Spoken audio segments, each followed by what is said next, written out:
Bottom of the first with Taylor trailing 1-0. We apologize for the technical issues. Getting the feed going, it always helps when you hit the stream button. A strike to Nick Ruschi to start as he leads things off in the bottom of the first. The Trojans lead-off batter for the first 2 years plus of his college career. He squares off with Noah Sackenheim, the right-hander for Marian. 0-2 to Ruschi as he leads off. The bottom of the first, right back towards us, catches the net. And it's still 0-2 with Knepp and Moran, the DH, to follow Nick Ruschi.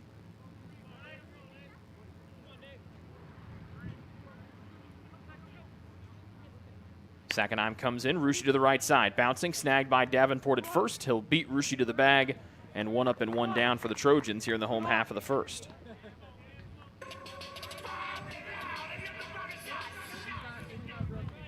And that'll bring up the freshman Camden Knepp, who has seen his starting role increase here in the last couple of weeks. So Taylor trying to get out of this offensive rut that they found themselves in last week against St. Francis as they dropped all 4 games to the Cougars. Inside on the hands of the lefty, Knepp 1-0. The defense behind Sackenheim, Kyle Cordero is in left, Alan Augustus is in center, Caden Jones in right. Trey Heidelige is at third, Mateo Portolato is at short, second one to strike. Here to Knepp. Hironori Kato is at second. We just met Davenport, he's at first. And Dion Winchester is the man behind the plate today for the Knights here in game number 1. Third one up and away, fastball 2-1 now to Knepp, who's batting .272 this year with 16 runs batted in. The righty Sackenheim down on the count 2-1, evens it up with a curveball inside half to make it 2-2. We'll give you Sackenheim's numbers after the at-bat with Knepp comes to a close. A windy day here in Upland, Indiana. 2-2 to Knepp, fights this one off back to the left, and it stays 2-2. That wind screaming in from left field with gusts close to 30 miles an hour. It is really, really windy. So for a lefty like Knepp, if you could get one out of here into the air, it might blow out of here today. 2-2 as he chokes up. Curveball, checks his swing. He's called for strike 3 on the inside corner. Strikeout for Sackenheim, and a good start here with 2 up and 2 down here in the bottom of the first. And Marian still leading 1-0. And it brings up Joe Moran. How about it? Joe Moran.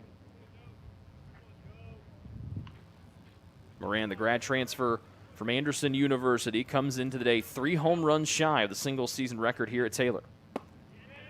Breaking ball, inner corner, strike 1 to the righty Moran. Joe has 13 home runs this season. He needs 3. Second one, belt high off speed, gets the outside part, 0-2 to surpass the total hit by Jared Atkins a couple of seasons ago during his Crossroads League Player of the Year campaign. Nobody on, 2 outs, bottom of the first, 2 strikes. Moran skies it. This one stays in the field of play. Davenport running after it in front of his own dugout, hops and makes the grab. And Taylor will go down in order here in the bottom of the first. To the top of the second next. 1-0 lead for Marian on the Trojan Sports Network. What limits you? Too small, too old, insecure, broken. You have no limits.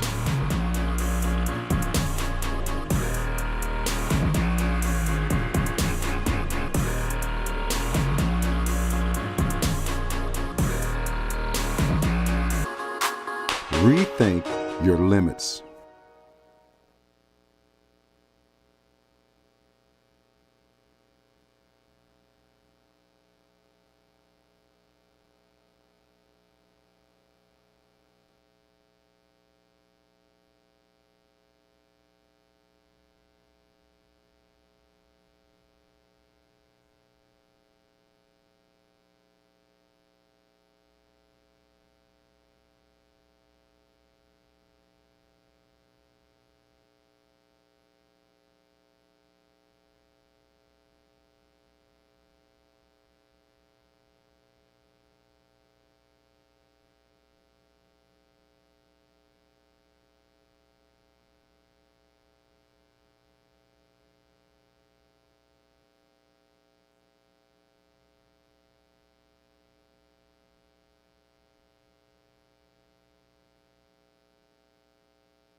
Wind howling again here at Winter-Holder Field, top of the second for the lefty first baseman Bryce Davenport. Steps in with that white batting helmet, called for a strike.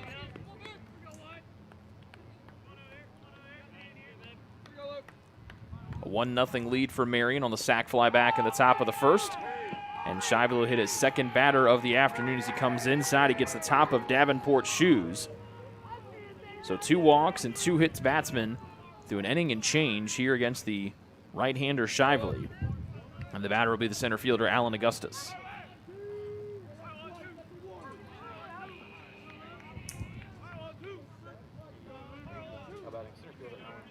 Complete opposite of what the Trojans wanted to start here with this 4-game set with Marian, who they've had their struggles against in the last 12 meetings. Inside bunt, third base side. Lawson will scoop. The sacrifice with Augustus will work perfectly. He's out at first, and it moves Davenport up to second.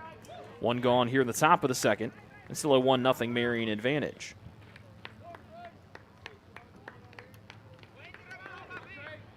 Marian has won 7 out of the last 5 meetings. Or excuse me, they've won 7 out of the last 12 meetings, I should say, here against Taylor in the last couple of seasons. The batter will be Trey Heidledge, the third baseman, with a runner back in scoring position for Marian, who leads 1-0 here in the second.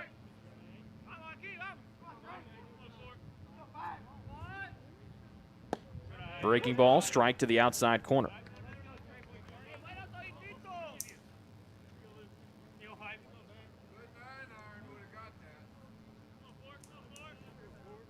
It was 3 straight free passes for Marian that loaded him up, and the sac fly from Caden Jones, the only run so far. 1 gone here in the second. Shively out of the stretch. Curveball, trying to frame it with cow ball. He could not, and the count goes to 1-1. Heidledge batting .321 this year, 16 driven in and a home run.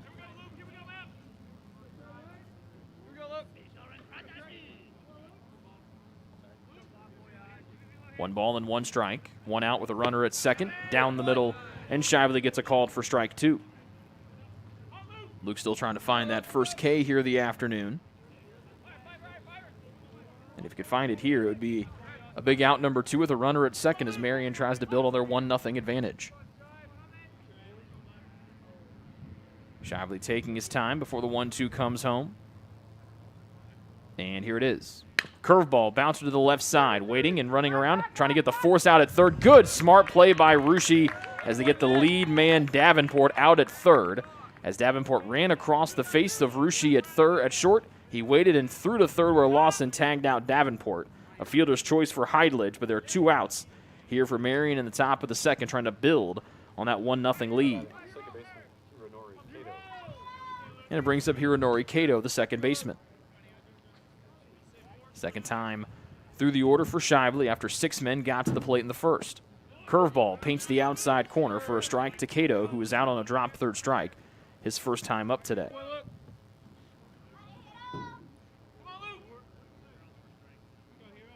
Slight shift put on against the lefty Kato. Shively nods twice with a runner at first who stays over there inside, and Kato will golf it out of play. 0-2 for the man out of Tokyo, Japan.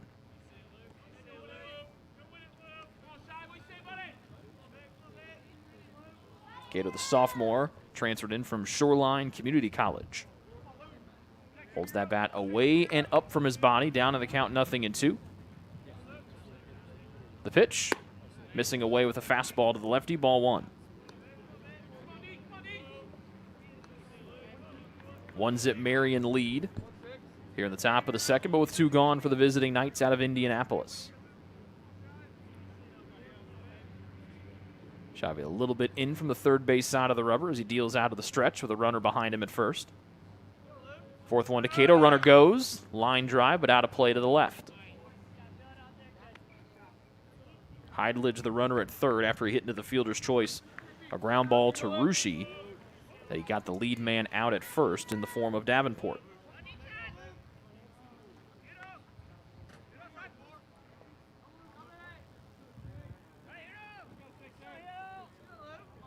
Shively shakes off a sign, now finds the one he wants from Cowball.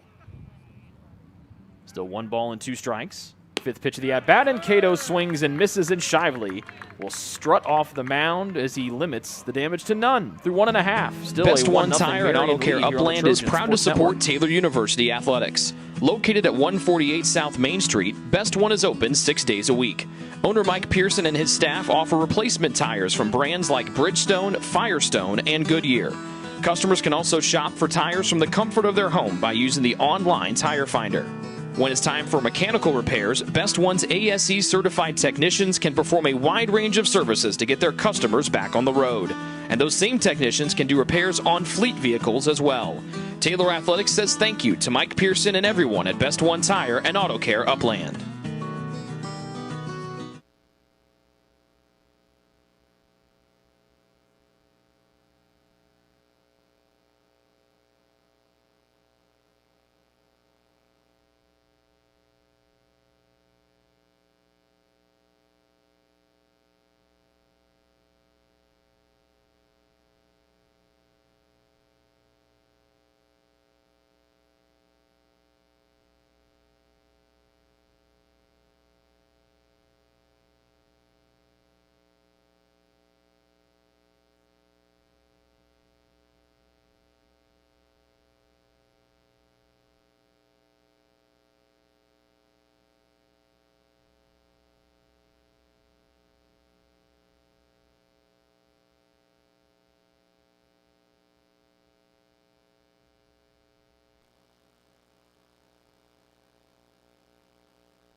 Pass bounce to the first one here to the left side, retired by Heidlich at third, and Taylor quickly sees one out up on the board here in the bottom half of the second inning as they trail 1-0 here against Marian.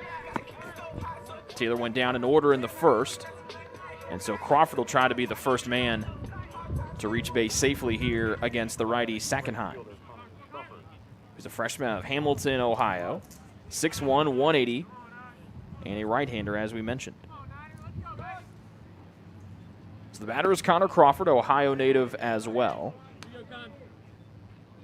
And the first one down for a ball. Crawford batting .288 this year, had been near the top of the Trojan order, but a rough series against St. Francis has seen his batting average plummet to the .288 mark, was in the run with Bass for the top average for the Trojans this year. 1-1 here to the righty Crawford as he crowds the inside part of the plate, and a Sackenheim curveball makes it 1-2.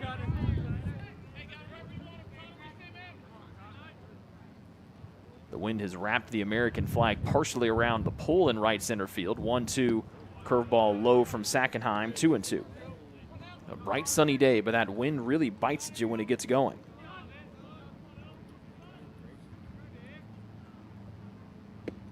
Two just floats away. 3-2 as Sackenheim tried to find the outside corner.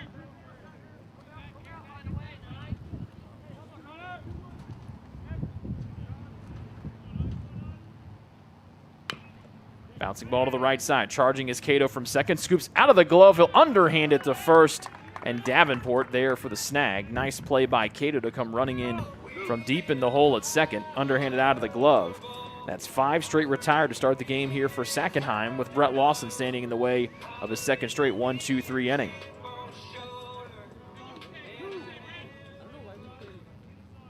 Now batting third baseman Brett Lawson. So you have wind at about 22 miles an hour gusting up towards the 30s. Lawson fouls the first one up the third base side, 0-1. Brett batting .273 here in his 5th year senior campaign, 17 driven in along with a home run. 5 up and 5 down for the right-hander Sackenheim here to start. 0-1 to Lawson. Fouls the second one up. This one going towards the seats. And it lands in about row 8. 0-2 to Lawson as he tries to be the first man to reach base safely here for the Trojans, with the left fielder Cade Vandermolen waiting on deck. The 0-2. Lawson watches a fastball sail up high, 1-2.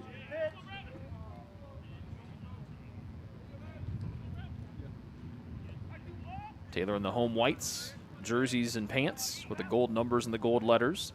1-2. Sackenheim backdoor breaking ball freezes Lawson on the inside corner. Second strikeout of the day for Sackenheim. He's retired the first 6 batters he's faced. We head to the third with Taylor down 1-0 It's here true. to Marian. Many of us spend more time thinking about what's for dinner than thinking about retirement. But if you think your retirement needs deserve more attention, we agree, and we'd like to help. Your local Edward Jones financial advisors, Ryan Jones, Mark Sieglin, and Rob Sisson, can help you get started today. They are proud corporate partners of Taylor University Athletics. Edward Jones, making sense of investing.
Porcelato, the shortstop, will lead it off for Marian here in the top of the third as they lead 1-0. Sends a drive towards Jonathan Foster in center. Gets on his horse, makes the catch in the gap as the wind held that one up a little bit. Good swing from 13 in blue. That wind blowing at a consistent 22 miles an hour from left field might have checked up as it drops in the gap. One gone here early on in the third with Marian out front 1-0 on the sac fly from Jones all the way back in the first inning. Shively out of the windup here. He squares off with Cortero in the air towards right field. It'll drop just past Connor Crawford and roll to the warning track. Cortero on his horse trying to round first, gets into second. Just beats the throw by a couple of steps as Cortero sends that one up the right field line. Bounced away from Crawford by about a step or so. And a runner right back into scoring position. Third time today that Marian has had a runner in scoring position. They've done so in each of the first 3 innings today. How about in the DH, Jackson Hogue? And it brings up the DH, Jackson Hogue.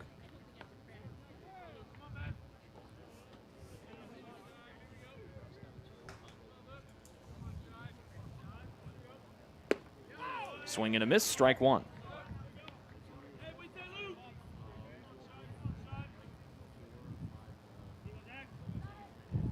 So a double from Cortero, second time he's reached base safely today.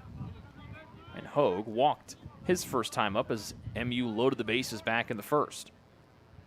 One out, runner at second. Fastball just misses the knees, 1-1. Shively trying to get going here against this Marian lineup.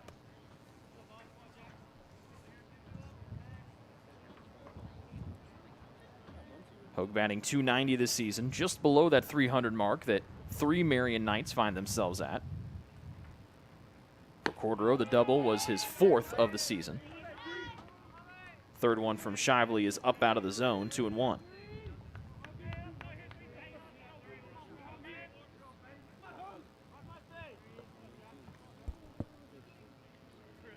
One nothing Marian lead. The Cortero double was the first hit of the afternoon for the Knights. Their 4 previous base runners got on by 2 walks and 2 hit by pitches. A check swing from Hogue. Couldn't hold the bat back, and it's 2-2. One gone, a runner at second. And it's a 1-zip lead here for Marian as they bat in the top half of the third. First game of the 4-game series with game 2 set up to come later today. The 2-2, Shively's curveball cannot find the outside corner as he's really struggled to find that low and away corner of the strike zone against the right-handed bats today here early on. And the count is full in the top of the third here for Marian with a runner at second.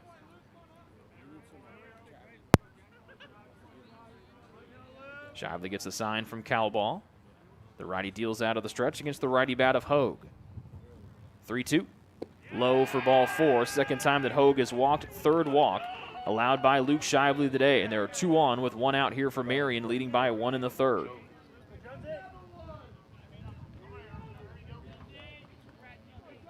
And that brings up the only run producer of the afternoon for the Knights in Caden Jones.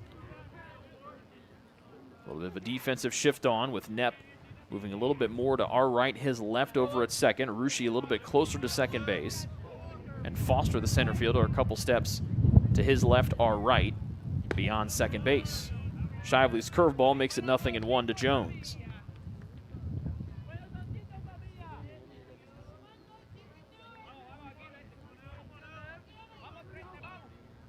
The lefty Jones had a sac fly to Vandermolen in left. That's brought home the only run of the afternoon so far for either side. Pickoff attempt back to second. Shively bluffs on the throw. Cordero goes diving back in head first. Out there with a gray batting helmet. Jones at the plate with the blue batting helmet with a little bit of white tape on the left side of the helmet near the ear hole.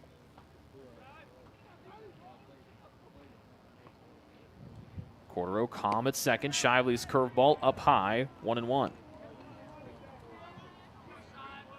Jones came into the day batting .250 with 37 hits, 5 doubles, a team best 6 home runs. He's now driven in 23 on the year for the Marian Knights.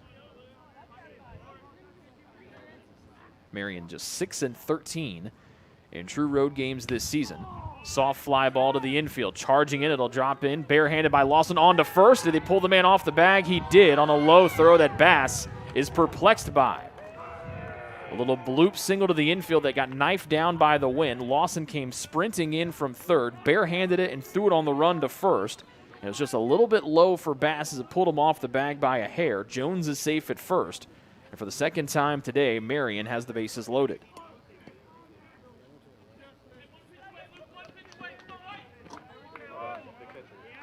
So a tough break of a single there on a spectacular effort from the third baseman, Brett Lawson. Loaded up for the top RBI man this year for Marian, Dion Winchester, the catcher.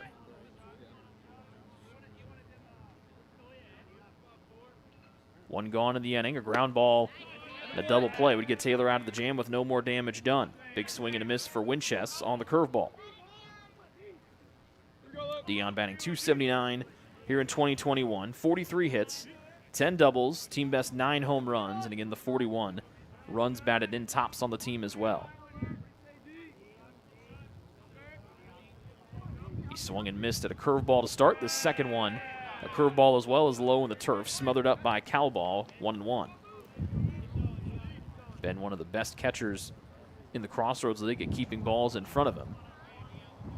And with that wind, it might make his job a little bit more difficult today with it swirling around, still kind of dry, a little bit more consistent coming out of left. But again, a consistent 22 miles an hour with it gusting up close to 30 and above. 1-1 fastball off the outside part of the plate and low as well, 2-1.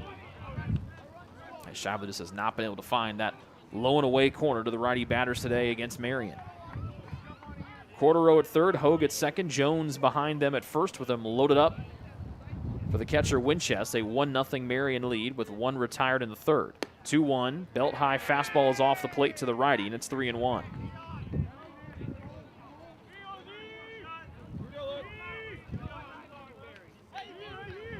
Nowhere to put Winchester as he's up in the count, 3-1. As it looks like Tucker Waddup's jogging down to the Taylor bullpen to start warming up. The 3-1. At the knees, got him called for strike 2 as Winchester was 3 steps down towards first. So Winchester gets an explanation from home plate umpire Harrison Beckman. So you get the Taylor dugout encouraging Luke Shively from the third base side. Bases loaded, full count, 1 gone in the third. Shively versus Winchester. The pitch at the knees, almost exactly where the last one was, but it's called for ball 4. Luke Shively can't believe it. The Taylor dugout beside themselves as well. A bases loaded walk brings home Marian's second run of the ball game. 4th walk allowed by Shively here this afternoon. That's the first time Winchester's reached base safely today.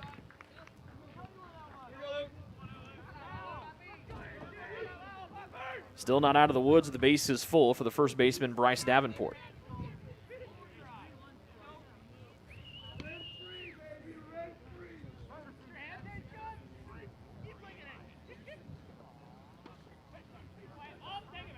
And Chase Solier will be running over at first base. And we'll see the second mound visit here for Taylor pitching coach Justin Barber to come out and talk things over with Shively.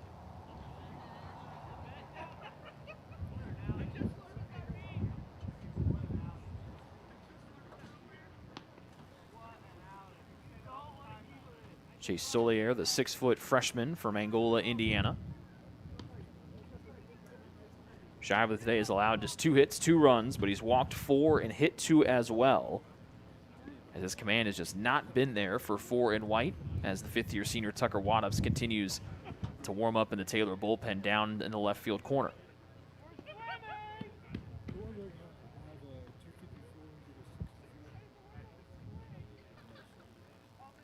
A 2-0 Marian advantage on the sac fly from Jones in the first, and then a walk here by Winchester in this 3rd inning.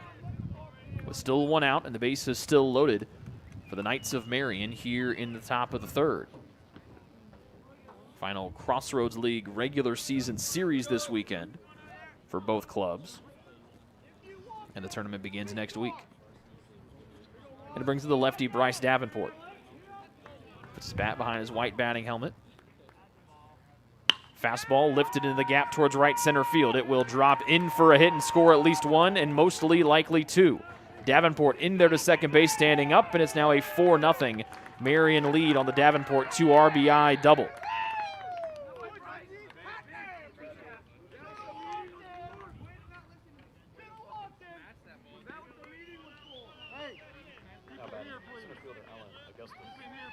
So Hogue scores from 3rd, Jones scores from 2nd.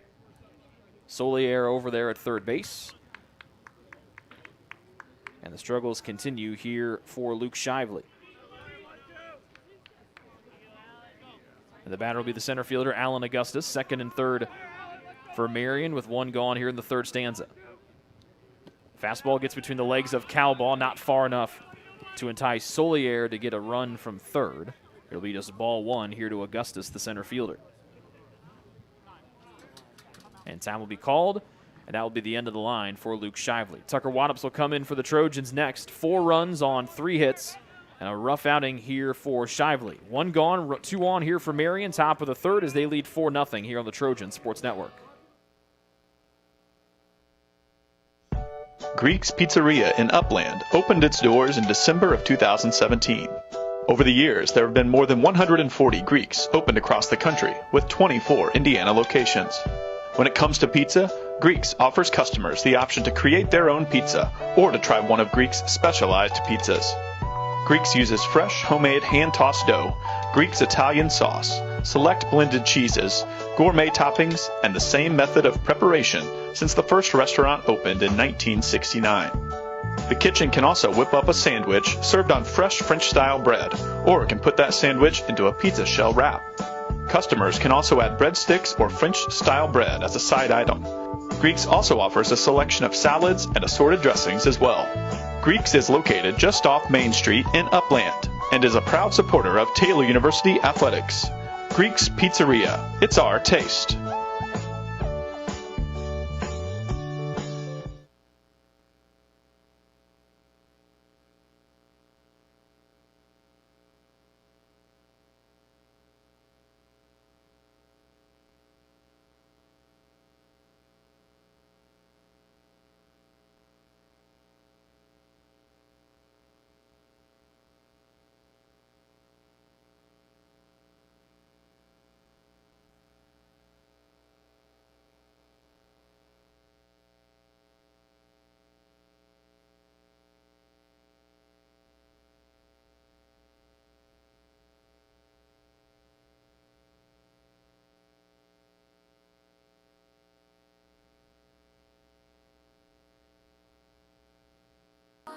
What limits you?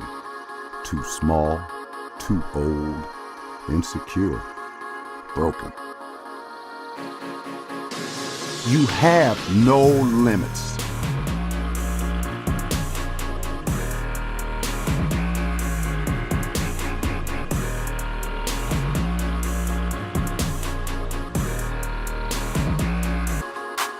Rethink your limits.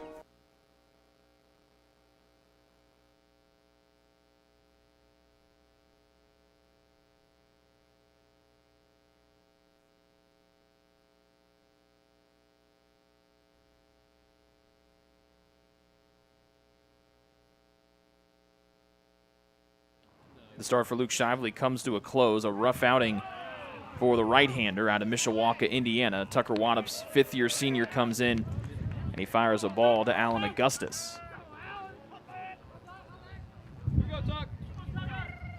Shively throws just 57 pitches, goes 2 1/3 innings. He's responsible for the 2 men on the plate. Off speed from Waddups finds the outside corner for strike 1 to Augustus. But 4 runs allowed by Shively, all have been earned on just 3 hits, but 4 walks and 2 hit by pitches is Shively's command, just not there today here on the last day of April. 2-1 coming inside as Waddups, and the count now 3-1. With first base open for the center fielder was Solier at third and Davenport at second. We'll give you Waddups' numbers after the at-bat with Augustus comes to a close. He'll sky one. The wind will hold it into the infield. Foul ground, third base side. Now back into the field of play off the heel of Lawson's glove. And everybody will be safe, and they're loaded up once again here for Marian.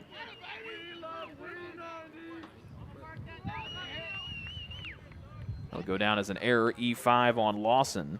It was right underneath. It just hits off the heel of his glove. The wind might have picked up on him at the last moment. But things starting to go from bad to worse here for the Trojans. For the third baseman for Marian, Trey Heidledge in here with the bases full and just 1 out. Waddups bounces it in short, ball 1 to Heidledge. Tucker on the year, a 2.84 ERA, a 1-0 overall record, appearing in his 15th game this season, his 14th out of the bullpen.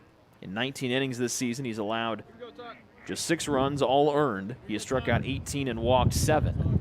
He comes in a bat in a rough spot here. Up and in. Did he go around? No, says Jeremy Hosier. 2-0 here for the third baseman, Heidledge.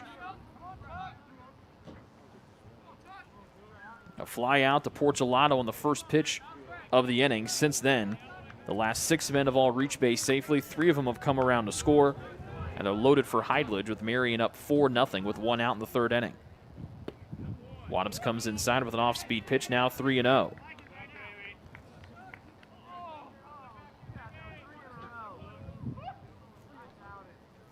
Nowhere to put Heidledge. Solier at third, Davenport at second, Augustus behind all of them at first. And a get-me-over pitch for Waddups makes it 3-1.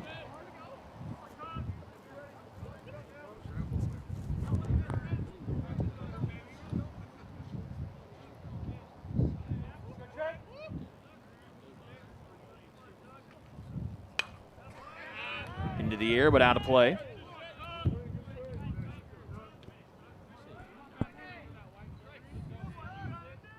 As they're loaded up for Marian here in the third. Game 1 of the 4-game series will go 9 innings. Game 2 will go 7, but the Trojans down a 4-0 hole here, and Waddups trying to get out of the bases loaded jam with only 1 gone. The 3-1 will miss, and it's ball 4. And again, the Trojan pitchers, first Shively and now Waddups, have been unable to find that lower bottom corner with the right-handed bats at the plate. Bases loaded walk brings in Heidledge. That's now 5-0 Marian.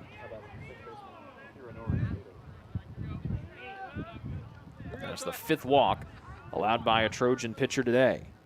And it brings to the top of the order Hironori Kato, the second baseman.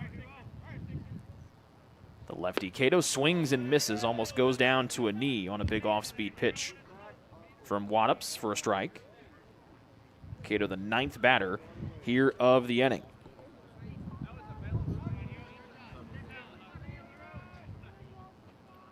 The base is still full for Marian. Waddups will miss low, 1-1. Kato, the only batter for Marian here today that has not had any success. He's been struck out twice, both against the starter Luke Shively in the first and second as he bats for the 3rd inning in a row.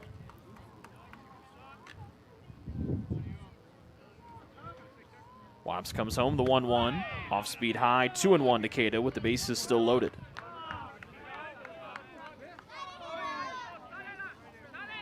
Cato, the top batter this season for Marian, a .338 average, 48 hits, 6 doubles, 2 triples, 3 home runs, 25 driven in out of the leadoff spot. 4th one, bouncing ball to the right side. Knepp off the knee, backhand flip to second to get the force. They won't be able to turn 2. And scoring from third base will be Davenport, and Marian's lead grows to 6-0 with now 2 outs here on the scoreboard.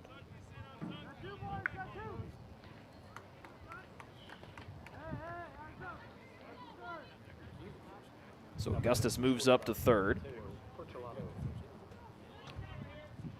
And Marian will bat around here in the third as it brings up Mateo Porcelato, the man that led the inning off with a fly out to center. The lefty Porcelato, runners at first and third, Augustus at third, and Cato, the man at first. Off speed is in the turf, blocked by Calabal, 1-0.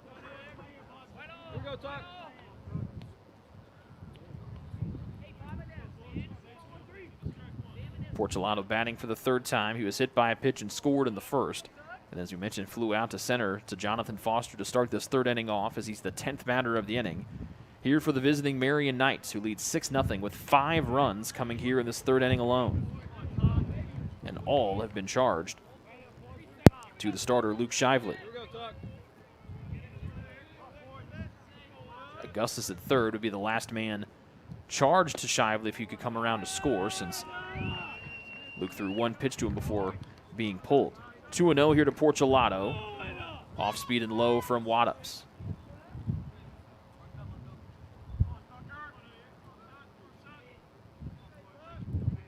The 2-0. Fastball is high from Wattups, now 3-0. 5 walks between Shively and Wattups. 2 hit batsmen. And Wattups behind in the count, 3-0 to the shortstop, Porcelato. A get me over pitch at the knees, called for strike 1, makes it 3-1.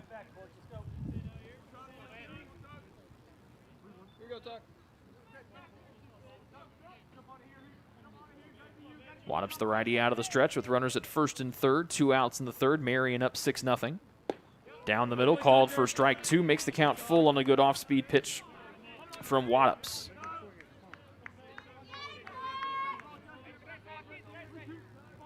Porcelato, the lefty bat out of Pitt Meadows, British Columbia, Canada. The payoff from Wattups. Runner goes down to second, up and away for ball 4, and they're loaded up once again here for Marian in this 3rd stanza.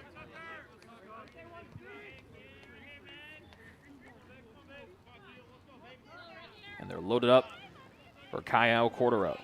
Now batting left fielder Caio Cordero.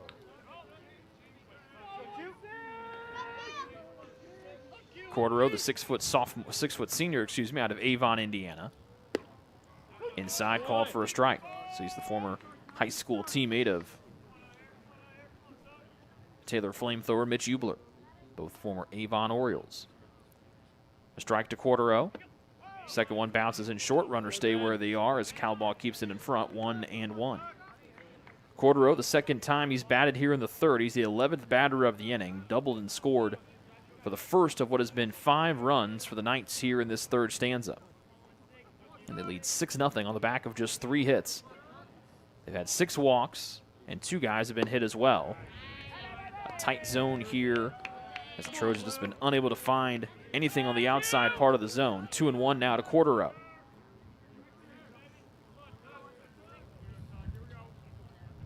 Wattups wasting little time here, and now it's 3-1 as the 4th one on the fastball is low and in. Augustus is at third. Cato at second. Porcelato is at first. As this marathon top of the 3rd continues to roll on for Marian. Time called by the pitcher Wattups.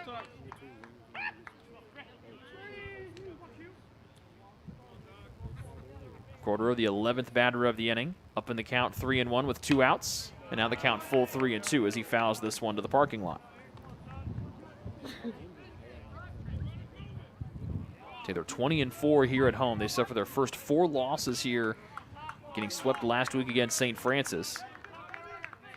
They're down 6-0 here at the top of the third. Runners go with a payoff pitch. Little number left side. It will be fouled off of Cordero's left toe as he rolls onto his back, holding that left toe inside of his cleat. There's a slow roller up the left side, but Cordero was unable to pop out of the box. Still struggling a little bit. Might have got a little bit of the ankle, too. But he's back to his feet, thankfully, to get ready for another 3-2 from Wattups.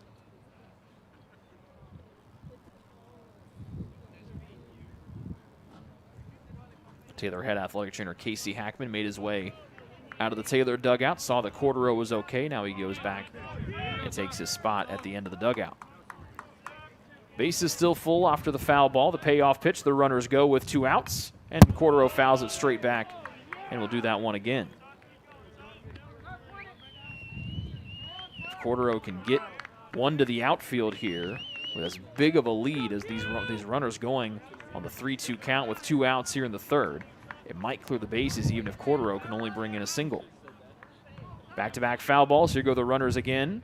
Low for strike 3, and Cordero will go back to the dugout. First time he's been retired today. First K for Wattups, but 5 runs come home for Marian on 3 hits and no errors. They leave 3 stranded to the bottom of the third. Taylor trails 6-0 here on the Trojan Sports Network.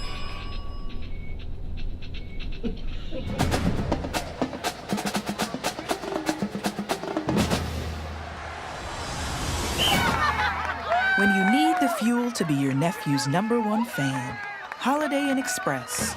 We're there, so you can be too.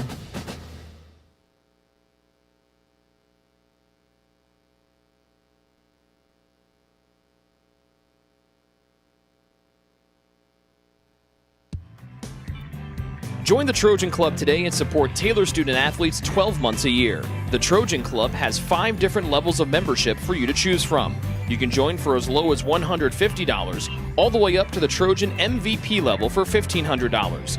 Each level receives premiums, complimentary season tickets, as well as gifts from the athletic department. Members also receive special recognition during halftime of the annual Silent Night game. In recent years, members have helped supply the funds for a sports information position, purchasing equipment for teams and the athletic training staff, and providing broadcasts of Trojan athletics like the one you're enjoying right now. With the support of alumni and friends, the Taylor combination of spiritual growth, outstanding academics, and a highly competitive intercollegiate athletic program can continue. To join, call 765-998-5311 or log on to TaylorTrojans.com and click on the Trojan Club tab at the top of the homepage. The Trojan Club, supporting Taylor University student athletes.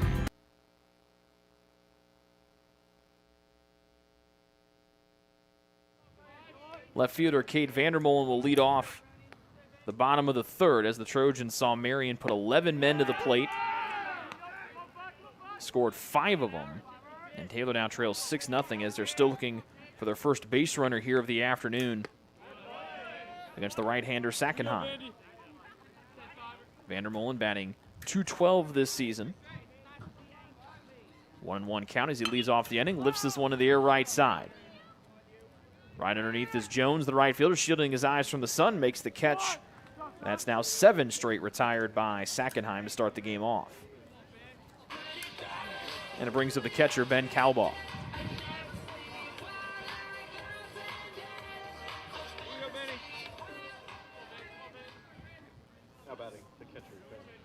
So Cowball we've seen provide some pop for the Trojans, some big spots here. Goes after the first one here, misses it up high.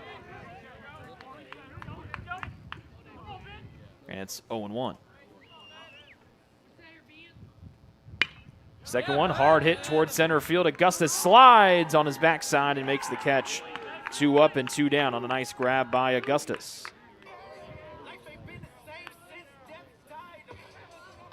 A good sliding catch from Augustus. The Trojans thought they had their first base runner of the day. They could not get one there, and now will turn things over to the center fielder, senior Jonathan Foster.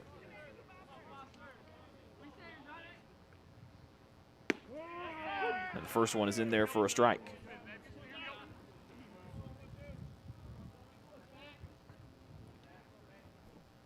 Jonathan, 6'2" senior, right back in the middle, goes off of Sackenheim. He'll pick it up and throw a low one to first, not in time as Foster beats the throw, and the Trojans have got their first man on today. And They'll turn the lineup over to the top and Nick Ruschi. A soft line drive right back and a single for Foster.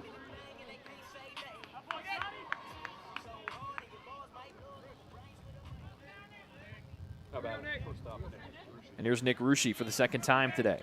6-0 hole the Trojans find themselves in, but they break the streak by Sackenheim as he retired the first 8 men of the ball game. But he comes right back with a fastball in the inner half to Nick Ruschi for a called strike.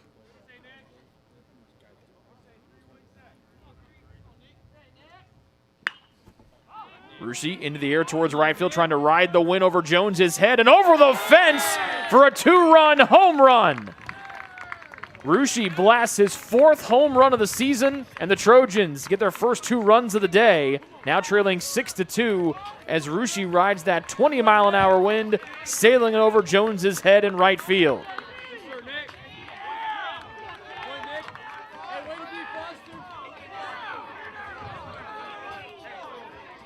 Taylor could get nothing going offensively with the first 8 men at the plate. Foster's soft line drive goes off of Sackenheim. No damage done to Sackenheim. But then Ruschi turns, blasts one out of here with the wind as Knepp fouls the first one he gets back here. And Taylor down by 4 now, 6-2 with some new life. Brought back into the Taylor dugout. Breaking ball makes it 0-2 to the lefty Camden Knepp, who's 0 for 1 this afternoon. Second straight game that Ruschi's gotten a home run in, both coming in the 3rd inning. This one will hit Knepp in the leg in the top bottom of the 3rd. Starting to turn in Taylor's favor here. And now it brings the Trojans' top power bat in Joe Moran, the Goofy Goober himself.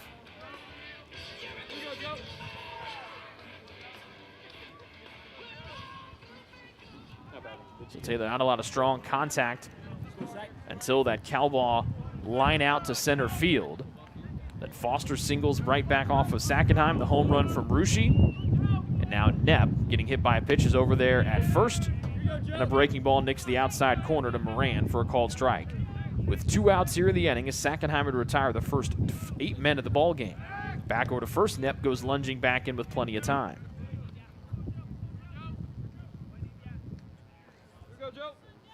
6-2 deficit for Taylor here in the bottom of the 3rd. Moran tries to go opposite way with the wind. Skies it out of here off the end of the bat. No balls and 2 strikes.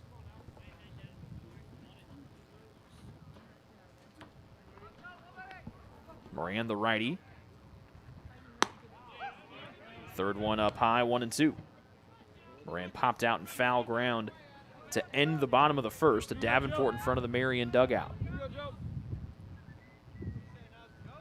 Sackenheim shakes off the first one from Winchester, likes the second. Here it comes, and there it goes to the left side past the diving Heidledge.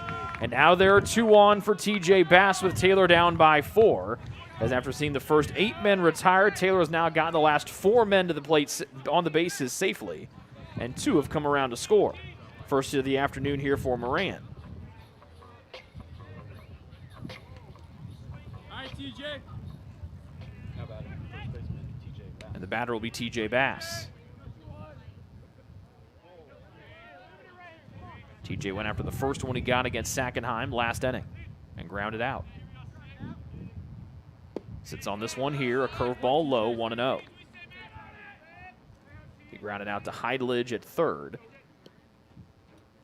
But that simple single from Foster right back up off of Sackenheim has given Taylor new life, led to the Ruschi home run, and now 2 are on here for Bass with 2 outs.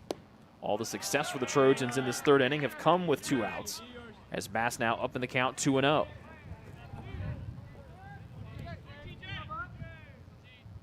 Bass 6'2", reclassifying as a sophomore using that extra COVID year of eligibility. He's out of Greenwood, Indiana. 3rd one, this one at the letters, called for a strike to make it 2-1. Bass, the starting first baseman here this afternoon. He's played every position except shortstop, and he's not pitched in his baseball career. 2-1, turns on one, bouncing it up the middle. Porcelato at short, underhands to second to get the force out there, but a 2-run home run by Nick Ruschi has got Taylor on the board, now trailing 6-2 after 3 here on the Trojan Sports Network. Ivanhoe's has been serving Taylor students since 1965, when Ivan and Carol Slane purchased the restaurant. Located on Main Street, Ivanhoe's is less than a mile from the Taylor campus and is open 7 days a week. The menu features choices for lunch, dinner, as well as 100 different milkshakes and sundaes. Customers can find other dessert items as well. The staff is proud to support Taylor University and appreciates the support of Ivanhoe's through the years.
Two runs on the board here for Taylor, their first two of the day, coming in the bottom of the third off the Ruschi home run. As Jackson Hogue lines the first pitch he gets from Wattups out of play to the right, and the top of the fourth is underway. Big top of the third for Marian. If you're just joining us, they scored 5, putting 11 men to the plate. On the back of their first 3 hits the ball game. 0-1 fastball, inside corner, called for a strike to the righty Hogue. But the big story today, the starter Luke Shively goes just 2 1/3 innings. He walks 4, hit 2 of them. Tucker Wattups is on the hill now, has come in. He's also walked 2 men as well. Leaves the third one short, 1-2. Hogue, Jones, and Winchester, the 3-2 up for the Knights as they lead 6-2 in the fourth. Fastball low and away, and that has been the trouble spot for the Trojan pitchers, Shively and now Wattups. They have not been able to find that low and away corner to the righty Marian bats here this afternoon. 2 balls and 2 strikes to the leadoff man Hogue. Wattups' cap comes flying off of his head as that wind picks up to 30 miles an hour. Rolls about 3/4 of the way towards first base. It's ball 3 to Hogue, as Wattups will saunter over to go pick up his purple cap. The wind coming from the left field corner of the ballpark today. Normally we see the wind blowing straight out towards right center field, but this wind has been strong since we got out here to the park to get things set up. Payoff pitch to Hogue, lifts it to the right side. It'll go out of play, and we'll do it all again.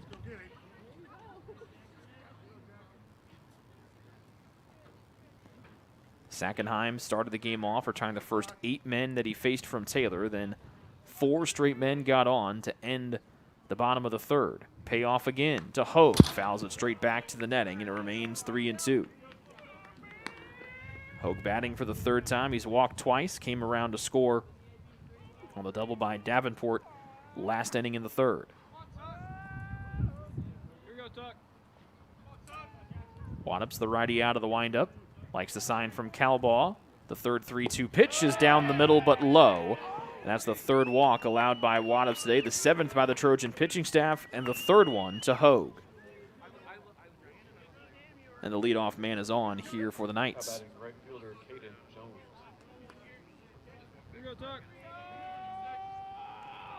With all their success, this is only the 2nd time that the leadoff man has gotten on base safely here for Marian. Davenport was hit by a pitch as Jones swings and misses at a big off-speed pitch. Davenport was hit by a pitch in the 2nd. It was a relatively quiet inning for the Marian bats in inning number 2. Tucker out of the stretch, This one grooved towards right field. Playing the pull was Crawford. It'll sail away from him and land out of play. No balls and 2 strikes for the lefty Caden Jones.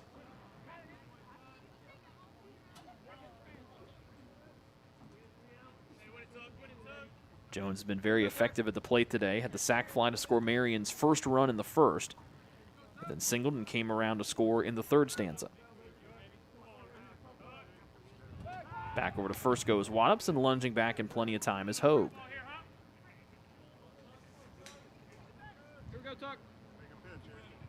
Hogue 2 for 3 on stolen base tries this season. 0-2 to the lefty Jones.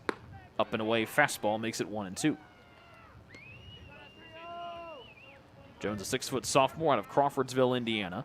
Has done a good job to put his struggles to the plate from Monday against Bethel when he went a combined 0 for 6 against the Pilots. In the doubleheader that Marian split as they won the series against the Pilots.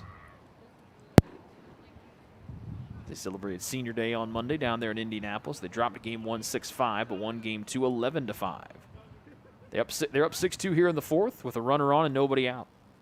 1-2 Jones swings. He foul tips into the glove. Calball holds on to it. Second K of the afternoon here for Waddups, and there's one gone for Marian in the fourth, still leading by 4.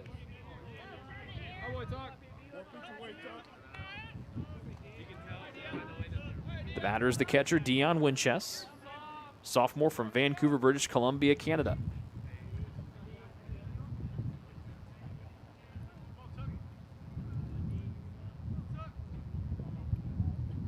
Fastball from Waddup sent towards the gap in right center field. Crawford trying to track it. He's back there. He makes the catch a couple steps in front of the warning track. That wind helped blow the ball towards Crawford's mitt. As leaving the bat off of Winchester's swing, it looked like it was going to sail towards the gap and be extra bases. Instead, it tails and lands in the glove of Crawford, and it keeps Hogue over there at first. 2 gone for the lefty, Bryce Davenport.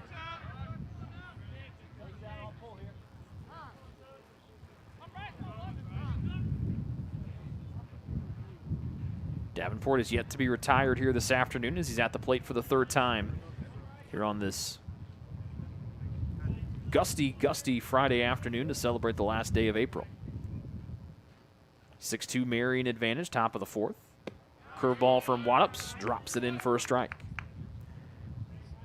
Davenport's 2 RBI double last inning broke things open for the Knights. They would eventually score 5 in the 3rd. Taylor got 2 back in the home half of the inning. It's now 6-2 as Waddups checks on the runner at first and Hogue goes diving back in.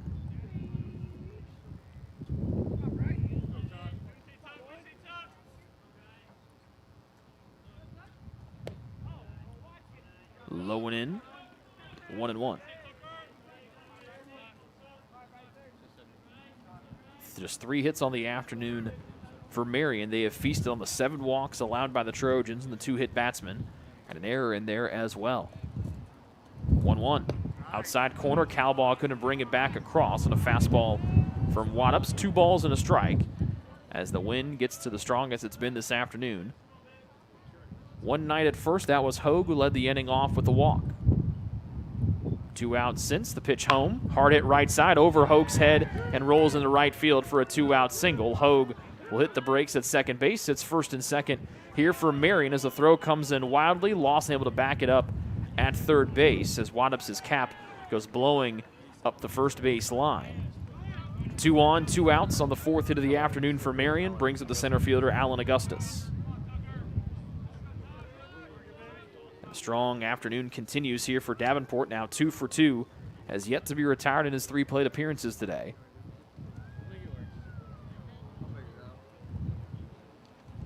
And a 6-2 lead here for Marian.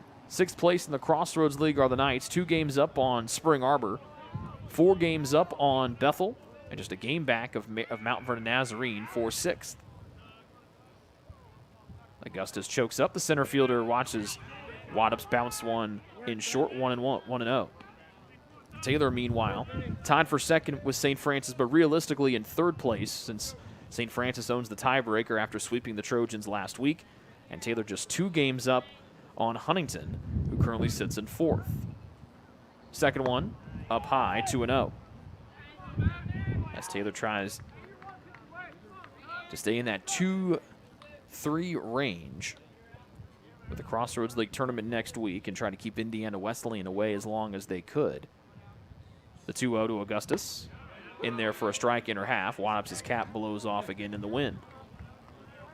That's important with Indiana Wesleyan winning the regular season title. Whoever would face off with them in the tournament championship game would get the second auto bid to go to the national tournament from the Crossroads League. So keeping Indiana Wesleyan on the other side of the bracket makes things easier for you. Just have to get to the championship game and hope that the Wildcats are there waiting for you. 2-1 to Augustus. Hard hit left side. It will land right in front of Vandermolen, and he comes up throwing. It'll be cut off by Ruschi. On to home. Cowball had to change the way he was going to catch it, and that allows Hogue to score from second. A 2-out RBI single for Augustus, and Marion's lead back up to 5. How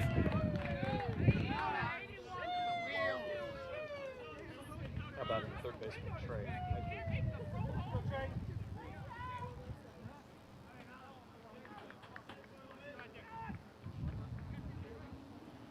So an RBI single for Augustus. His first hit of the afternoon. He'll bring the third baseman, Trey Heidlich, as the wind starts to lift programs out of the chute down to our left. Vandermolen came up throwing, got cut off at third on a short throw from Vandermolen. Ruschi spun and fired a rocket home, just a little bit low. It would have been a tight play, but Cowbell had to switch his mitt of how he's going to catch it. Bouncing ball left side. There's Lawson at third. He'll run, get the force out at third. But a run comes home for Marion here in the top of the fourth, and after 3.5, the Knights lead Taylor 7-2 on the Trojan Sports Network. Your heart, well, your heart is everything to you and your body. And its favorite place to be is home. Marion General Hospital has been named a nationally accredited chest pain center, which is the highest accomplishment in cardiovascular care. We are proud to provide our community with a team of cardiac experts throughout MGH. From our ambulance and emergency room to our cardiovascular departments in partnership with our experienced local cardiologists and interventional cardiologists from St. Vincent's Medical Group. The same level of cardiovascular expertise in bigger cities at larger hospitals is available right here. Everyone has their expertise. At MGH, our expertise is your heart, bringing the best in the nation home to you. Your heart is in the right place at MGH.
A strike and now a ball to Connor Crawford as he leads things off in the bottom of the fourth for the Taylor Trojans as they find themselves down 7-2 here against Marion. Second time at the plate from number 9 in white, Connor Crawford. Second time takes a little bit off inside, 2-1. Connor 0 for 1, grounded out to Cato at second, his only time up today. Up in the count here now, even more up in the count now, 3-1. So we take a look down the sidewalk on the left field side of the park. We see one of the best pitchers in the history of Taylor baseball, Josh DeGraff, playing with his daughter. Crawford sends this one a mile in the air. It'll curl in towards the infield. Cato at second will walk in, shields his eyes from the sun, will reach back and make a webbed catch on the end of his mitt. It started off on the left side of the infield. That wind blew it all the way back to the second baseman, Cato, who makes the grab as Crawford now 0 for 2 on the day. It'll be the third baseman, Brett Lawson's turn to the plate. How about third baseman Brett Lawson?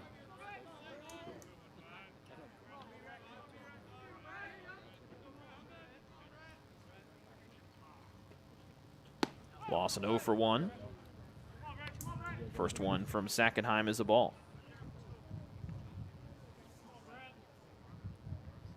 Britt batting .273 this year, 35 hits, 9 doubles, a triple, and a home run. Up in the count now, 2-0. Is the fifth-year senior out of Florida. He and Rushi combined to make one of the top defensive left side of the infield in the Crossroads League. Lawson will line one into center, bouncing in front of Augustus in the gap, and Lawson will jog to first. It's a one-out single for the Trojans, their third hit of the day, and it brings up Vandermolen with Taylor down. 7-2, make it their fourth hit of the ball game.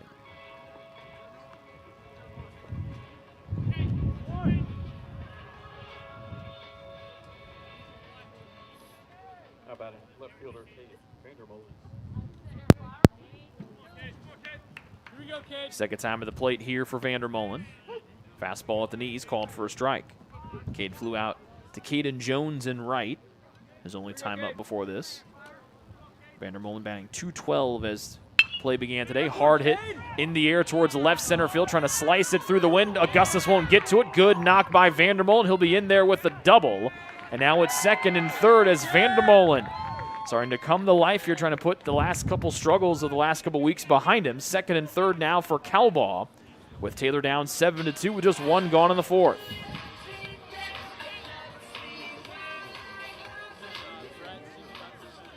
There's the second extra base hit of the afternoon for the home team. Sackenheim retired the first 8 men in order, and then it was the Foster single last inning that kind of got the Taylor bats rolling. Curveball to Cowbaugh, called for a strike. And it was Cowbaugh's at bat that looked to end the Trojan offensive struggles, but a sliding catch by Augustus in center made it 8 in a row retired by Sackenheim to start the game before the Foster single back up the middle. Curveball left too high. Good job by Winchester to try to frame the pitch back into the zone. 1 ball, 1 strike to Cowbaugh. 5-run hole the Trojans find themselves in here in the bottom of the fourth. Second and third with 1 out. Cowbaugh tries to go opposite way. He'll loop it out of here on a foul ball to the parking lot. 1 ball, 2 strikes, with Foster waiting on deck for the Trojans. Cowbaugh chokes up, down 1-2. Curveball smacks it to the right side. There's Cato at second, almost tumbled over, sets his feet, throws it softly to first. They retire Cowbaugh, but the RBI groundout scores Lawson, and Taylor trails 7-3 as Vandermolen moves up to third.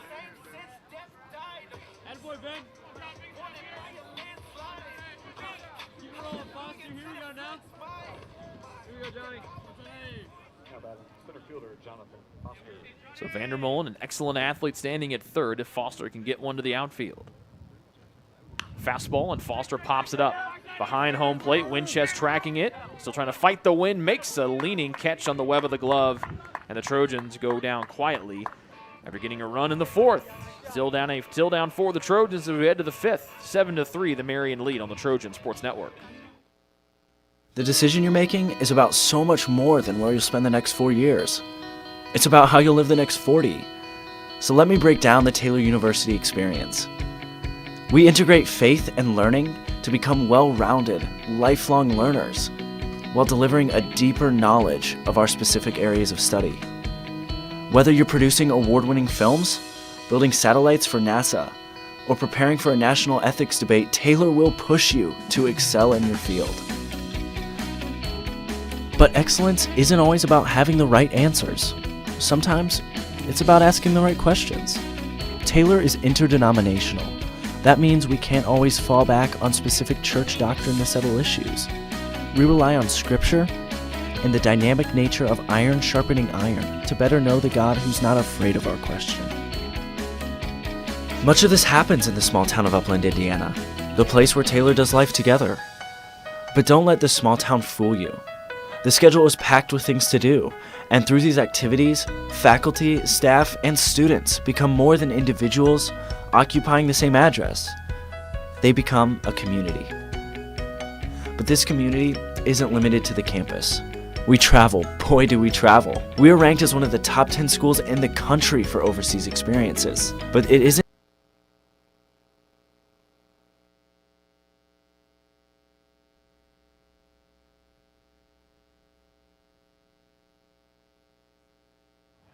Top of the order up for Marian in the top of the fifth as they lead by 4, 7-3. Cato, Portolato, and Cordero. The 3 coming up for the Knights. Fastball from Wattups, outside half, taken for a strike from the lefty Cato, the second baseman. Tucker Wattups in place of the starter Luke Shively, who went 2 1/3. 0-1, big swing and a miss from Cato. He's quickly down 0-2. Cato 0 for 3 today. He has reached base safely his last time up in the third.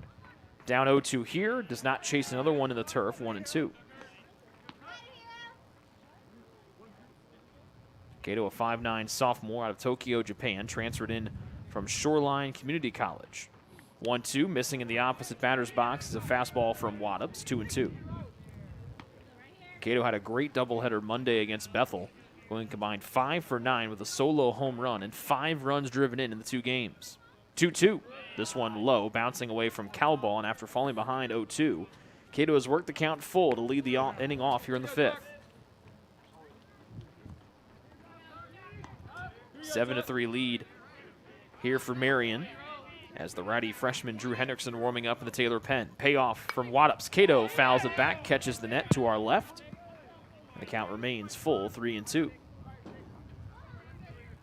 5 hits on the afternoon for the Knights, 3 against the starter Shively, 2 against Wattups. Another 3-2 from Wattups off the end of the bat. Softly towards center field. Rushi goes back from short. Runs about 10 feet and makes the catch in the outfield grass, and that wind really starting to keep balls in towards the infield here. As Cato retired for the 3rd time today, now 0 for 4 after reaching on the fielder's choice in the 3rd, like we mentioned. 1 out for the shortstop, Mateo Porcelato.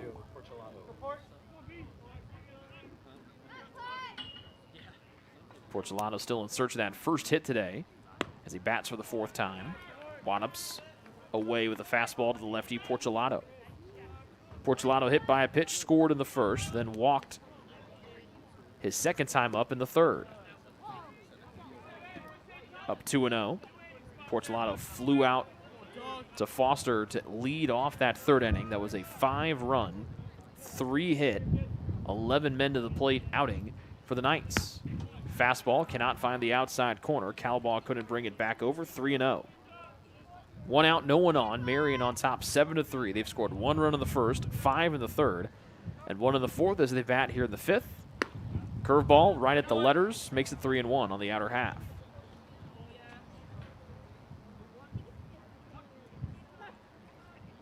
Eighth-year head coach Todd Bacon down there coaching 3rd for MU. Coming in is Wattups. It'll be ball 4. That'll be the 4th walk he's allowed today, the 8th one between he and the starter, Luke Shively.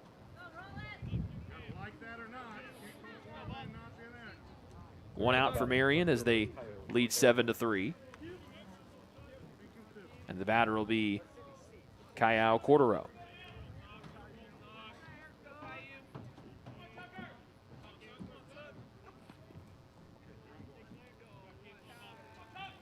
One out here in the 5th for Marian with a man at first. They lead 7-3. The pitch from Wattups to Cordero shows bunt, 3rd base side. Wattups calls off Lawson, scoops, fields it on to first. Nicely done by Wattups to field his position. The sack moves Porcelato up to 2nd, but there are 2 outs on the board here for Marian in the 5th, leading by 4. How about him?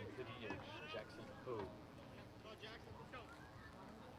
And the batter will be the DH Jackson Hogue, who has yet to record an official at-bat today because he has walked every time he's been to the plate. The runner at 2nd is Porcelato after his 1-out single. Wattups misses low, bounces away from Calball. That's just the little sliver of space that Porcelato needed. He moves up to 3rd. That's ball 1 here to the DH Hogue. Porcelato, the top base stealer for Marian. He's already swiped 1 today, now 15 of 17 on the year. So he takes that little sliver of space, and now he's 90 feet away. And a fastball from Wattups. Down the middle makes it 1-1.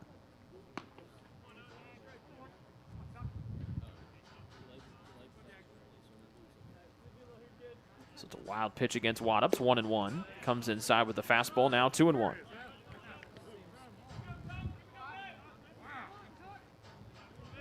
2 outs here in the 5th with Marian on top 7-3. That 5-run third, the difference right now for the Knights, as Waddups misses up and in, excuse me, with an off-speed pitch. 3 balls and a strike for the DH Hogue. As Henriksen continues to warm up in the Taylor bullpen in the left field corner.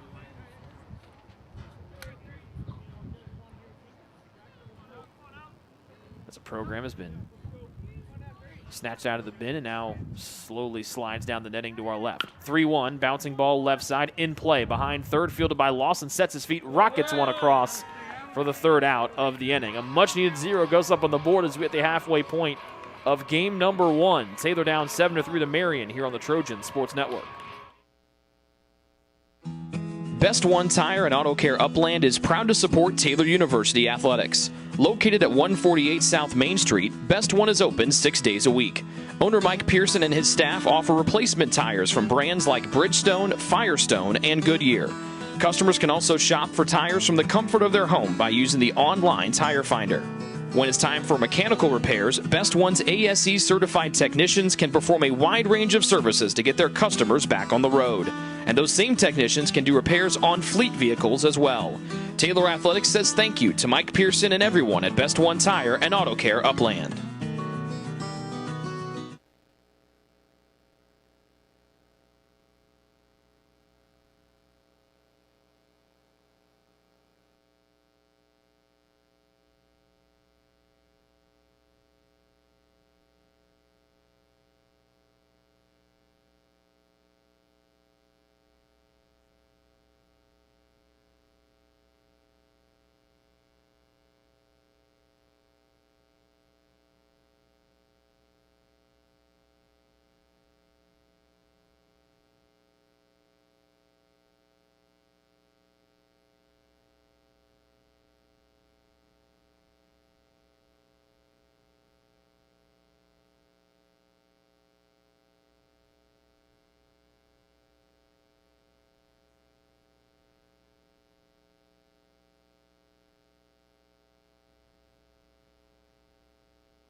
How about shortstop, Nick Rushi?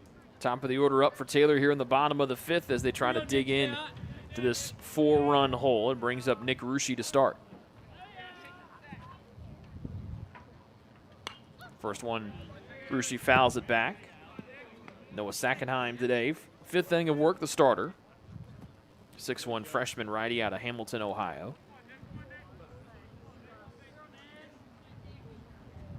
And performing well. This one just off the plate, 2-0, or 1-1, excuse me. Sackenheim 4-6 in his freshman season, in his 12th start and his 12th appearance. 3rd one to Rushi. Foul tipped, held on to by Winchester. 1 ball, 2 strikes.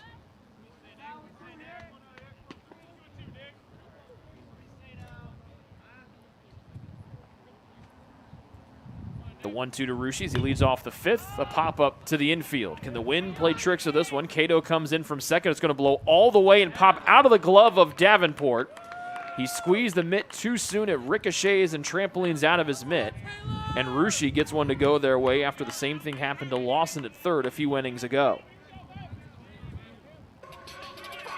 And E3 is how it'll go down there against Davenport. Off the bat, it looked like Cato at second will have a chance for it. But again, that 22-mile-an-hour wind blows it right to Davenport at first. And it pops in and out of his mitt.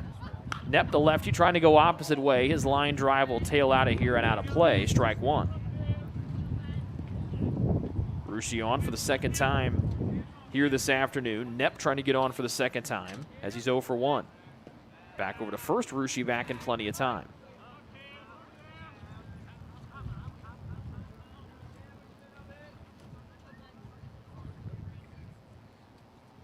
Knepp leans back, and it's 1-1. Knepp batting .272 here in his freshman season. 4 doubles and 16 driven in. Off the end of the bat, down the left field line, it will go foul. 1 ball and 2 strikes here for Knepp. Here we go, Cam. All right, Cam, here we go. Rushi at first after the drop pop fly by Davenport. 1 Nobody gone in the 5th with Taylor trailing by 4. Knepp, a line drive snagged by Porcelato on to first, and they'll double up Ruschi with ease. He was going on contact, but Knepp's hit goes right to Porcelato at short. First double play turned by either team today, and the Trojans' strong start to the 5th will be turned over here to Moran with 2 gone. How about the DH, Joe Moran? All right, Joe. Here we go, Joe.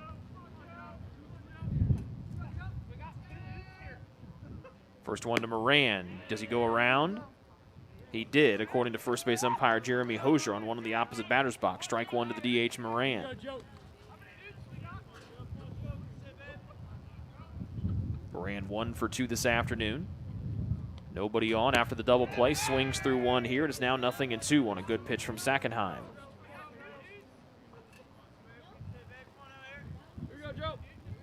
7-3 the Taylor deficit. Each team with 5 hits. Each team with 1 error. The difference, though, the walks issued by the Taylor pitchers today.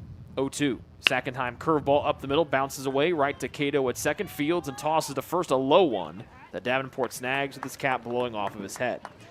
Sackenheim faces the minimum here in the bottom of the 5th to the 6th. And Taylor still down 7-3. And it looks like here comes Drew Hendrickson in for the Trojans. We'll talk about him next here on the Trojans Sports Network.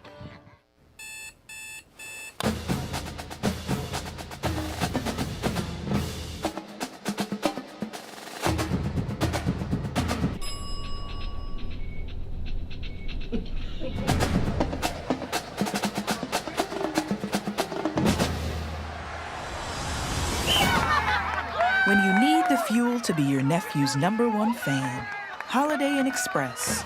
We're there, so you can be too.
The freshman Drew Hendrickson in for the Trojans. The righty, well, the first one fouled out of play by the right fielder Caden Jones.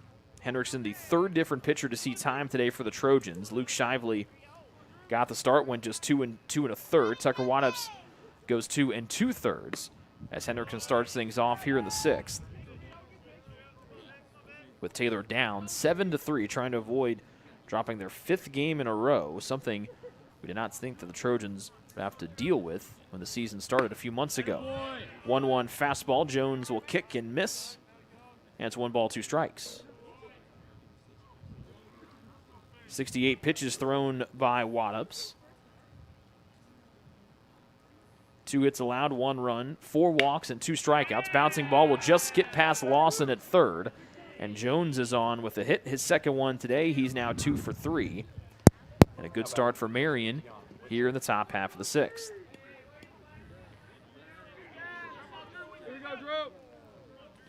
Hendrickson coming in just his 7th appearance of his freshman season, a 1.59 ERA. No record to speak of. 5 2/3, 4 hits, just 1 run allowed. Now 5 hits, 7 Ks and 1 walk for the young right-hander. And he faces the catcher, Dion Winchester, right here. Fastball right at the knees, called for a strike.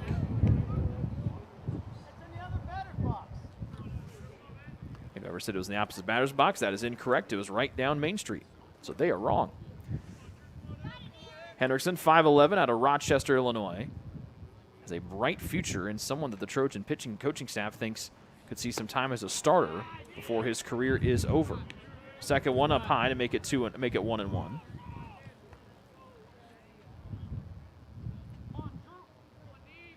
Hendrickson originally committed to Division II's Illinois Springfield before switching his commitment and signing on the dotted line here to Taylor. Runner stays at first. The breaking ball snaps in to make it 1-2. And there's the Hendrickson toolbox showing off here, that 3/4 arm slot with a little bit of sink. And the breaking ball and the fastball look eerily similar because that fastball's got a lot of run on it. Hendrickson up in the count 1-2 after a leadoff single here in the 6th. Bouncing ball left side, could be 2. Ruschi hops up, fumbles with it. They underhand a second. Knepp can't get the throw over there, and that is a little bit of a slight bobble from Ruschi at short. Prevents the Trojans from turning a double play of their own after Marian turned 2 against the Trojans in the 5th, but they get the lead out at second, 1 gone, with Marian still in front 7-3.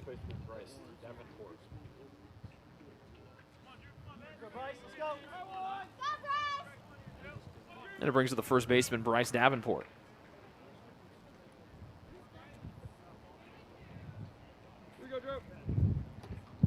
Henderson, the righty, out of the stretch. Kicks and comes home. Into the air and foul. Davenport's had a really nice day at the plate here in Game 1 for Marian. Has been to the plate 3 times, has yet to be retired, 2 for 2. With a hit by pitch, an RBI double, run scored, 2 RBI double in the 3rd, also scored, and he singled in the 4th. Bats here with a runner on, 1 out in the 6th, and Marian ahead by 4. The 1-strike pitch inside makes it 1-1 as Davenport backs out of the way.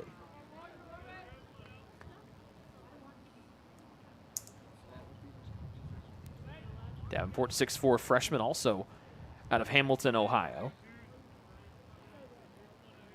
A couple of different Hamilton guys on the Marian baseball roster.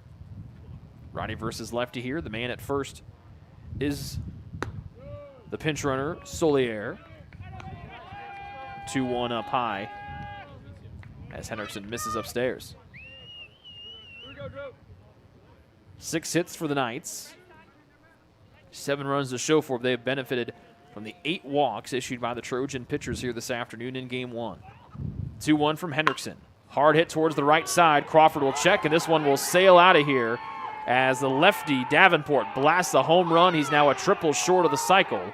It's now 9-3 Marian as that one just rode the wind and sailed out of here on a rope. 4 runs batted in now for Davenport. And it's the biggest lead of the afternoon for Marian. They're up by 6, 9-3 with 1 gone here in the 6th.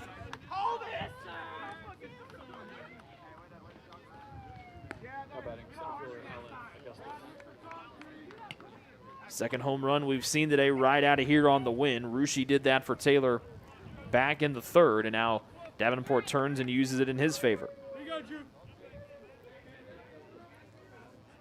Davenport with his 4th home run of the year.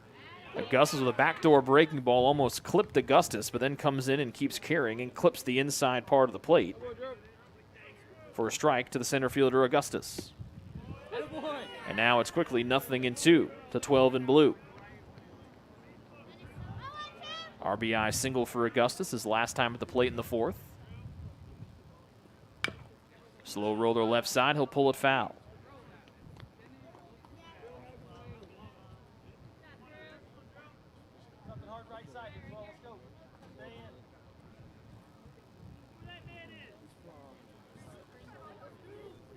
A 9-3 lead now for Marian. Augustus backs out of the way, almost clipped him on the elbow. 1 ball, 2 strikes.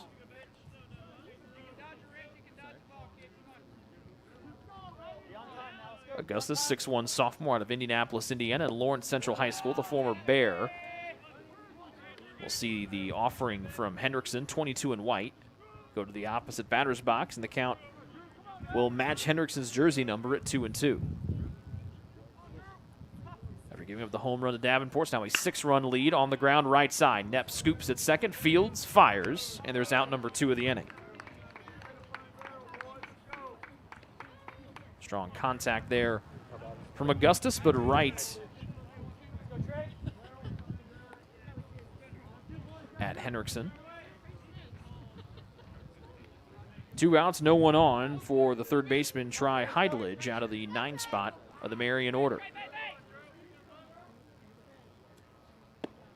Backdoor breaking ball into the inside corner, just like he started Augustus off with. It's strike 1 to Heidelige.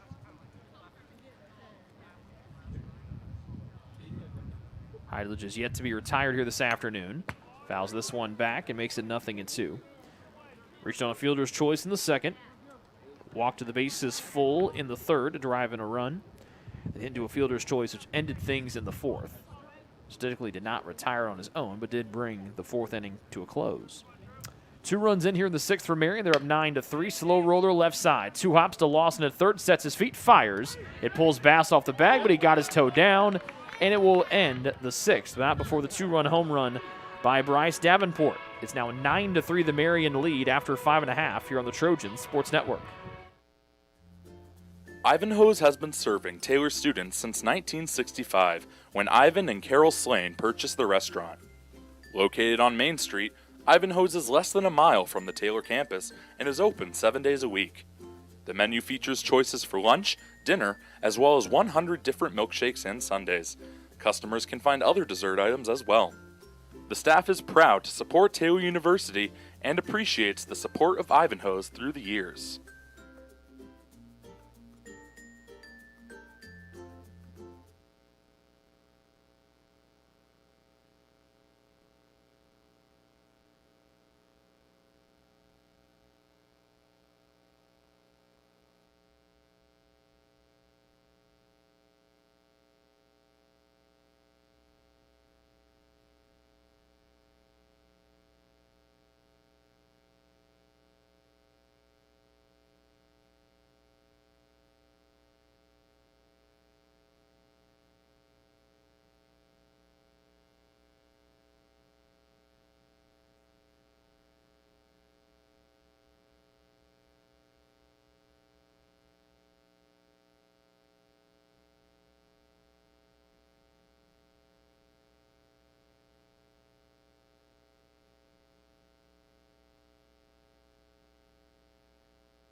So after the 2-run home run by Davenport, it's now a 6-run lead for Marian, and Bass leads things off here in the sixth. That's a curveball from Sackenheim, who's been on the money here in Game 1 in his 12th start of his young career. Second one in there for a strike as well, as Bass quickly down in the count 0-2. Bass, Crawford, and Lawson, the 3 coming up for the Trojans here in the sixth. They're trying to get their bats going here against Sackenheim. Up high, good eye from Bass, and the count 1-2.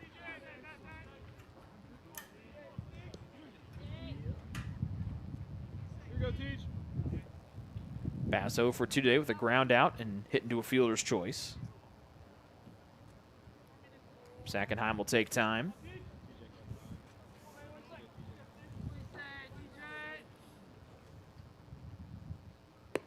Opposite batter's box, the fastball from Sackenheim, 2-0.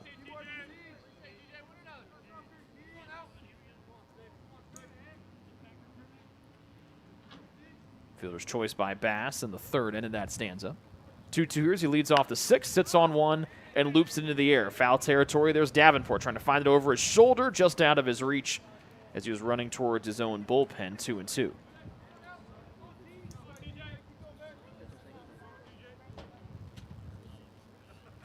Taylor got behind the 8-ball, trailing 6-0 after 2.5. They got 2 back in the third, but has been unable to string any offense together. 5 hits for the Trojans on the afternoon.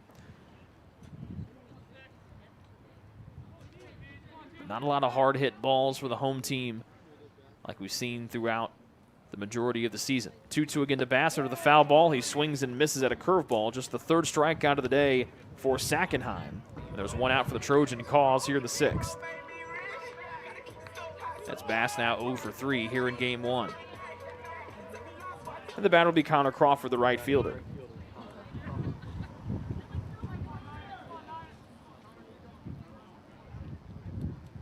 Sackenheim into the windup. Foul tips it back, does Crawford. No balls, 2 strike, or 1 strike.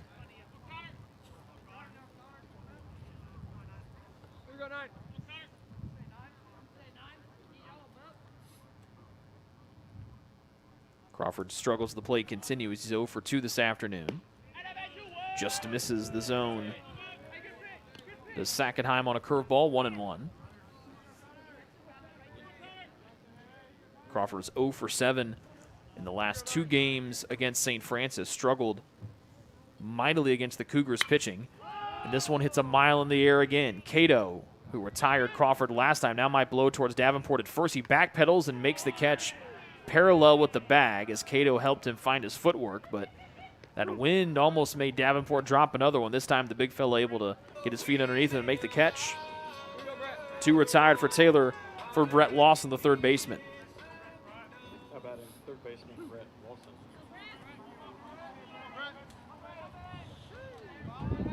And the batter will be Brett Lawson as Sackenheim looks for his third 1-2-3 inning here of the afternoon. Backdoor breaking ball nicks the outside part of the plate for a strike. As Lawson 1 for 2 on the afternoon, singled and scored on the Calball ground out last time up in the 4th. Breaking ball this time at the letters, no balls, 2 strikes for the third baseman Brett Lawson, as Taylor has had no answers for Sackenheim here on the mound today.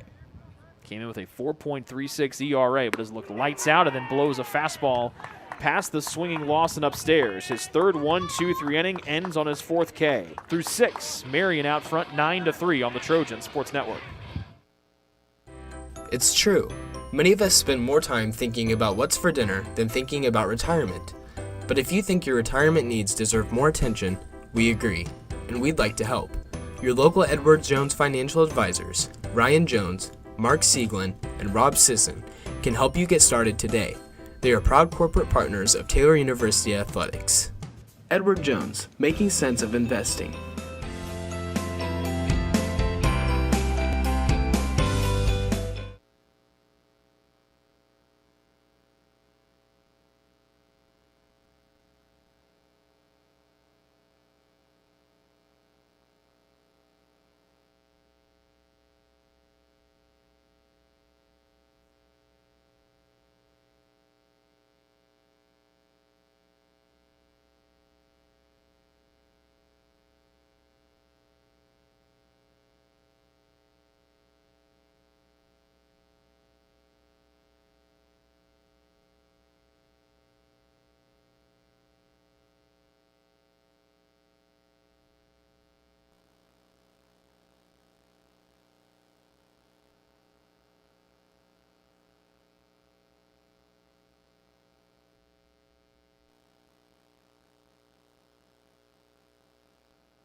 Fifth plate appearance for Hironori Cato.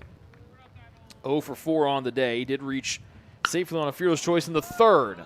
High pop-up. Knepp coming into shallow right center field. Crawford will come in and make the grab with his cap blowing off of his head. This wind has been a pest for every defender today. And Crawford makes the out here in the 7th. So Cato now 0 for 5 on the afternoon, and he'll bring up Porcelato, the shortstop. Second full inning of work here for Drew Hendrickson.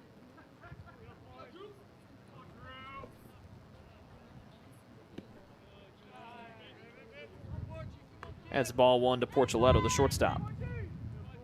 No hits for Porcelato today. Has reached base safely 3 times, 2 walks and a hit by pitch. Hendrickson comes back with a strike here on the hands to make it 1-1.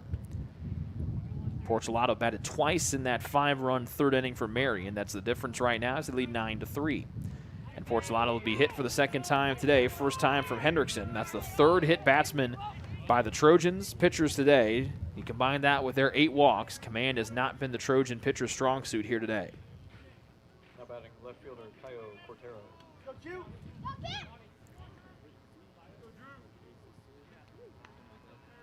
And it brings up the left fielder, Caio Cordero.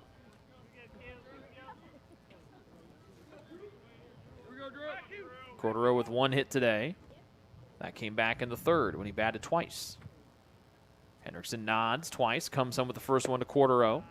His breaking ball cannot find the outside corner to the righty left fielder. Ball one.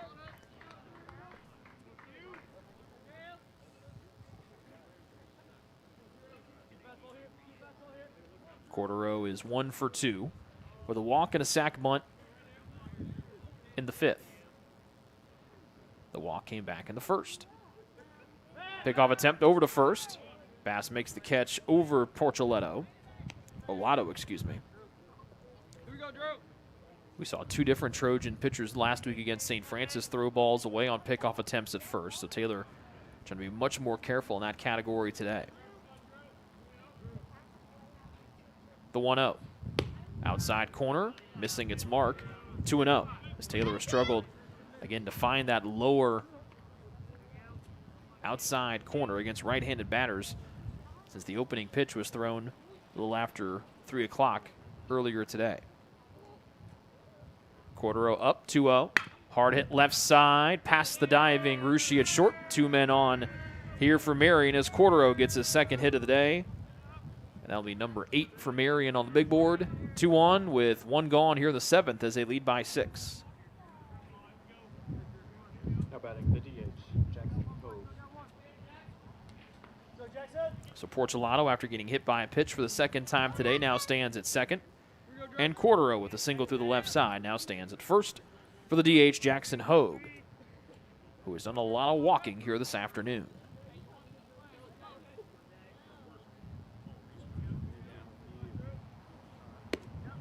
Slider from Hendrickson away for a ball.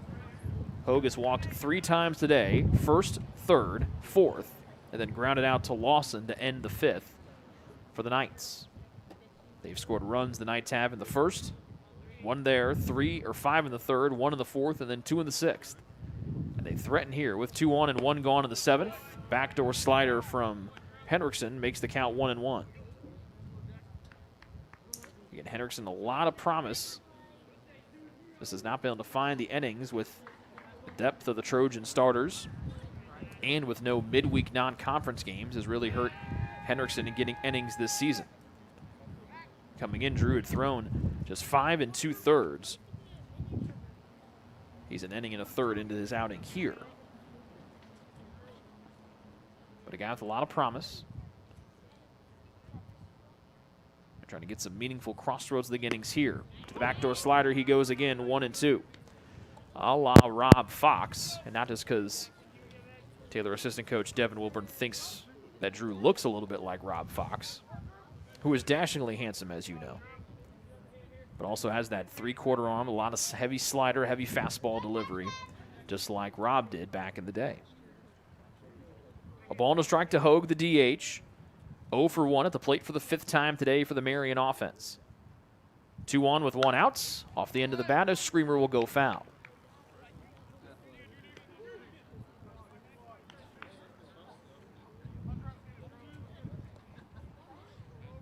Eight hits on the afternoon for Marian,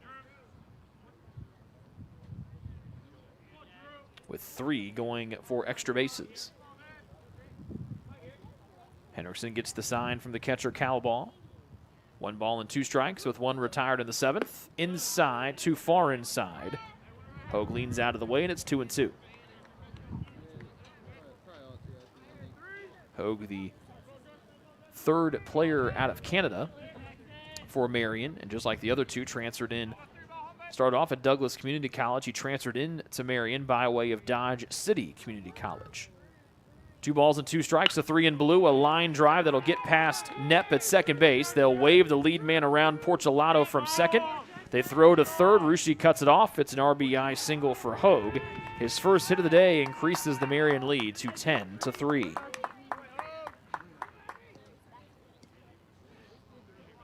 Now batting right fielder, Caden Jones. First and third as Cordero gets to the third base bag, and it's the right fielder, Caden Jones, here at the plate. Jones with a couple of knocks this afternoon for the Marian cause. Game 1 of the 4-game series here set to go 9. Game 2 will go 7. And then games 3 and 4, the set will start tomorrow here at 1 o'clock. The lefty Jones in there at the plate. 5th plate appearance. Trying to bring it back down was Calbaugh. Could not. 1-0.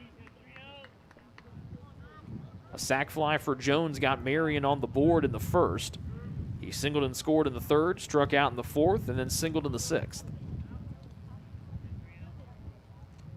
Second one from Hendrickson. Misses the outside corner, 2-0. Jones with 3 Marian players with multiple hits this afternoon. Following the lead of Cordero, who now stands at 3rd, and Davenport, who is 3 for 3, who's yet to be retired. The 2-0. Missing in the opposite batter's box. Fastball pulls Calbaugh out of his crouch. 3 balls and none to Jones. With runners at 1st and 3rd, and 1 gone here in the top of the 7th for Marian, with 1 run in as they now have pushed the lead to 10-3.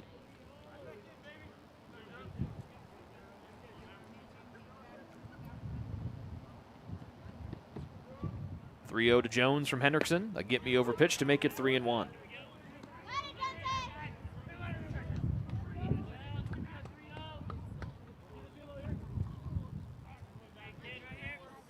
Hendrickson, the righty, on the first base side of the rubber. Down in the count, 3-1 after the first 3 were outside of the zone. Foul tipped into the glove of Calbaugh by Jones, and the count now full, 3-2. Hendrickson in search of his first punch-out. Hero of the afternoon. 10-3 lead for Marian as they bat here in the 7th with 1 run already in. Payoff to Jones. Hendrickson gets him to pop up, tailing to the left, and this one will get out of play.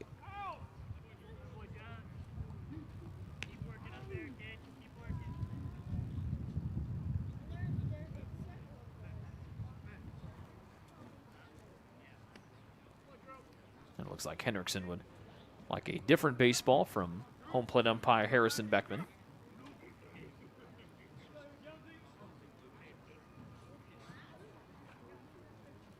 It's Cordero at 3rd, Hogue at 1st.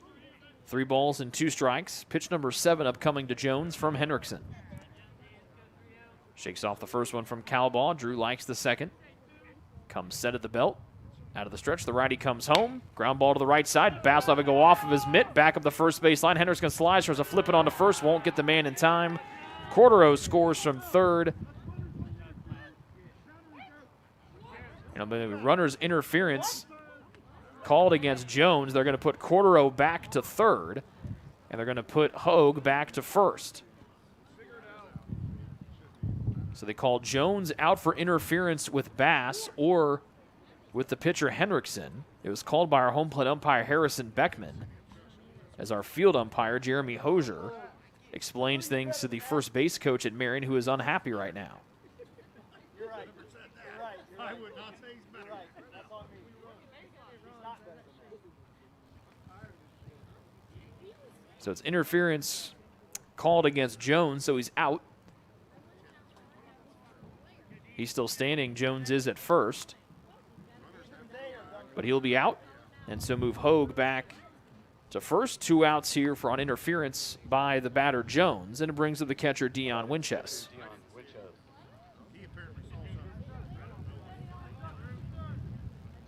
Ben Calbaugh comes out from behind home plate. It's interference on Jones, so he's out. Take the run off the board. It's still 10-3 Marian, with 2 outs now here in the 7th.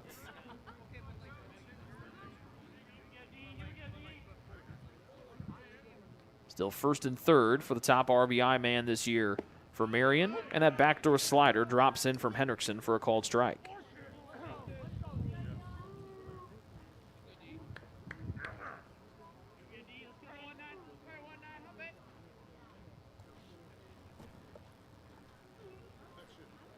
A strike to Winchester, who has scored twice this afternoon. Ball low and away, ball 2. Winchester with an RBI walk with the bases loaded in that 5-run 3rd for Marian. And he reached on a fielder's choice in the 6th and came around to score on the home run of the man out on deck in Davenport. As Winchester 0 for 3 on the day, but is But a vital cog offensively here for Marian. Fastball from Hendrickson at the knees, outside corner, called for strike 2.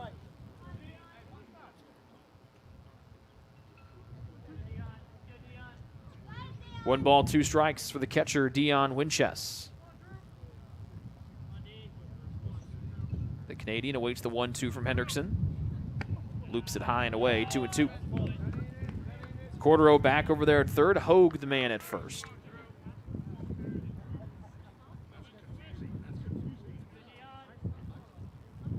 Righty versus righty here in the top of the 7th. 2 outs and runners at first and third for Marian as they try to build on their 10-3 lead. The 2-2. Swing and a miss. Hendrickson gets his first K, but 1 run comes home on the RBI single from Jackson Hogue. We stretch things out here at Winterholder Field. It's Marian 10, Taylor 3 on the Trojan Sports Network. What limits you? Too small, too old, insecure, broken. You have no limits.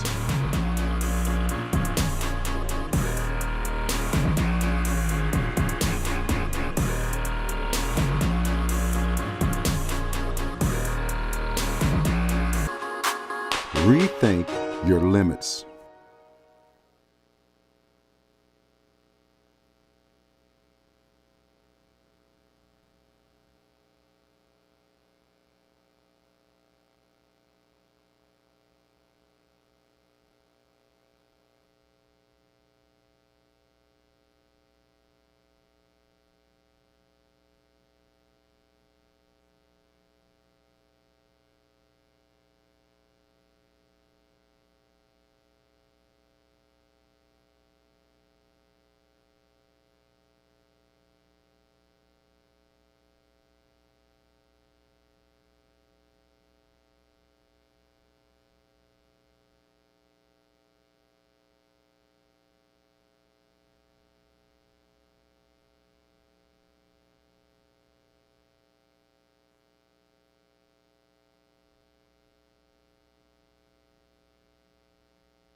Bottom of the 7th, left fielder Cade Vandermolen will get things going for the Trojans. Bottom third of the Taylor order up here as Noah Sackenheim continues his stellar outing. He's held the Trojans to 3 runs on 5 hits. Vandermolen skies one here. Davenport loses it in the sun. Right side foul territory coming in and not able to make the catch is Caden Jones, who dove and rolled.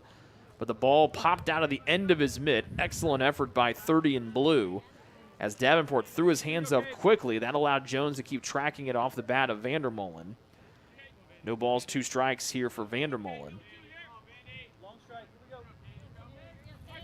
As Vandermolen tries to get on for the second at-bat in a row. He's 1 for 2, doubling, but was stranded at third back in the 4th stanza.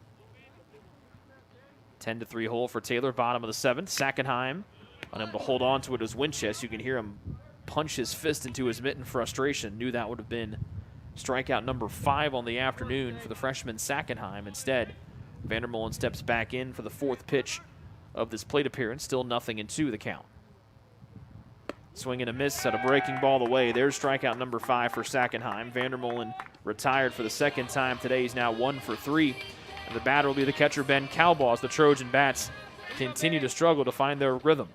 How about catcher Ben Calbaugh? Calbaugh 0 for 2. First one from Sackenheim, a breaking ball that's low, 1-0. Foster's on deck for the Trojans here in the bottom of the 7th. They've mustered 5 hits, 2 for extra bases. Calbaugh fights it off on the handle, bouncing up Porcelato at short. Off one bounce, throws on the run across his body to Davenport, 6-3 on the putout. Calbaugh now 0 for 3 on the afternoon. And Taylor in danger of being retired in order for the 4th time here today against Sackenheim. Calbaugh shaking out that right hand just a little bit. as Sackenheim jammed him on the inside part of the plate. And it brings up Foster, who has one of the 5 hits for Taylor here this afternoon. Sackenheim wasting little time. His fastball left upstairs, 1-0. Foster singled and scored in the 3rd inning on the Ruschi home run as Nick stands on deck. Second one, Foster with a charge, a towering shot towards Augustus. Has a run towards the right center field gap. Augustus has to go off of his mitt. Foster already at second base, and he'll get into third base easily as Augustus struggles to pick the ball up in the grass. He punches his mitt in frustration.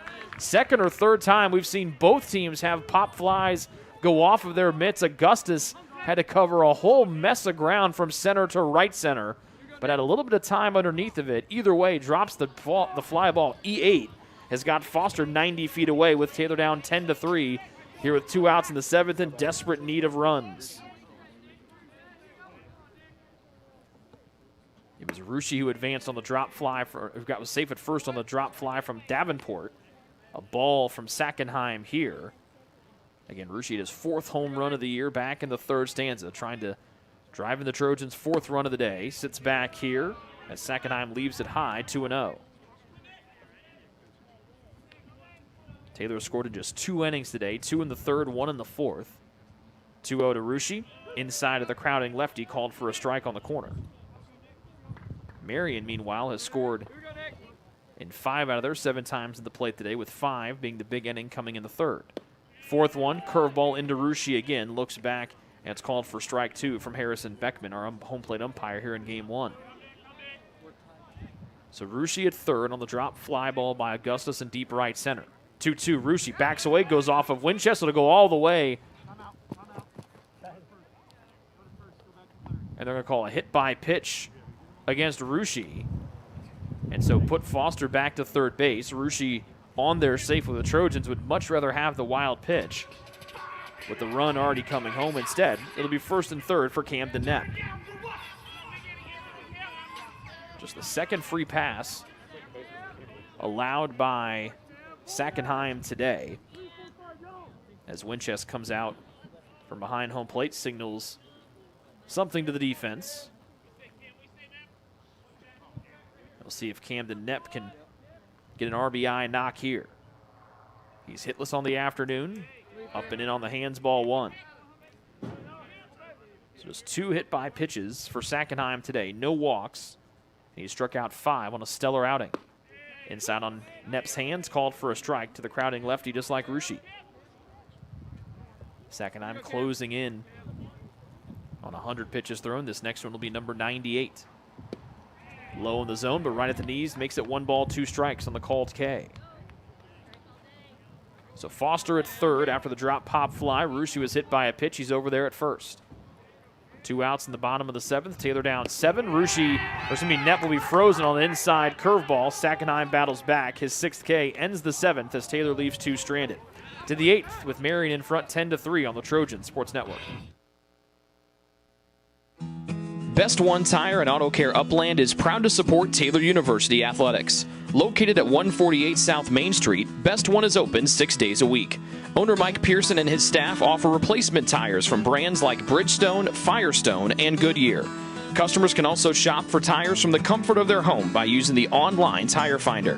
When it's time for mechanical repairs, Best One's ASE certified technicians can perform a wide range of services to get their customers back on the road.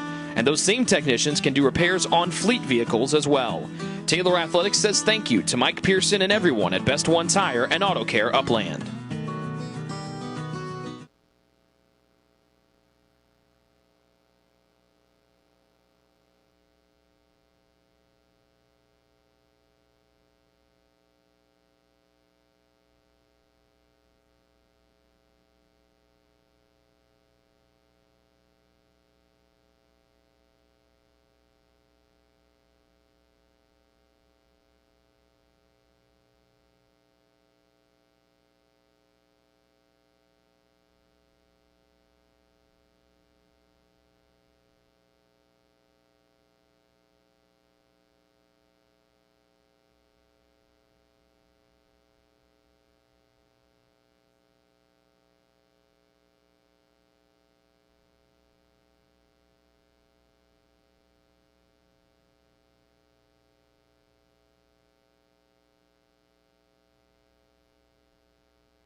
It's all Marian as we start the 8th inning with Bryce Davenport, the first baseman, taking a strike from Drew Hendrickson in one of his longest outings of his freshman season. Right side, Davenport just over the top of the bag. It'll be a single for 11 in blue. He'll round first. Crawford picks it up, bare hand throw on to first. They'll bounce on through. Davenport slides in head first. And a long time to get the safe call from Jeremy Hosier, but he's in there with a leadoff double. Second double of the day for Davenport. He's now 4 for 4 and has not been retired on the afternoon. Center fielder Alan Augusta. Good little pull swing there from Davenport as he bounces it over the bag.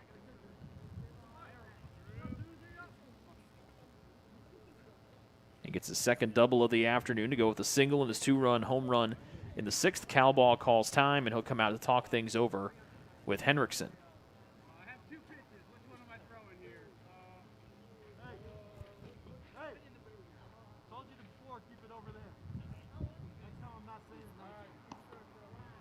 So a warning issued by Harrison Beckman, our home plate umpire, over to the Marian dugout as a right-hander is warming up for Taylor in the bullpen. That looks to be number 29, Drew Kindy, the right-hander, getting loose. The batter is the center fielder, Alan Augustus. Augustus 1 for 3 as he bats for the 5th time.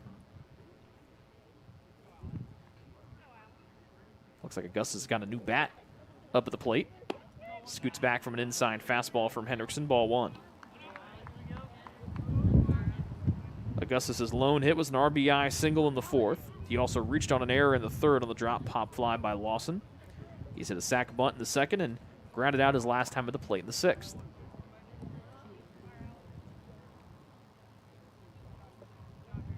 Augustus playing in his 11th game. An inside strike from Hendrickson makes the count even at 1-1. Just the 5th start of the year for the sophomore Augustus. Has done well in his limited action this year, again playing in just his 11th game and starting number 5. Came into today 4 for 12 at the plate. He's got a hit already today here in game 1 of the 4-game series. Slips out of Hendrick's hand. It'll hit Augustus on the backside and put runners at 1st and 2nd with nobody gone here at the top of the 8th for Marian as they lead 10-3. Now batting third baseman Trey. Second time that Hendrickson has hit a man today. That's 4 for the Trojan pitching staff in total, combined with their 8 walks.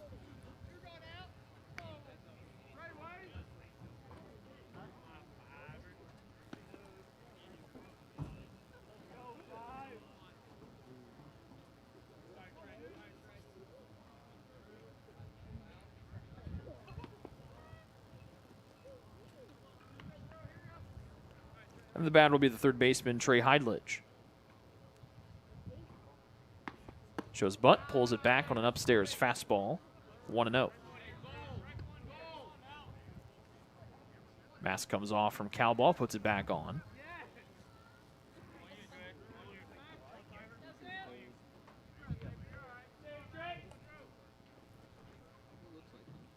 A walk for Heidlich, the only time he's reached base safely here this afternoon. Shows bunt again, chokes on the hands, go upside. Fielding Hendrickson will kick it between his legs. He took his eyes off of it to try to scoop it up in his mitt. That'll be the 2nd error on the Trojans today, and they're loaded up for the 3rd time today here for Marian as they lead 10-3.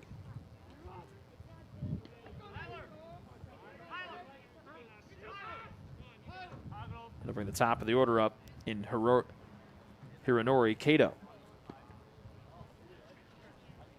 And Tyler Hargrove will come in to run here for Heidlich at first.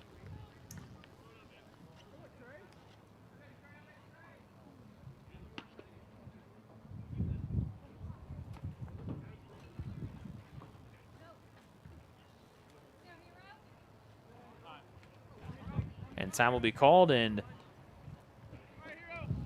Taylor will be making call to the bullpen. So Hendrickson's outing will come to a close. Bases full for Marian as they've dominated game 1 of the series so far. Bases full, nobody out, top of the 8th. Marian leading 10-3. What limits you? Too small, too old, insecure, broken. You have no limits.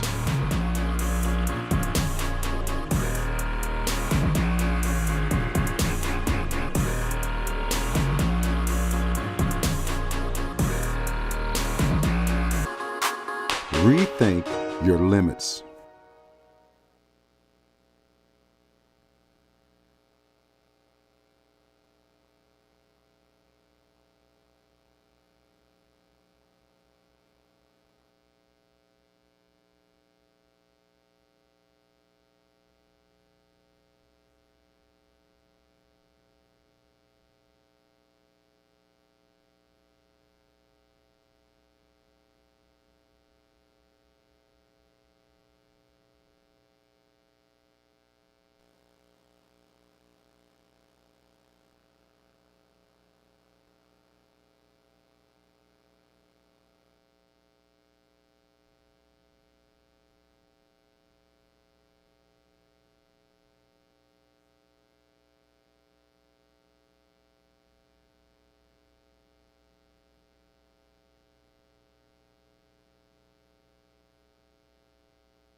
Second baseman Hironori Kato will bat here with nobody out and the bases full as it takes on the junior right-hander from Lexington, Kentucky, Drew Kindy. Hendrickson's outing comes to a close after 52 pitches, 2 innings. He's responsible for all 3 men on the bases here with Marian out front 10-3. Ground ball to the right side. Bass will scoop, fumbles with a little bit, calls Kindy off, steps on the bag, an RBI ground out will score Davenport and increase the Marian lead up to 11-3. First RBI of the afternoon for Cato. And that run will be charged to Hendrickson. He's now given up 4, and he's still responsible for Augustus, who's at third, and Heidlich, who is at second.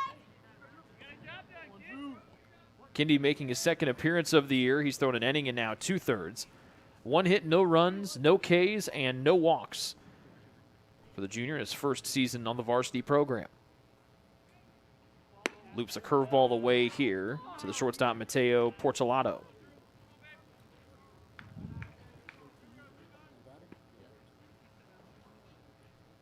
Kindy has gotten high marks from pitching coach Justin Barber and has transitioned to the varsity team this season.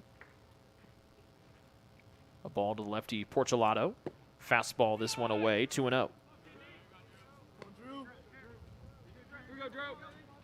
Portolato no hits, but he's gotten on base safely 4 times as he's 0 for 1 on the day. 2 hit by pitches that he scored on both in the first and the 7th.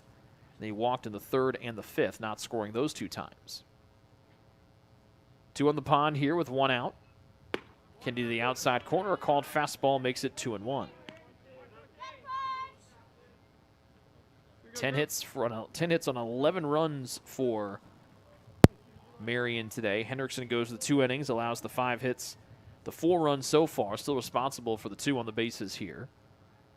1 out for Kindy, the new pitcher. Low and away, 3-1 for Portolato, the shortstop.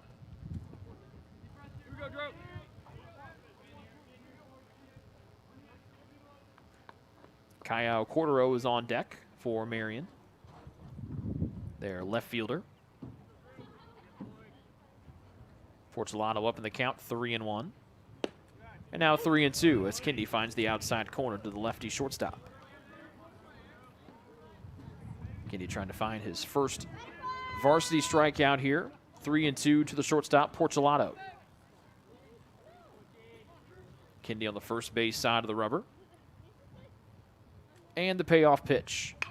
Off the end of the bat, foul over the flights to our left and to the Turner Stadium turf.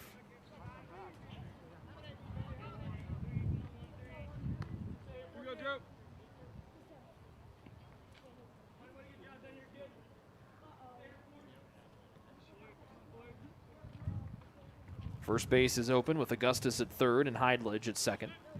One gone at the top of the eighth. One run home for Marian. They now lead by 8, 11-3. Another 3-2 to Portulato. High bouncer right side. Bass will field. Kindy races over to cover. Underhand from Bass. They get the out there. Augustus will score from third. And it's now a 12-3 Marian lead with 2 retired in the 8th inning. First RBI of the day for Portulato.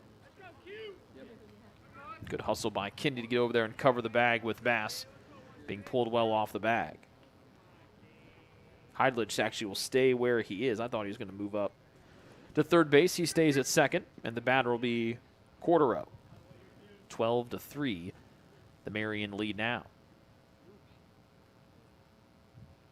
Kindy inside with a fastball, ball 1 to Cordero, who has gotten 2 hits here this afternoon.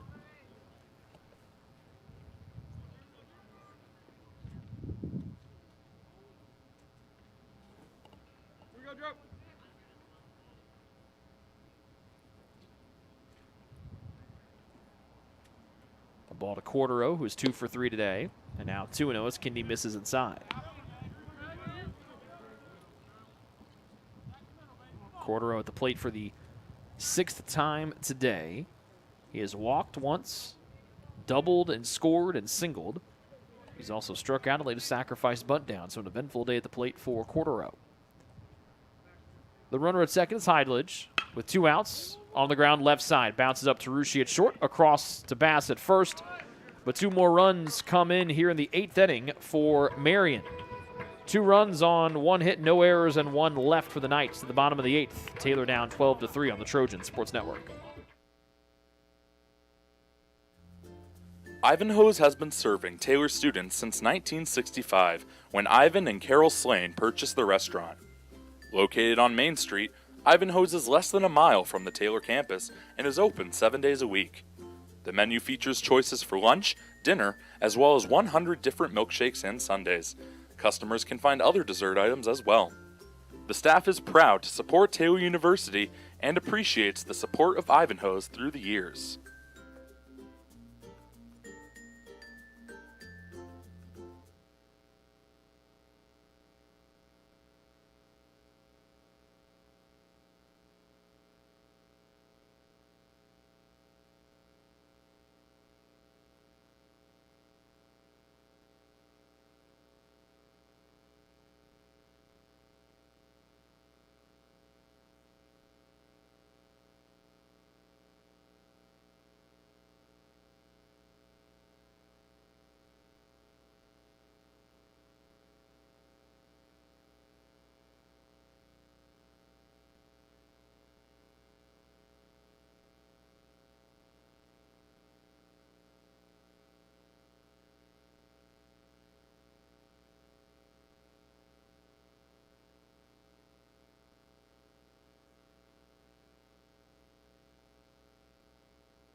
New pitcher in here for Marian will be Davis Enfield.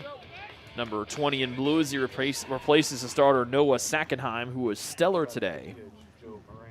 Enfield replaces his freshman classmate. He's out of Middlebury, Indiana, and Northridge High School is Enfield. 6'3", righty. He comes in, makes his 7th appearance of his freshman season and his 6th in relief. Fires a fastball well off the outside corner, but called for a strike against Joe Moran. 99 pitches for Sackenheim. He goes 7 innings, allows 5 hits, 2 runs, both earned, no walks, hit 2. Struck out 6, big looping 12-6 curveball, but it's 1-1 now to Moran. And Sackenheim had 3. 1, 2, 3 innings, retiring the first 8 men of the inning as Moran will send one in the air towards left center. Augustus tracks it underneath, takes a couple steps back and makes the catch to retire Moran for the 3rd time today. He's 1 for 4. And Taylor down 12-3 here with 1 gone in the 8th. And the pinch hitter for the Trojans will be Matt Dutkowski, batting in place of the first baseman TJ Bass.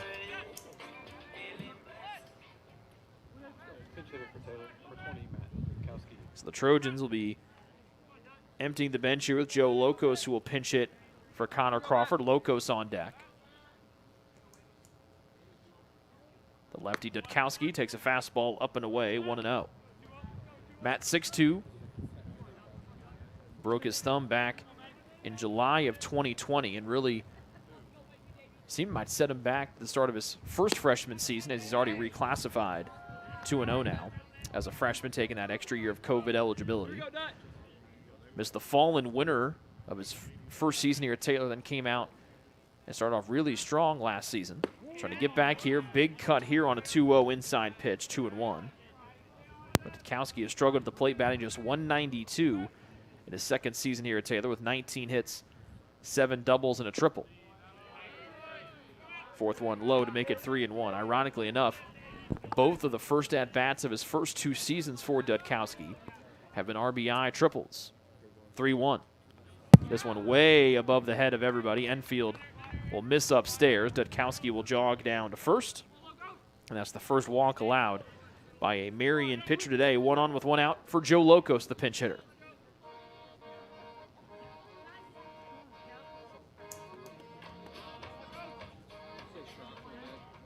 Pinch hitting for Taylor, number 18, Joe Locos. Locos, a 5'11 freshman out of Gaithersburg, Maryland.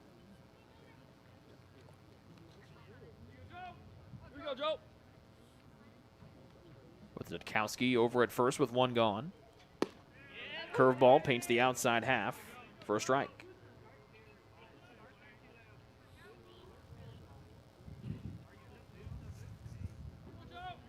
Locos 1 for 3 on the year as he appears in his 10th contest of his freshman season. Fastball in the air high. The wind blows it towards right field. Jones comes in, shielding his eyes with his glove, makes the catch with that gloved right hand. Dutkowski will get back to first. 2 gone for the pinch hitter, Cole Schrock.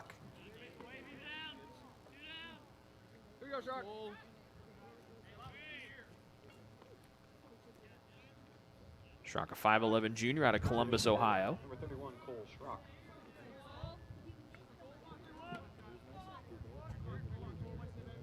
Schrock playing in his 20th game of the season. The lefty steps in. The fastball is going to get out of the glove of Winchester and all the way to the backstop. Dutkowski easily maneuvers down to second. And it's a ball to Schrock. Cole 2 for 7 on the year with a double.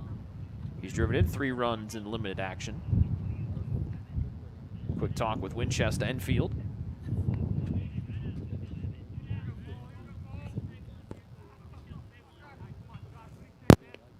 With Dutkowski standing there at second.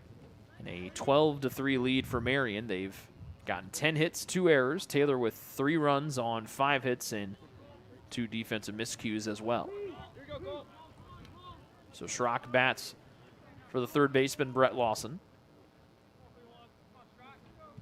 A ball to Schrock after the high pitch. Schrock off the end of the bat towards the left. Cordero is playing in. It will not get over his head as he runs and retreats and makes the grab. Dudkowski will be stranded at second. No runs for Taylor through 8. To the 9th we go. Taylor down 12-3 here on the Trojan Sports Network. Best One Tire and Auto Care Upland is proud to support Taylor University Athletics. Located at 148 South Main Street, Best One is open 6 days a week. Owner Mike Pearson and his staff offer replacement tires from brands like Bridgestone, Firestone, and Goodyear. Customers can also shop for tires from the comfort of their home by using the online tire finder. When it's time for mechanical repairs, Best One's ASE certified technicians can perform a wide range of services to get their customers back on the road. And those same technicians can do repairs on fleet vehicles as well. Taylor Athletics says thank you to Mike Pearson and everyone at Best One Tire and Auto Care Upland.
Top of the 9th for Marian as they lead 12-3.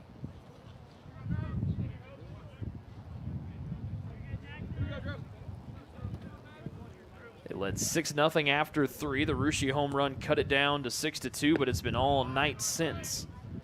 Jackson Hogue swings through the first one from Kindy. And there's a strike to start things off for the DH, Hogue, who has gotten on base 4 out of the 5 times he's been to the plate today. Kindy with a curveball bouncing up the middle. There's Russia at short, waits for the hop to come in, fires it across. Dudkowski will scoop as he stays into play first. 6-3 on the putout for the first out here in the 9th. Other defensive switches. Josh Godfrey has come in. He plays center field in place of Jonathan Foster. Cole Schrock stays into play third in place of Brett Lawson, who he pinch hit for in the bottom of the 8th. And as we mentioned, Dudkowski remains in to play first after pinch hitting for Bass in the 8th. Caden Jones, the right fielder, up. As Kindy misses low, bouncing it short for ball 1.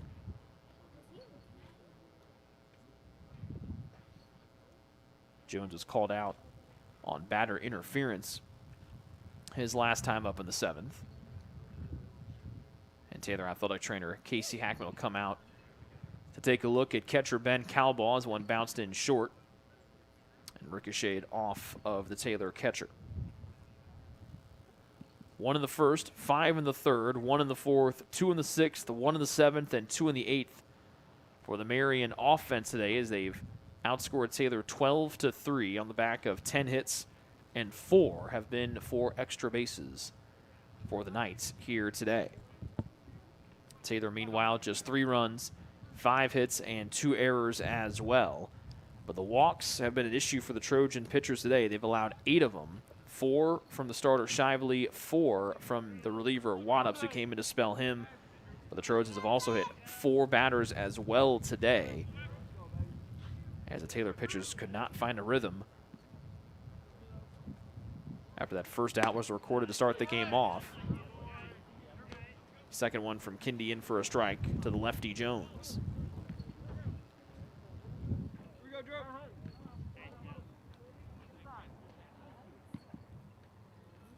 Time is called as Bryce Davenport will be waved back in to the Marian dugout on the first base side of Winterholder Field. Kindy, the righty, out of the stretch, his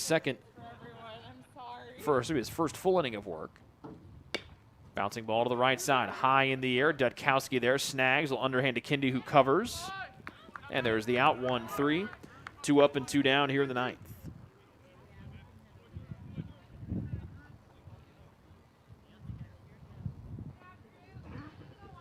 Now batting the catcher, Dion Winchester.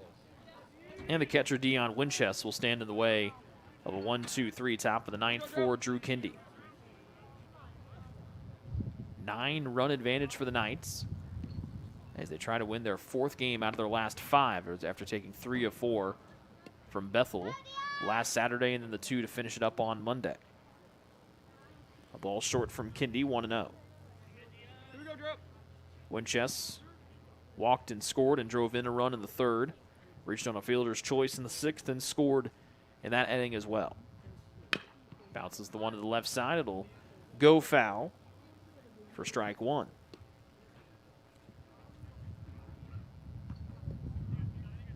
So without a big bottom of the ninth, the Trojans staring down, dropping their 5th straight game in a row, something that we did not think this team would have to worry about when the year started. They've had a couple of long losing streaks, 3 games or so this year, but this 5 one would be the longest one of the year. 3rd one makes it 2-1. Here we go, Drew.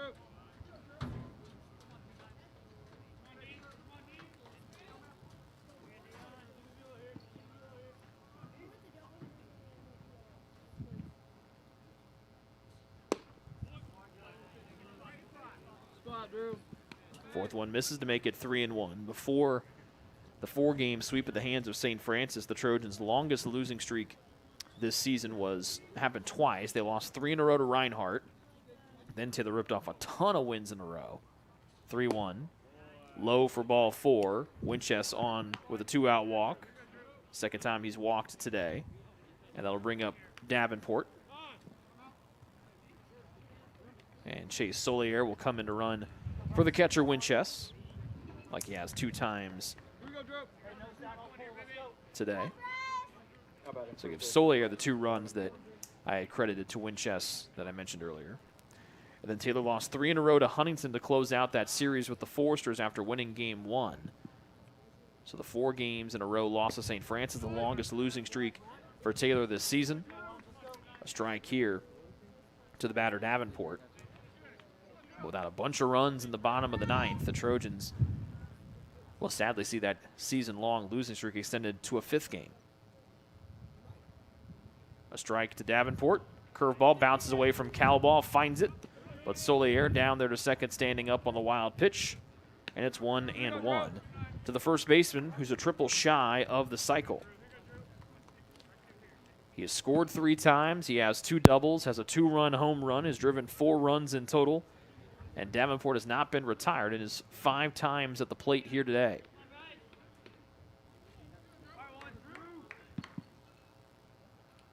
A ball and a strike.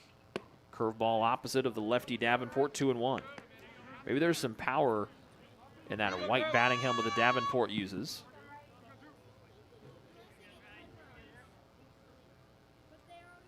If I was one of his teammates, I might try to borrow that white batting helmet for game 2. 2-1. Missing again is Kindy, 3-1.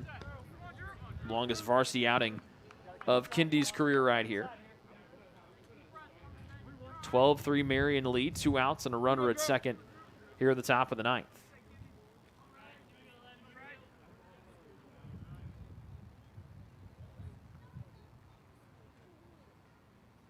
And the 3-1 from the righty Kindy. Swing and a miss. Davenport, though, fouls it back. And it's 3-2. Just getting a piece of it was that blue bat of 11 in blue Davenport.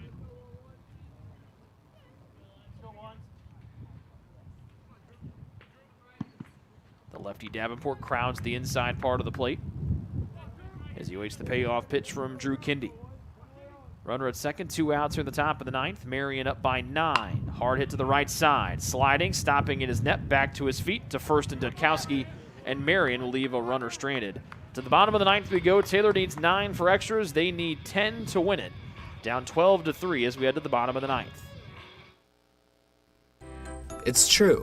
Many of us spend more time thinking about what's for dinner than thinking about retirement. But if you think your retirement needs deserve more attention, we agree, and we'd like to help. Your local Edward Jones financial advisors, Ryan Jones, Mark Sieglin, and Rob Sisson, can help you get started today. They are proud corporate partners of Taylor University Athletics. Edward Jones, making sense of investing.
Bottom third of the order up for Taylor here in the bottom of the ninth as they trail Marian 12-3 in game one of this four-game series. Left fielder Cade Vandermolen is the leadoff man here in the ninth. And missing away will be Enfield for ball one.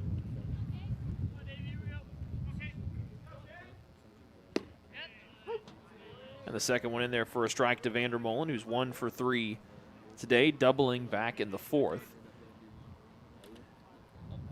None of the Trojans have had more than one hit today. Vandermolen with one of the two extra base knocks for Taylor today, going with Rushi's home run back in the third. Third offering from Enfield out of the zone to make it 2-1. Taylor down 12-3 as play begins here in the bottom of the ninth. And now Vandermolen up 3-1. Calball on deck and then Godfrey to follow. 3-1. Vandermolen skies it into the air. The wind has died down considerably. Jones racing in from right field. He won't be able to make the play as it lands in foul ground. Just sails over this outstretched glove. Strike two now to Vandermolen, 2-2. That wind was crazy earlier. Gusts are blowing strong at 22 miles an hour now, as you mentioned. Now it picks back up in intensity, but we saw gusts well north of 30 miles an hour through the majority of this first game, but now as the sun starts to set back into our left, the wind's starting to calm down just a smidge. Full count, 3-2 to Vandermolen as he leads off the ninth, fouls it back off the mask of Winchester. It takes the mask off. He's okay after being checked on by head home plate umpire Harrison Beckman. It remains 3-2.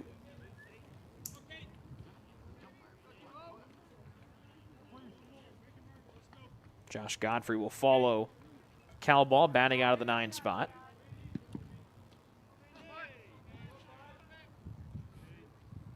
Taylor down 9 as play begins here in the bottom of the ninth. 3-2 to Vandermolen, 7th pitch of the at-bat. Inside, he chucks the bat, but he's called for strike 3 as Enfield gets the inside corner. His first K of his outing. One gone for Taylor in the ninth, and it brings up Calball.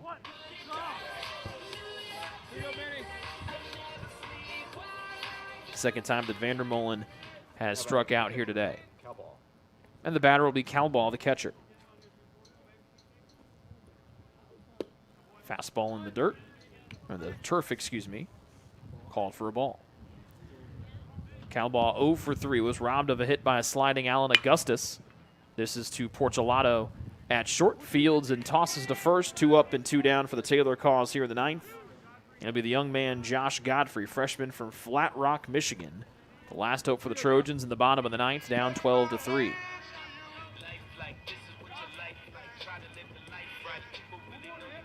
Godfrey made his third or second career start for Taylor in Game 4 against St. Francis on Saturday. And he comes in here, has ditched the batting gloves, has normally worn gloves throughout the year. Ball 1 on the inside to Godfrey. Josh just 1 for 13 this season. And takes a second one for a strike. Josh was 0 for 3 with a walk in that last game of the St. Francis series last Saturday night. He sends this one into the air towards Augustus in center. Augustus underneath, makes the catch, and that will be out number 3 as Marian wins game number 1 by a final of 12-3. We'll be back with game number 2 in about 25 minutes here on the Trojans Sports Network.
Back here at Winterholder Field, getting ready for game number 2 between Taylor and Marian, as the Knights take game number 1 by a final of 12-3. They now sit at 23-25 on the year, 16-17 in the Crossroads League. Taylor now 33-17 overall, 22-11 here in the Crossroads League. Trojans are now 20-5 here at home. Marian wins just their 7th true road game of the year. They are 7-13 away from home. Hironori Kato leads it off. He squares off with Noah Huseman, and we're underway at 6:25 p.m. Kato in game number 1 had a good day at the plate. 1-1 against the starter Noah Huseman, the 5'11 junior right-hander out of Fort Mitchell, Kentucky. He's been the number 2 starter for the Trojans all year here in 2011. 1-1 to Kato. Swings and misses at a breaking ball away, 1-2.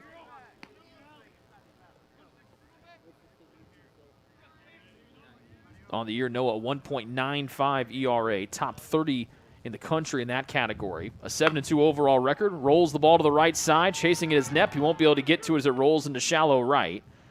As not able to get there in time was the sprinting Nep. Kato rolls that bad boy over through the right side of the infield, and the first hit of the series is in with a leadoff single to start game 2 off here for Kato.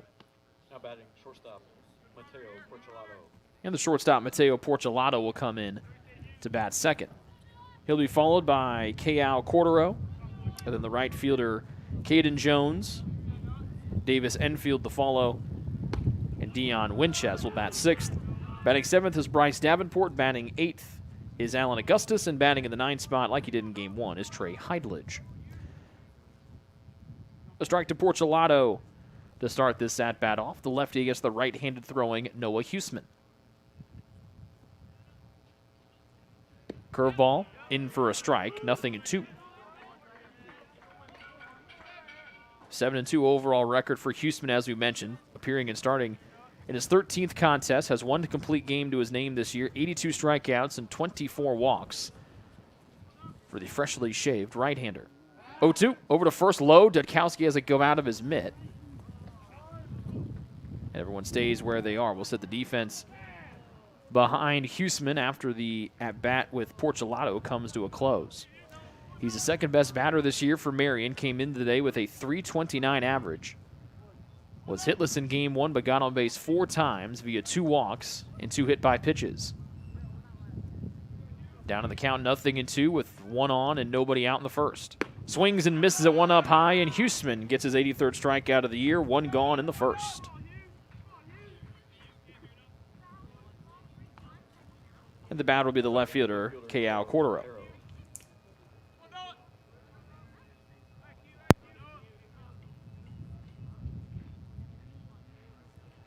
So Kayao Cordero, the righty left fielder against the right-handed throwing Huseman. Curveball is a called strike.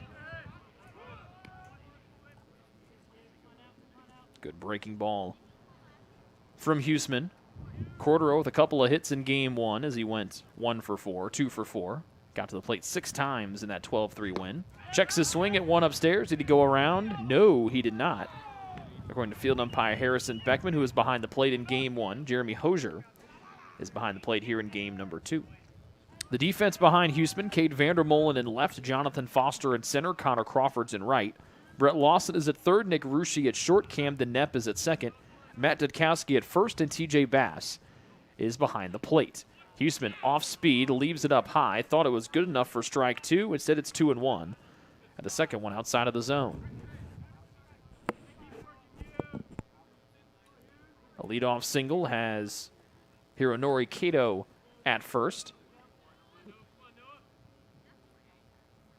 Cordero up in the count. 2-1. With 1 out, fouls this one up the first, sends it up the first base side. He looked to his left, it went to the right. An infield ground out as Dudkowski scoops it, steps on first.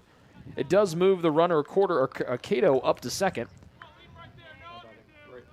And there are 2 outs on the board here in the first.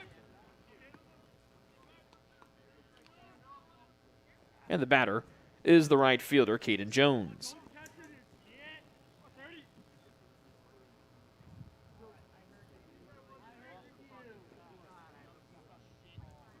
Jones, a 6-foot sophomore out of Crawfordsville, Indiana, and Crawfordsville High School. Had a splendid game number 1 with a couple of knocks and an RBI on a sac fly. Fastball from Huseman away for a ball to the lefty Jones. Jones also scored a run as well in the opener after going 0 for 6 in the 2 games against Bethel on Monday to wrap up that 4-game set. Fouls this one off of home plate. Bounces straight back for strike 1 to Jones.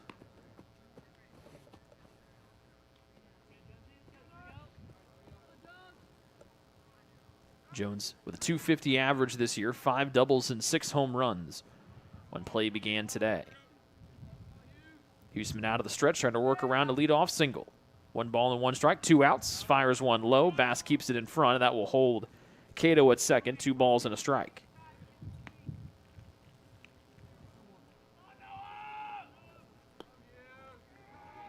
Taylor trying to split the doubleheader after watching Marian do whatever they want in game number 1 with the Knights winning 12-3. Huseman first base side of the bump. Cato at second after the ground out following his leadoff single. The 2-1 comes home. Off speed, floats it in for a called strike. At the belt of Caden Jones, 2-2. Huseman putting together his best season here at Taylor. A senior academically, a junior athletically, taking that extra year of COVID eligibility. The 2-2, curveball. Did Jones go around? Holding on to it was Bass, and he did go around, according to Beckman in the plate. Jones unhappy as he discards his bat with frustration towards his own dugout. Second K at the top of the first for Huseman, and he works around a leadoff single to the bottom of the first, next on the Trojan Sports Network. Ivanhoe's has been serving Taylor students since 1965, when Ivan and Carol Slane purchased the restaurant. Located on Main Street, Ivanhoe's is less than a mile from the Taylor campus and is open 7 days a week. The menu features choices for lunch, dinner, as well as 100 different milkshakes and sundaes. Customers can find other dessert items as well. The staff is proud to support Taylor University and appreciates the support of Ivanhoe's through the years.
Almost the same exact order for the Trojans that we saw in game number 1. Just a slight difference with who's batting out of the 8th spot. It's Nick Rush to lead off like he has since he got to campus. He'll square off with the starter Andrew Noller. And the righty, wearing 22 in blue, misses 2 out of the zone, 2-0. Noller on the year, a 4.96 ERA, starts his 7th game and appears in his 10th. Third one finds its mark to make it 2-1. A 1-2 overall record for Noller this year with a couple of complete games to his credit. Swings and misses does Rushi. Quickly 2-2 to the Trojan shortstop as he leads things off in the bottom of the first. Noller, the transfer from the University of Cincinnati, a 6'4" sophomore right-hander. He, like a good chunk of this Marian roster, calls Hamilton, Ohio home. 2-2 to Rushi. Off the end of the bat, foul, and it stays 2-2. Knepp, Moran, Bass, Crawford, Lawson, Vandermolen, Dudkowski, and Foster. The Taylor batting order here in game 2 as they try to salvage a doubleheader sweep. 2-2, pitch number 6 to the lefty Rushi. Low. That's kicking his leg out was Winchester. 3-2. Rushi 1 for 3 with his 4th home run of the year in game 1 earlier. Payoff from Noller. And another foul ball back to the left off the end of the bat of Nick Rushi.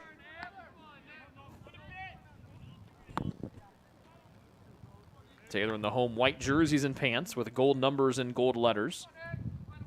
Marian in the road blues with white numbers, white letters. A little pause from Noller on a 3-2. And it's ball 4 as Rushi will chuck the bat and make his way over to first. So a good start for the Trojans as they held Marian off the board in the top of the first, something they were unable to do in game number 1. And it brings up the second baseman, Camden Knepp.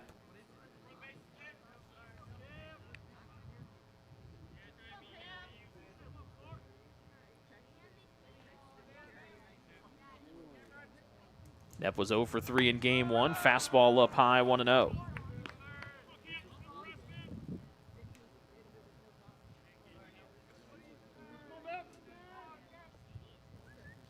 Knepp reached base once in game 1 after he got hit by a pitch. Noller out of the stretch, the righty home. Knepp with a big hack, and the lefty look at the count to be 1-1. The defense for Marian in game number 2. Caio Cordero in left, Alan Augustus in center, Caden Jones in right. Trey Heidledge is at third. Mateo Portolato at short. Hiro Nori Cato at second. Bryce Davenport at first, and Dion Winchester behind the plate. Runner goes, throw from Winchester, a good one, sliding in Rushi, tag in time from Portolato, and Rushi thrown out trying to steal second. It's 2-1 at the plate here to Knepp, but the Trojans have their first runner thrown out of the series. Winchester throws out his 8th batter this season.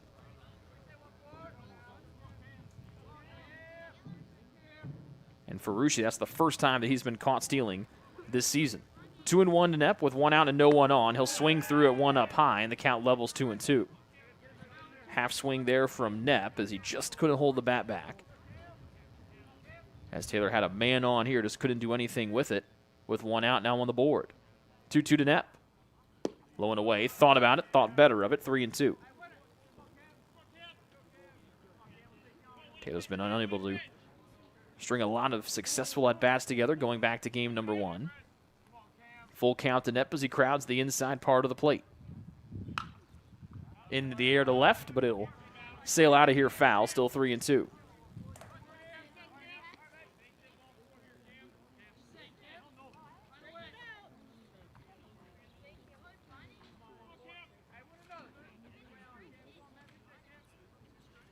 Still 3-2 to Knepp. With nobody on and 1 out, the pitch. Inside, almost hit him. Knepp will boogie out of the way. It'll be a walk. Second walk allowed of the inning. 1 out. And it'll bring up Joe Moran, the DH.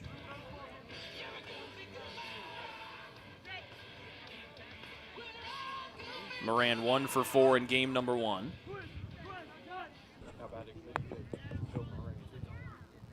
With a single to his name. Joe came into the day second best batting average for the Trojans with an average of .297. Has done a lot better job at the plate the last couple of weeks. Inside breaking ball called for a strike. Moran, the grad transfer from Anderson University. It's the 2017 season, which was his freshman season at AU because of Tommy John surgery. Came back as a redshirt sophomore in 2019. Second one left up high, 1-1. To be named the Heartland Collegiate Athletic Conference MVP.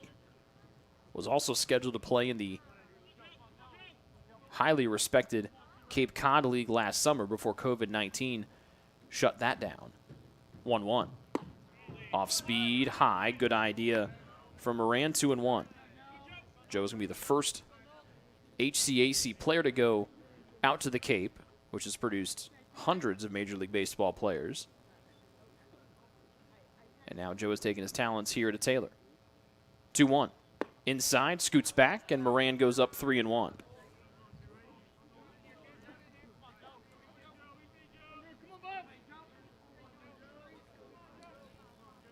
TJ Bass, the catcher, waits on deck with Knepp over at first after a one-out walk. Rushi was thrown out trying to steal second after a leadoff free pass. Moran goes after the 3-1, lifts it out of play to the right. Into the parking lot it goes. It's now 3-2.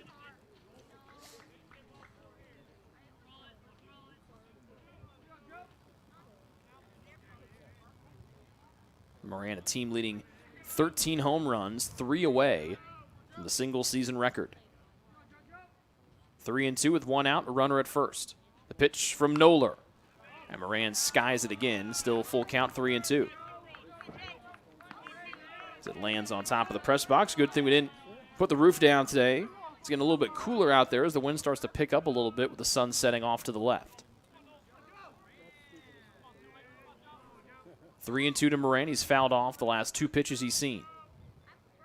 Runner at first and ball 4. Now 3 straight walks for Noller. And 2 still remain on the bases for the catcher, TJ Bass. So much like Taylor's pitchers struggle with the walks in game number 1, Noller struggling with the walks here early in game 2. 1 out, 2 on, bottom of the first.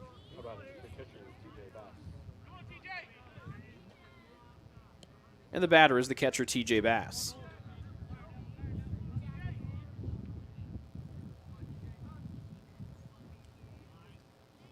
Bass 0 for 3 in the opener. Knepp, the lead man at second.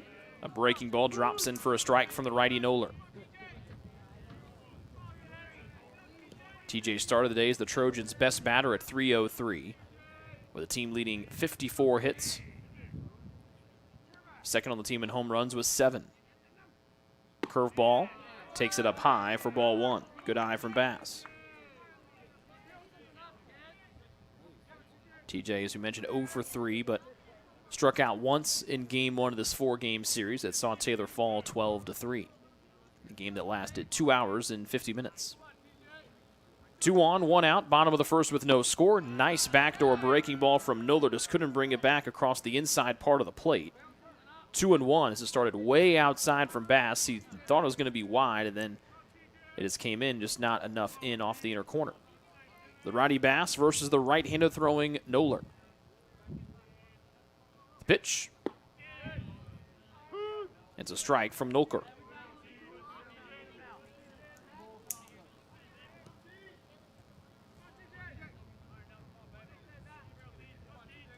Two balls and 2 strikes. Noller has walked the first 3 batters of the inning. There's 1 out on the board. 2-2. Bass goes after it, lifts it foul to the right.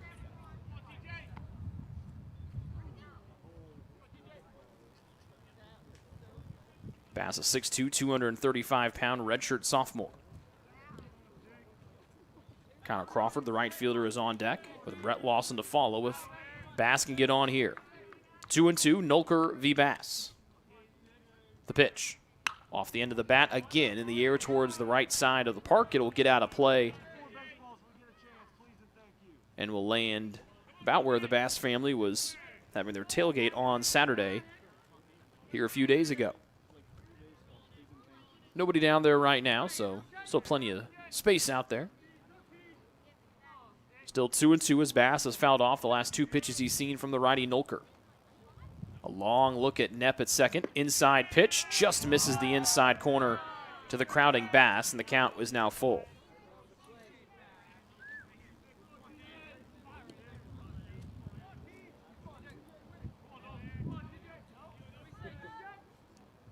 Noller peers in, gets the sign from Winchester, the catcher, as the wind picks up here at Winterholder Field. Payoff to Bass as Knepp dances off a second, and Bass will send one in the air. This one's going to trail back towards Augustus in center field. A big draw out towards center field. Now Knepp will tag. A good throw from Augustus. The relay throw, though, not thrown in by Porchelato. For some reason, the shortstop held on to it. He might have had a play at third. Instead, the bats fly out. We'll move Knepp up to third base. First and third, 2 outs here for Crawford.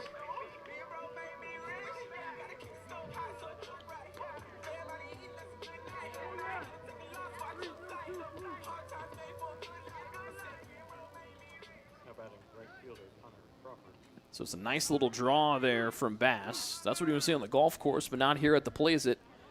Went right back to Augustus and centers. Again, that wind, 22 miles an hour, has been blowing balls towards the right side of the park since the first pitch was thrown a little after 3 o'clock. Nolker low and into Crawford for ball 1. Crawford was 0 for 3 in the opener with the ground out and 2 pop outs. In his last 3 games, Connor is 0 for 10. Pops this one up to the left side. Tracking it is Porcelato, the shortstop. He calls off his third baseman, and Porcelato makes the catch. So the Trojans got 2 men on with only 1 out, but they can do nothing with it. And we head to the top half of the second inning with Marian and Taylor scoreless here on the Trojan Sports Network. Best One Tire and Auto Care Upland is proud to support Taylor University Athletics. Located at 148 South Main Street, Best One is open 6 days a week. Owner Mike Pearson and his staff offer replacement tires from brands like Bridgestone, Firestone, and Goodyear. Customers can also shop for tires from the comfort of their home by using the online tire finder. When it's time for mechanical repairs, Best One's ASE certified technicians can perform a wide range of services to get their customers back on the road. And those same technicians can do repairs on fleet vehicles as well. Taylor Athletics says thank you to Mike Pearson and everyone at Best One Tire and Auto Care Upland.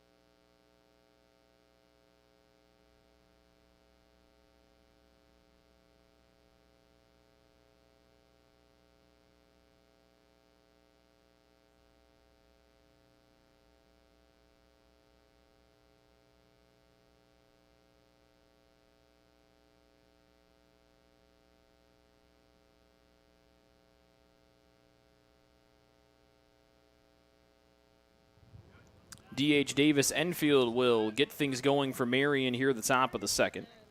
He'll be followed by Dion Winchester and Bryce Davenport. Second one from Huseman, both a fastball. This one a strike to make it 1-1.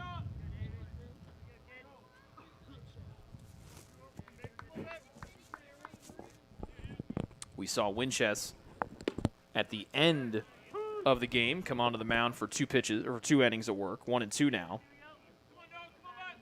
as he bats here in the top half of the second inning for Marion.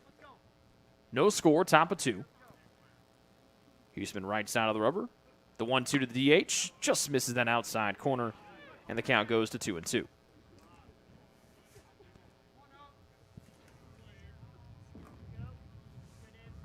Enfield, a 6'3" freshman from Middlebury, Indiana. The 2-2s, he chokes up. This one low in the opposite batter's box, bounces short. It's a full count to the leadoff man here in the second with no score. Enfield batting .250 this season with 7 hits, out of 28 at-bats. A double and a home run to his credit. Full count and a scoreless top of the second to the leadoff man. Golfs it out of play to the right. That one hits off the light. And then it'll land just shy of the sidewalk and rolls into the parking lot. 3-2 still.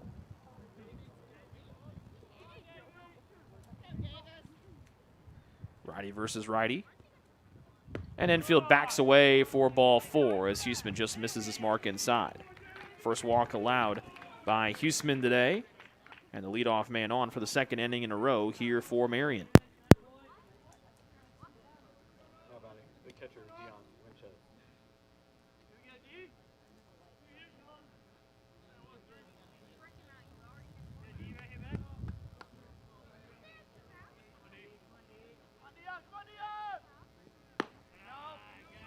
And the batter is the catcher, Dion Winchester. Ball 1.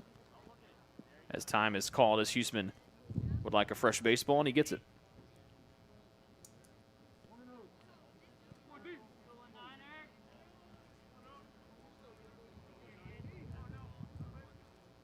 Bryce Davenport is on deck. Second one to Winchester. He takes for a strike to even the count. Winchester 0 for 4 in game one, but he walks twice.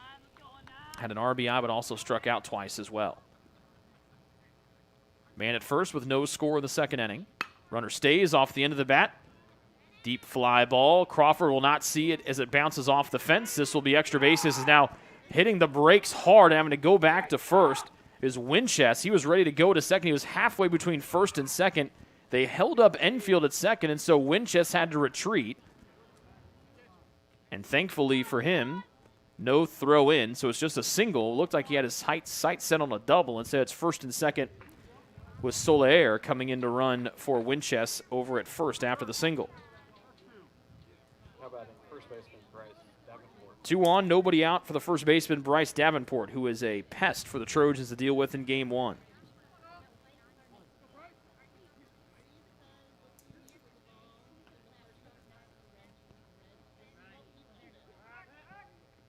Huseman curveball inside, hopping out of the way for a called strike is the crowding lefty Davenport. Davenport 4 for 5 in game one, drove in 4 runs, 1 on a 2 RBI double, 1 on a 2-run home run. He was a triple short of the cycle with a single and another double in there as well, and scored 3 times as he was the best batter for Marian in game number 1. 2 on, nobody out. Swings at 1 here, bounces in short. He did go around. Davenport doesn't like it. For strike 2 on a curveball that bounced into the turf.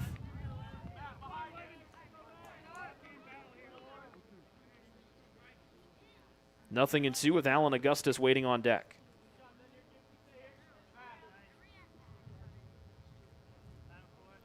Huseman looking for his first strikeout here of inning number 2. 0-2. Right down Main Street gets Davenport looking. He is unhappy as he walks back to the dugout, but he's down on 3 straight pitches and a big first out here in the second stanza. How about center fielder Alan Augustus? And the batter is number 12 in blue, the center fielder Alan Augustus.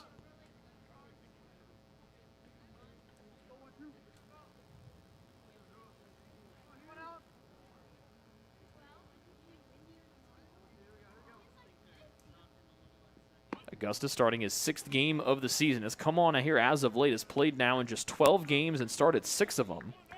Ball 1 from Huseman to start. He's taking control of the center field spot here for Marian in the last couple of weeks.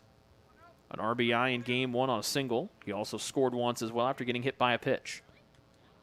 2 on the bases here with 1 out. Ground ball right side. Might score one as it sneaks through to the outfield. They'll wave the big man Enfield around from second. Crawford comes up throwing. It'll bounce in. Bounces in front of Bass, and Enfield scores from second. Move Winchester over to third. An RBI single for Augustus. His second such knock of the doubleheader has given Marian a 1-0 lead here with 1 gone in the second inning. How about third baseman Trey? So the potential base running blunder does not come back to hurt Marian as Augustus drives in the man with a well-struck ball through the right side of the infield, and the batter will be Trey Heidlich. Leadoff walk to Enfield and a single from Winchester put runners at first and second. Augustus has driven 1 in on the 3rd hit of the afternoon of game 2 here for MU. Heidlich shows bunt, pulls it back, a strike.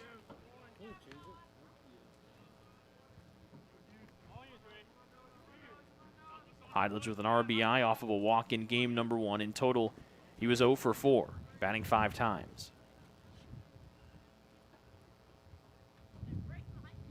Second one, breaking ball off the outside part of the plate, 1-1 to the righty Heidlich. Heidlich, a freshman from Batesville, Indiana. 3rd on the roster for Marian and batting average with 321, with 43 hits coming into the day's festivities. 3rd one, off the end of the bat, a screamer towards the parking lot. Keeps it at 1-2. moves the count to 1-2, excuse me.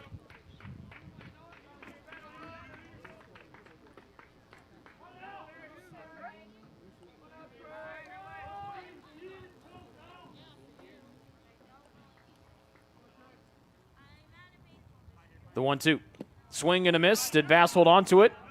They'll say he did not. You can hear Huseman arguing that Bass did catch it. Both umpires, Jeremy Hosier behind the plate and Harrison Beckman in the field, both signaled foul ball almost simultaneously to Huseman's displeasure. A ball and 2 strikes still to Heidledge as Huseman looks for his second strikeout here of the inning and his 4th of the afternoon. It's a 1-0 Marian lead here in the top of the 2nd with 1 gone. Huseman, curveball this time, no doubt about that one. Freezes Heidledge. He was getting ready for another pitch, but he'll take the slow walk back to the dugout. Second looking strikeout for Huseman of the inning. He's got 4.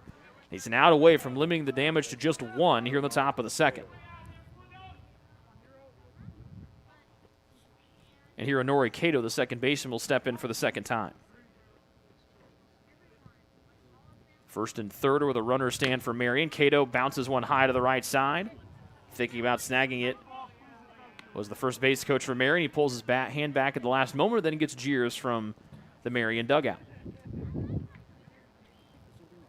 Cato singled to lead the game off last inning as the wind now blows out towards the right field foul pole. Cato extends that bat up and away from his body. Second one, left up high from Huseman, 1-1.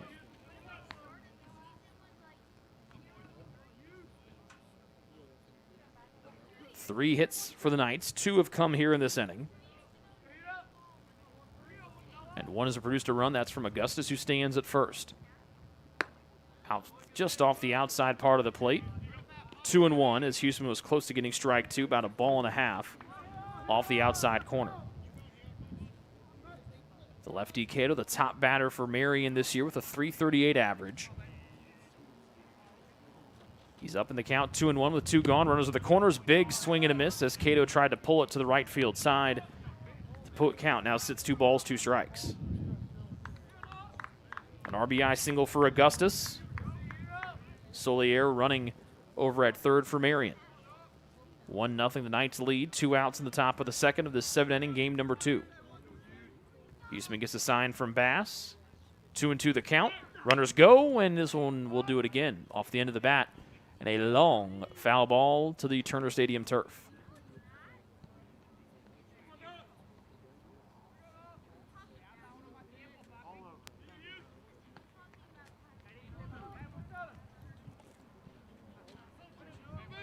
Two and two. We'll see if Augustus takes off for second like he did last pitch. He will. Bluffs it, swing and a miss, dropped by Bass, scoops it up with the mitt, sets his feet, fires down to first. Dudkowski there, and Cato strikes out for the first time today. 5 Ks now for Huseman, but an RBI single from Augustus gets Marian on the board. They lead 1-0 through 1.5 here on the Trojans Sports Network. Greek's Pizzeria in Upland opened its doors in December of 2017. Over the years, there have been more than 140 Greeks opened across the country, with 24 Indiana locations. When it comes to pizza, Greeks offers customers the option to create their own pizza or to try one of Greek's specialized pizzas. Greeks uses fresh, homemade, hand-tossed dough, Greek's Italian sauce, select blended cheeses, gourmet toppings, and the same method of preparation since the first restaurant opened in 1969. The kitchen can also whip up a sandwich served on fresh French-style bread, or can put that sandwich into a pizza shell wrap. Customers can also add breadsticks or French-style bread as a side item. Greeks also offers a selection of salads and assorted dressings as well. Greeks is located just off Main Street in Upland and is a proud supporter of Taylor University Athletics. Greek's Pizzeria. It's our taste.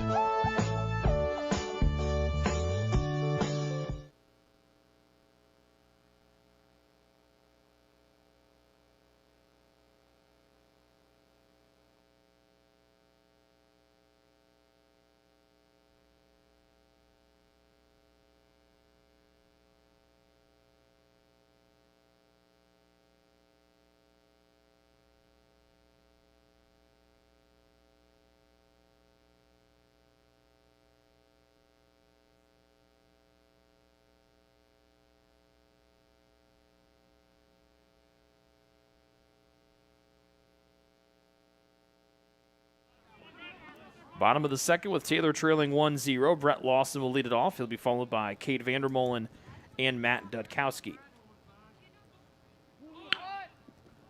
Lawson shows bunt, third base side. Heilich playing way back. Lawson will beat it with ease with no throw from the third baseman. Excellent bunt by the crafty fifth-year senior. And the Trojans have a leadoff man on. The tying run on Lawson's first hit of the day.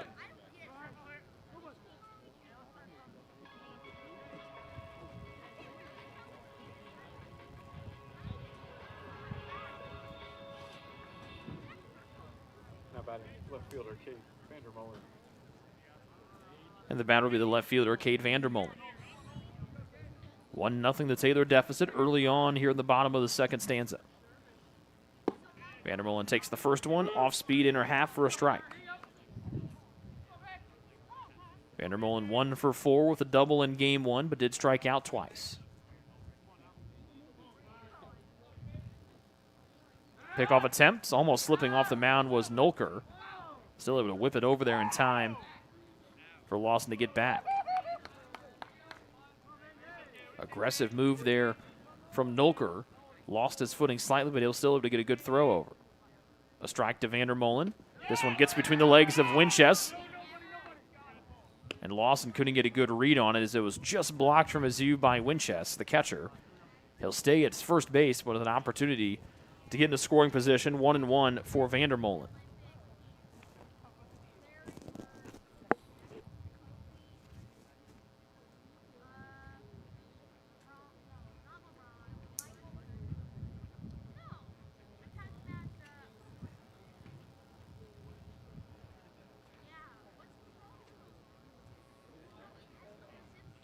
So time has been called. Winchester out to talk things over with Nolker. Winchester has left his mask here at home plate. And it looks like he's okay. Mitch Jubler will bring some water out to our home plate umpire, Jeremy Hosier. Doesn't need the water, so Mitch will probably have a cup for himself. Got to stay hydrated. Of course, that's of course the meaning of life. So Vandermolen trying to turn his luck around after going 1 for 4 in the opener. Cade batting just .212 as the day began. Tying run is Lawson at first with nobody out in the inning. Good eye from Vandermolen to lay back, and now he's ahead 2-1.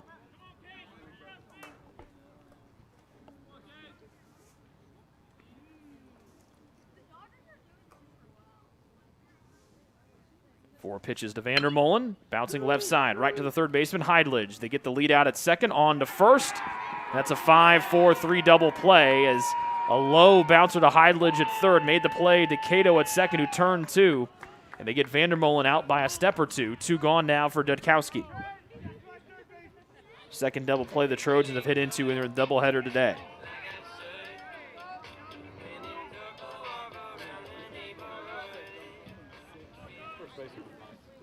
So the Trojans' luck just not in their favor here today, as they had the tying man on with nobody out.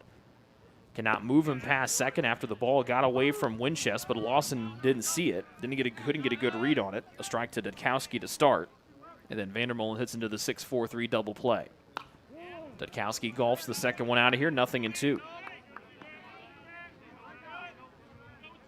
Matt came in late in game number 1, pinch hitting in the bottom of the 8th, and he walked. Matt batting 192 when the day started. Nobody on, down to the count, 0-2. Nolker comes home. This one below the knees for ball 1. Jonathan Foster stands on deck for the Trojans if Dudkowski can extend the bottom of the second for the home team. That trail 1-0 to Marian. The 1-2. Little pause from Nolker. And Dudkowski rips one to center field. Augustus was playing up. This one will sail over his head and go to dead center field. Dudkowski will coast in with a 2-out double to dead center. And the Trojans have got the tying run on in scoring position with 2 gone for Jonathan Foster.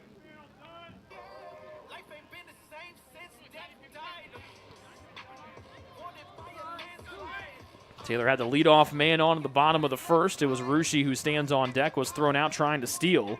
And the 6-4-3 double play takes away the leadoff man here in the second. But Dudkowski smokes one to center for his 8th double of the year. And the batter is Jonathan Foster, the center fielder. Off speed at the belt, inner half for a called strike. Jonathan was 1 for 3 in the opener, reaching base safely twice on a single and a drop pop fly by Augustus in center.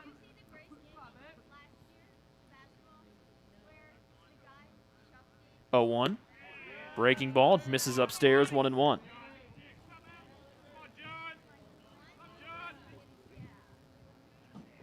So can Foster move Dudkowski around with two outs and tie the game at 1. Third one from Nolker inside. Good eye from Foster to make it 2-1. At the top of the order, Nick Rushi waiting on deck.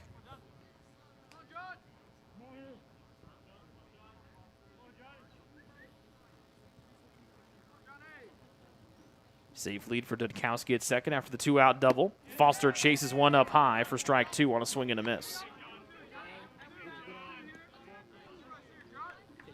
Taylor left 2 men on, first and third. In a scoreless bottom of the first, they now trail 1-0 here in the bottom of the second. 2-2 as Nolker is battled back. The pitch. Inside, Foster swings and misses. Nolker will skip off the mound, his first strikeout of the day. Keeps the game 1-0 in Marion's favor after giving up a 2-out double to Dudkowski. To the third we go next on the Trojan Sports Network. Ivanhoe's has been serving Taylor students since 1965 when Ivan and Carol Slane purchased the restaurant. Located on Main Street, Ivanhoe's is less than a mile from the Taylor campus and is open 7 days a week.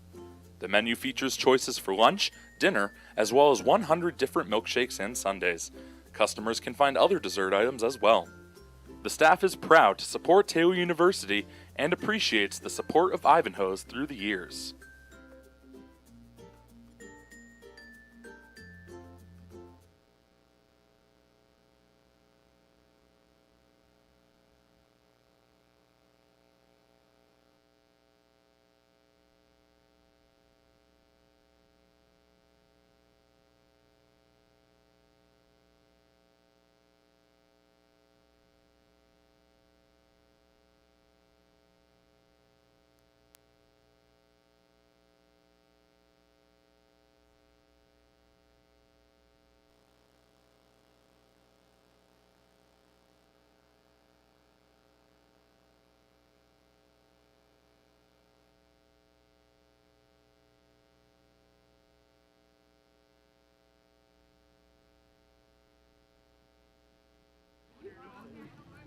Shortstop Mateo Porcelato will line the first one he gets through the gap on the left side of the infield. And Porcelato gets his first hit of game number 2 as Marian leads 1-0 and a quick start to the top of the third for the visitors.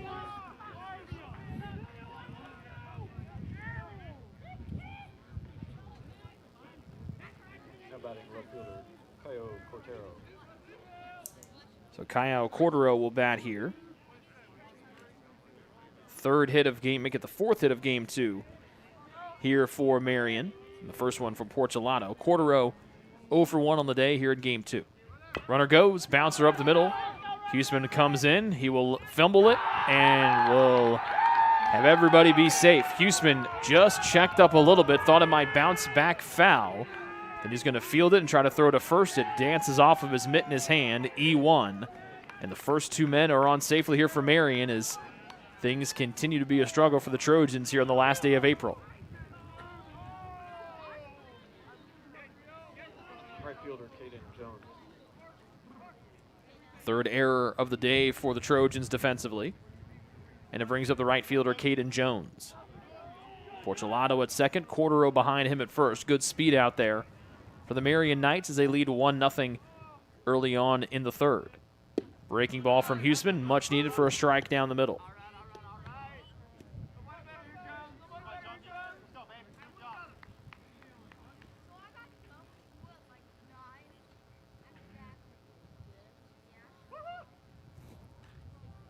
Huseman out of the stretch with the first 2 men on base safely. Breaking ball, big cut from Jones. He'll miss, and it's quickly no balls, 2 strikes.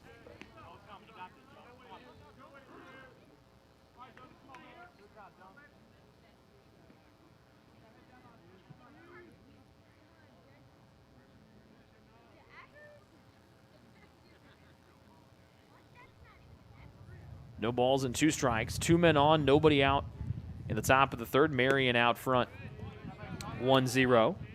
Third one from Houston misses away from the lefty Jones for a ball.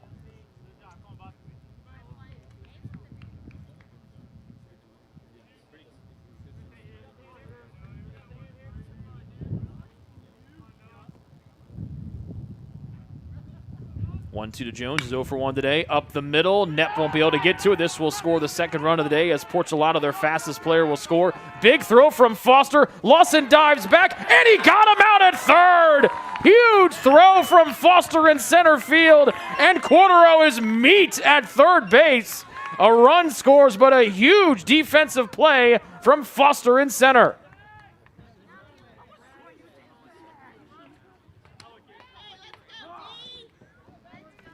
So Jones with an RBI single increases the Marian lead to 2-0, but a rifle throw from Foster in center keeps it at just 1 for now.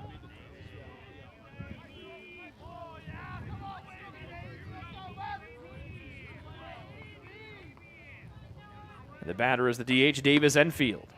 Fastball from Houston misses its target, 1-0.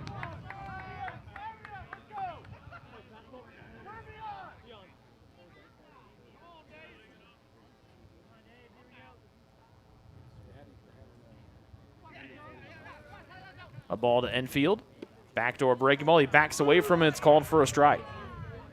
It's the second time we've seen a Marian player back out of the box thinking it'd be called for a ball, and it's called for a strike. Enfield walked and scored the first run of the afternoon for the Knights back last inning. A run home on the single from Jones. Bouncing ball left side. It will go foul.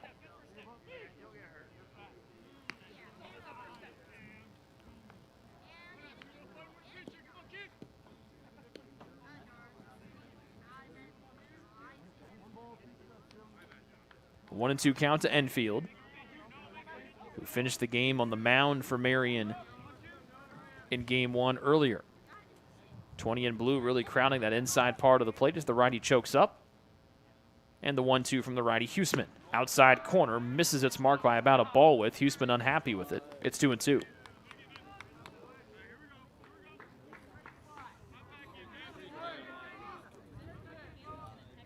Jones stands at second after the RBI single.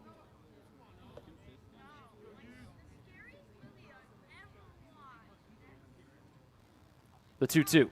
Backdoor curveball, fouled backwards, and staying alive is Enfield.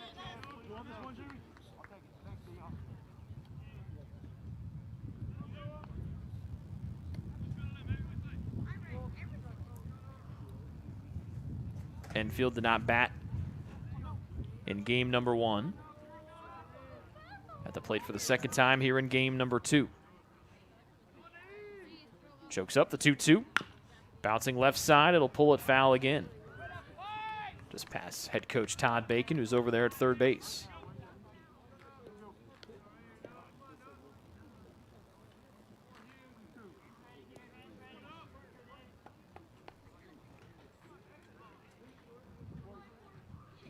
Back-to-back foul balls with 2 strikes by Enfield. And then Enfield calls time and steps out of the box. A leadoff single for Porcelado. A dropped, just misplay ground ball by Huseman got Cordero safely on to first. And then the Jones single. Foster throws Cordero out at third after Porcelado comes in to score. 2-2. Hard hit left side. Backhand stop, unable to make it as Ruschi getting the wave around. Will be the man from second. Here comes throwing from left. It will not be in time as Vandermolen came up with a heater from left, just beating the tag. Will be Jones. It's now 3-0 the Marian lead with still just 1 out here in the third. And a smart play there by Jones and a better call by head coach Todd Bacon there at third to wave him around, saying that ball was going to check up as it just got underneath the backhand stop of the backhand try of Ruschi at short. And Vanderbilt came up with an absolute rocket, just missed it. It's a 3-0 Marian lead. And the batter is Dion Winchester, their top RBI man this season. Curveball for a strike outside half to the righty Winchester.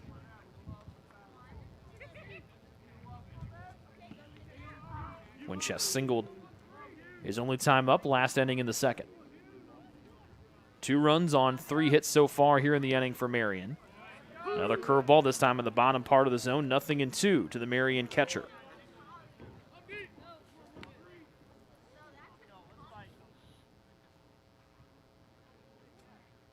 Winchester batting .279 when the day began. Was 0 for 4 in game 1 with a couple of walks, an RBI, and 2 runs scored. Down 0-2 here. Inside, limbo's out of the way of a fastball, makes it 1-2.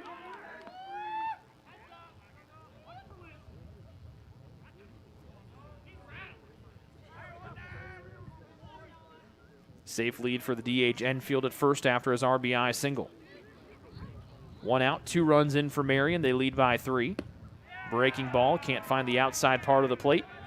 And the count now 2-2. The next pitch from Huseman will be the 60th one he's thrown. Here with 1 out in inning number 3. 2-2. Hard hit left side. Ruschi scoops, bounces off of his hand, trying to backhand flip it to second. Knepp was just a step off the bag. The runner is safe. And that's 2 tough plays there for Ruschi at short as he beats his glove in frustration. They'll go down as an E6, and 2 on are safely here for Marian, who's still 1 gone. Now the second error against the Trojans here in the inning.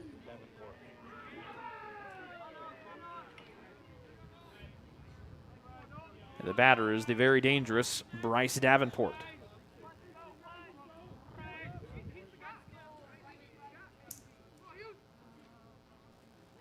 Davenport 0 for 1. Inside off speed from Huseman, low 1-0. Things keep going from bad to worse for the Trojans.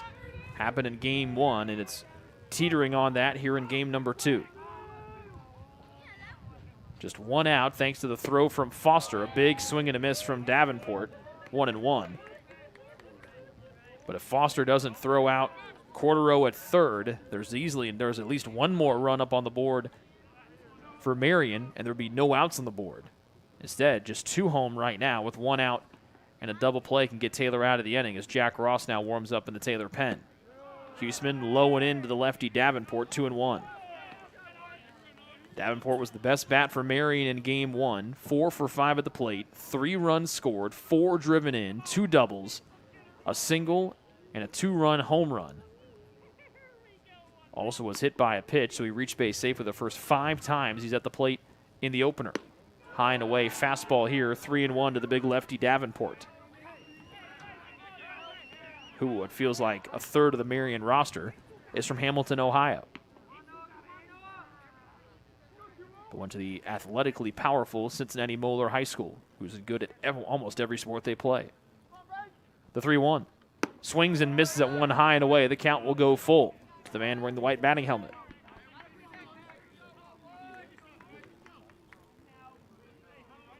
One out with Enfield at second. And Chase Solier running at first. Courtesy running for the catcher, Dion Winchester. The 3-2 from Huseman. Inside, and Davenport will take ball 4 as he has a couple words for someone behind the plate. Bases full here for Marian and the center fielder, Augustus. And time will be called as the pitching coach for Taylor, Justin Barber, comes out to talk things over with Huseman. It was walks that did the Taylor pitchers in game 1 with 8 of them combined. And now it's the hits that have started to pile up and some defensive miscues for the Trojans here in game number 2. 3 hits so far in the inning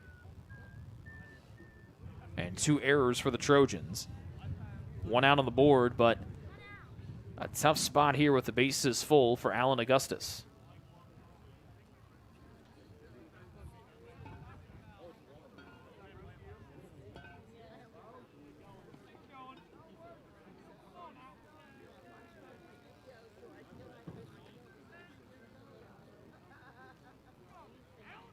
It's Enfield, Solaire, and Davenport, third to first the runners here for Marian. How about center fielder Alan Augustus? And it brings up the center fielder, Alan Augustus, who's 1 for 1 here in game number 2. Chokes up a little bit with the bases full. Augustus rips this one to the gap in left center field. Foster's got a good beat on it. Makes the catch in the gap. Tagging and trying to score from third will be Enfield. He will standing up, and it's a 4-0 Marian lead. 3 runs have come home for the Knights here in this third frame. And the second RBI of the game, third one of the day for the center fielder, Augustus. Third baseman Trey Heidlich.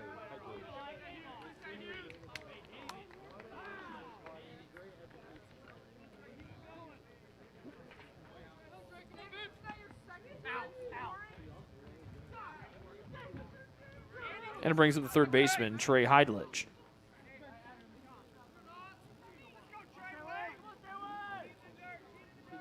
Still 2 on for Marian. Curveball from Huseman. Missing up high, 1-0. And Noah starting to get more and more frustrated with more and more pitches that he thinks are in the zone that are not called such. Heidlich struck out looking his first time up. Breaking ball. Nope, just above the letters now, 2-0. As Noah keeps trying to work the top part of the zone.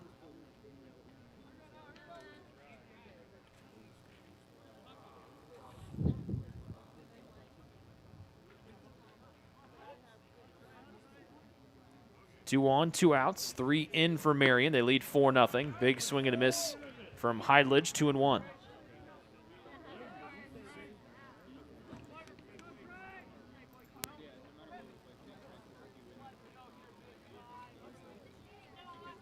Four-zip Marian lead. 2 outs. Heidlich bounces it left side. Lawson will check up. It will just roll outside of third. And a late call there by Lawson. Marian head coach Todd Bacon disagrees, but it was pretty clear from our vantage point up here that one took a hard left-hand turn just before it got to the bag. Good call by the 5th-year senior Lawson. 2-2 here to Heidlich.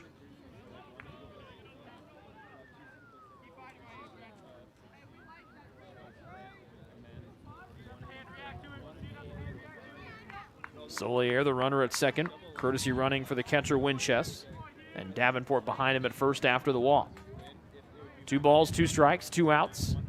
4-0 Marian lead in the third. Outside corner, got him looking for strike 3. Second time that Heidlich has gone down looking today, but not before the Marian Knights put 3 more runs up on the board. And after 2.5, it's Marian 4, Taylor 0. Trojans looking for some runs next on the Trojan Sports Network.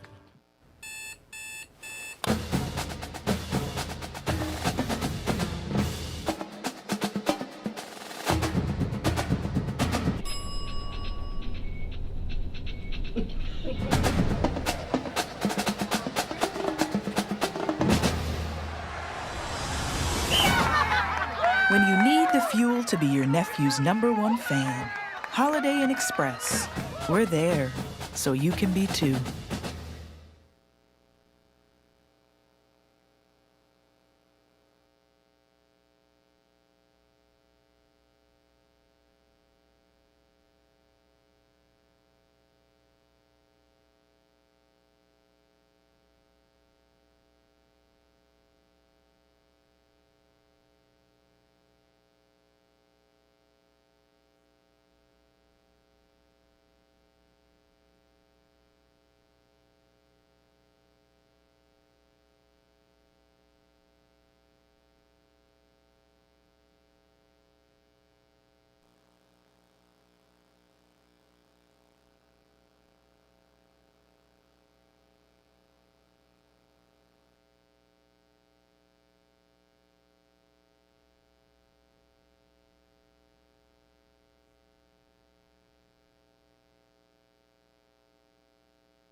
Top of the order up for Taylor here in the bottom of the third. All 3 runs unearned for Huseman. This one on the foul ball from Ruschi was kind of coming up our way, then clipped the top of the net for a strike.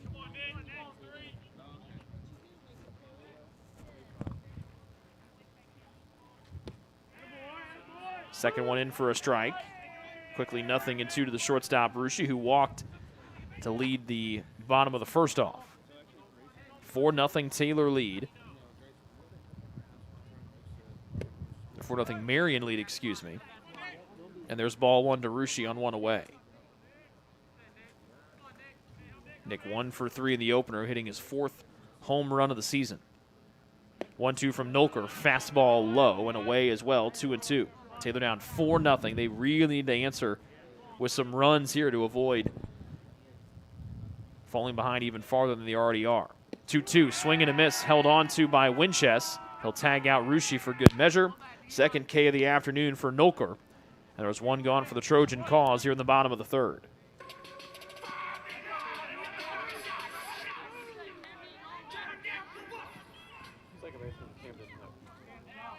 And it brings it the second baseman, Camden Knepp. Righty versus lefty. Fastball right down the heart of the plate. Knepp takes for a strike. Taylor trying to snap a 5-game losing streak. After winning their first 20 games here at home, they now lost their last 5 in a row here at Winterholder Field. Second one to Knepp is a ball, 1-1. He walked his first time up. As Taylor trying to build some momentum before the Crossroads League tournament next week. Third one is away, 2-1. Here for Knepp with 1 out and no one on, and Taylor down by 4. We've seen Marian find the mo at the end of the regular season as they won the last two Crossroads League tournaments that have been played for. Fourth one finds the inside corner to the lefty Knepp, 2-2. And those last 2 being played here at Winterholder Field, this year's tournament, over at Indiana Wesleyan. 1 out, nobody on, 2-2 to Knepp. And Nolker will see him fight it off, but right to the shortstop, Porchelato, who backpedals and makes the catch in the short left field grass. 2 up and 2 down for Taylor here in the third, still trailing by 4.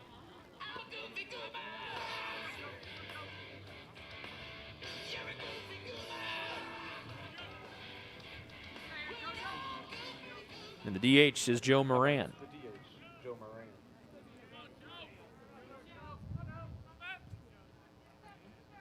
Moran, the grad transfer from Anderson. Backs up and takes a strike on the inside corner, 0-1 as he walked his first time up. Moran committed to Taylor in the middle of last summer after completing his degree at AU. Second one in there for a strike as well, off-speed breaking ball from Nolker. He was coached by Dustin Glant at Anderson. Glant now in the New York Yankees system as a coach, and Taylor pitching coach Justin Barber are buddies. The 0-2. Inside and in, up as well, 1-2.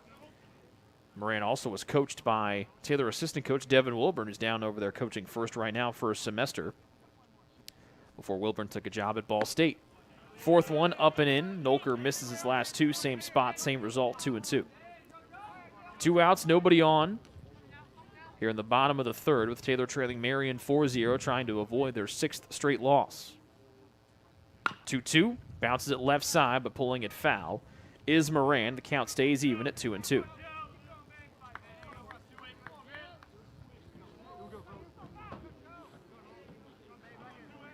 Same 2 teams tomorrow, 1 o'clock first pitch. It'll be a silent movie because I'll be over covering the softball senior day. 2-2 again to Moran. Hard hit towards the air into left center field. Will the wind hold it up? Augustus runs, makes the grab in left center field. And that wind will keep the ball in play. 3 up and 3 down for Taylor here in the third. Through 3, it's Marian 4, Taylor 0 here on the Trojan Sports Network. Your heart, well, your heart is everything to you and your body.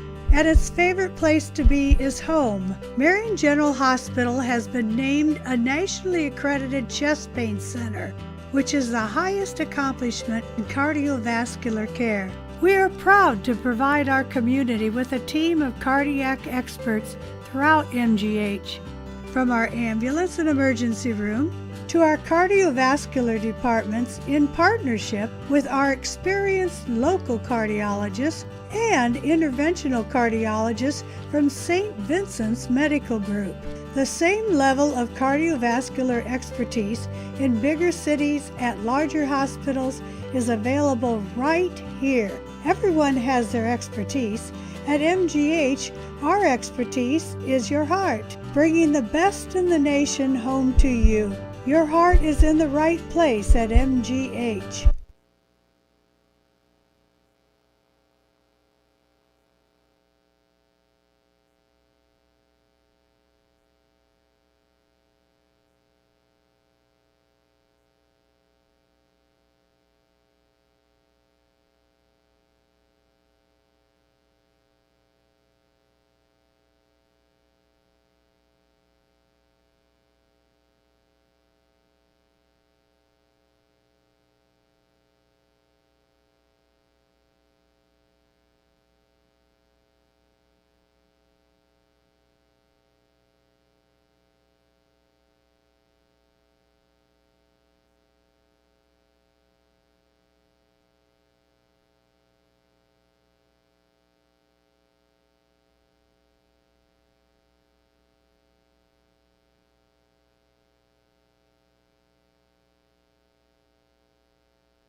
New pitcher in for the Trojans is Jack Ross.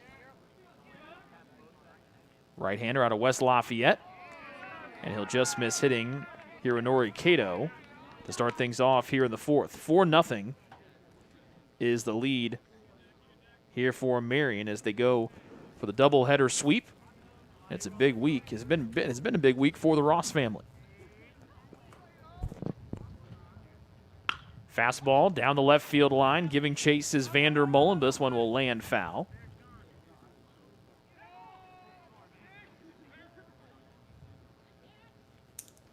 Yeah, it's 1-1 to Cato. Ross, a 6-foot sophomore out of West Lafayette, as we mentioned. His cousin Noah and the Taylor men's golf team won their 5th straight Crossroads League championship. First one for Noah. And so the men's golf team, along with Cameron Andrew, are on to the national championship for the 5th time since it's been competed after last year was canceled due to COVID-19. Ross comes in to spell the starter Noah Huseman, who threw 72 pitches, went 3 innings, allowed 6 hits, 4 runs, 2 of them which were earned. He walked 2 and struck out 6. 2-1 here to the top of the order in Cato. And it's now 3-1.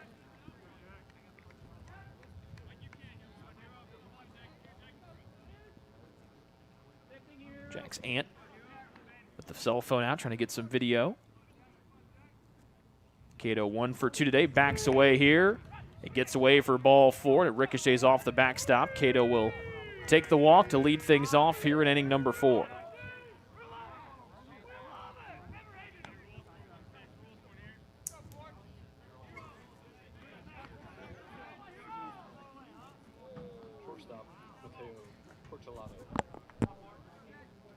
Ross making his 11th appearance, a 6.10 ERA. With no record of note for the right-hander out of West Lafayette. The batter will be the shortstop, Mateo Porcelado, with a runner at first. Nobody gone in the 4th, and Marian out front for zip. Fastball from Ross is away for a ball.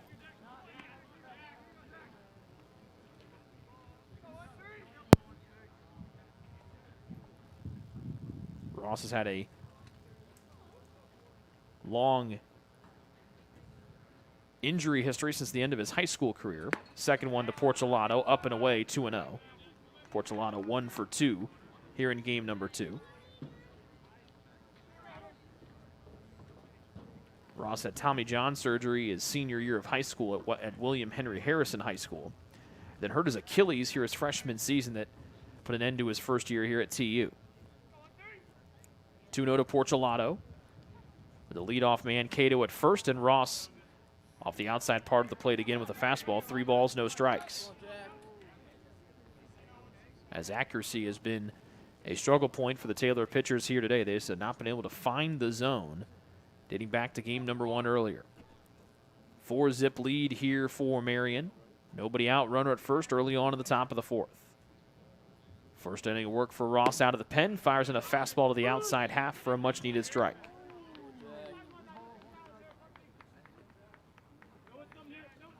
A hit here from Porchelato would give him his 3rd multi-hit game in the last 4.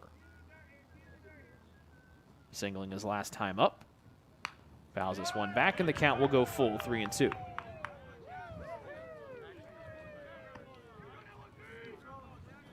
Porchelato struck out in the first and then singled and scored in the 3rd.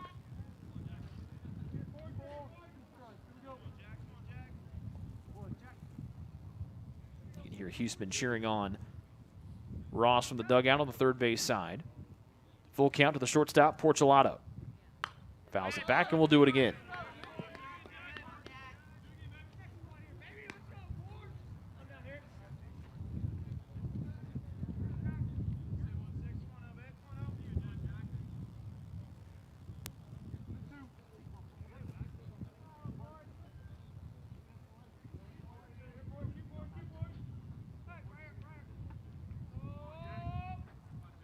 The 3-2. Inside, ball 4. And it's 2 walks to start things off here in the 4th stanza. And the batter will be the left fielder, Kyle Cordero. Take a look at this day in baseball history on April 30th. In 1952, in his last at-bat before leaving to fight in the Korean War, Ted Williams hits a game-winning 2-run home run to beat Dizzy Trout and the Tigers 5-3. And 6 years later, Ted Williams collects his 1,000th extra base hit on a home run off of Ned Garver in the 9th inning in a Boston loss to Kansas City. First one to Cordero up high for a ball. Also this day, back in the early 60s at Milwaukee's County Stadium, Willie Mays slams 4 home runs in one game, with all of the home runs traveling over 400 feet, as San Francisco defeats the Braves 14-4. The 1-0. Bunt, first base side, too far for Detkowski to get to. Ross won't be able to get to it as well. Everybody will be safe. An expertly placed bunt by Cordero. As Cordero punched that one first base side. Coming in was Detkowski. It was too far for him to reach, too far for Ross to get to. And everybody's safe on the first hit here in the 4th inning, and they're loaded up for Caden Jones of Marian. Right fielder, Caden Jones. First hit of game 2 for Cordero, and it brings up Jones, the right fielder who's 1 for 2 in game 2.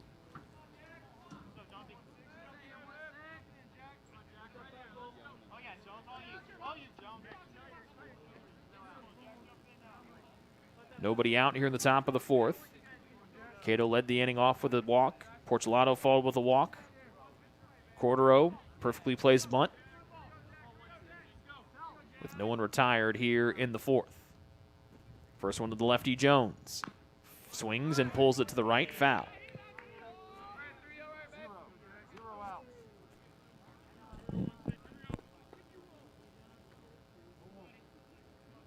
So nobody out with a strike to Jones.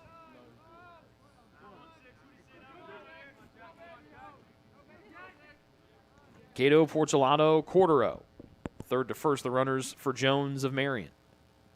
Fastball, fouls this one off of his leg and off the protective padding on the inside part, 0-2. 4-zip Marian lead. They scored 1 in the 2nd, 3 in the 3rd, as they try to deal Taylor their 6th straight loss.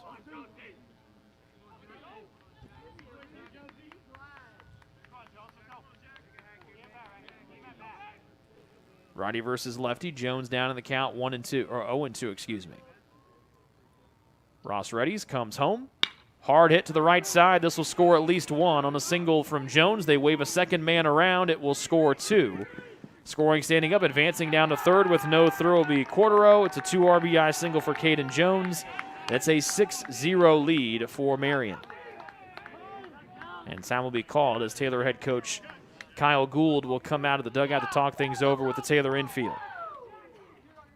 So a 2 RBI knock for Jones. He's now driven in 3 runs in the second contest, 4 in the doubleheader in total, as he drove in the first run of the day in game number 1 as Coach Gould comes out to talk things over with Ross and the catcher Bass.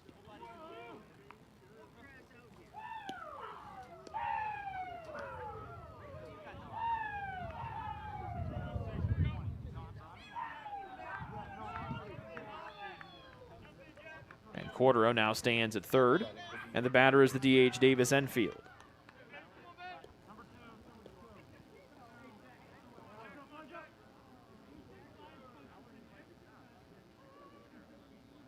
And TJ Batts comes out from behind home plate to signal a defensive play of sorts to Marian, or to the defensive infield, I should say. First and third here for the DH Enfield as he bats for the 3rd time.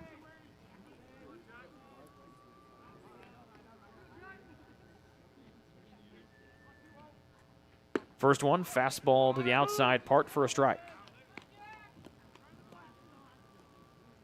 Enfield has scored twice today here in game 2 after not batting in game 1, just came in to pitch the last 2 innings. Walked and scored in the second, RBI single in the third, and scored on the sac fly from Alan Augustus to cap the scoring in that 3rd stanza. All 6 Marian runs have been scored over the last 3 innings, with still nobody out here in inning 4. Big swing, coming back on his heels was Enfield. He missed. No balls, 2 strikes.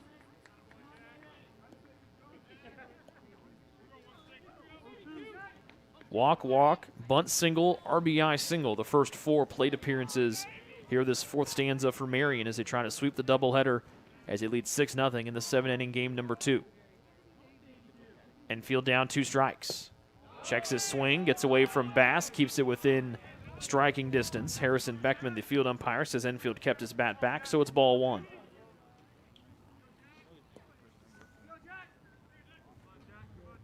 With a game 1 win, Marian has now won 8 of the last 13 games against Taylor over the past 3+ seasons.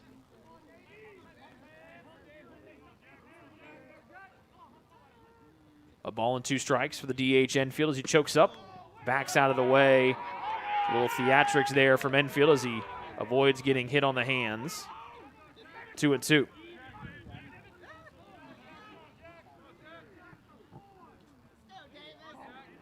Second base open with Cordero at third, and Jones, after driving in 2, stands at first. Enfield has worked the count even at 2-2 after falling behind 0-2. He'll chase at 1 low. Bass snags it. Enfield unhappy as he swings his bat in frustration as he skips away angrily. A strikeout for Ross, 1 gone here in the 4th. And the catcher is Dion Winchester batting here. 1 for 2 is 19 in blue, but has reached base safely a pair of times.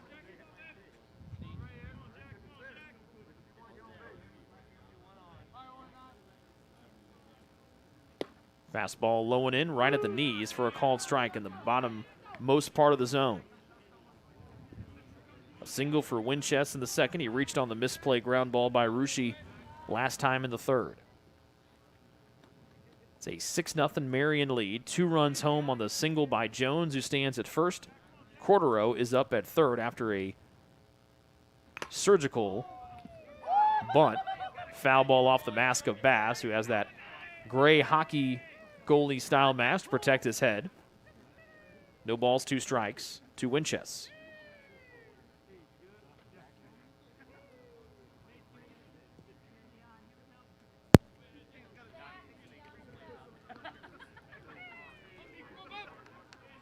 Winchester went 0 for 4 in game 1, but did walk twice.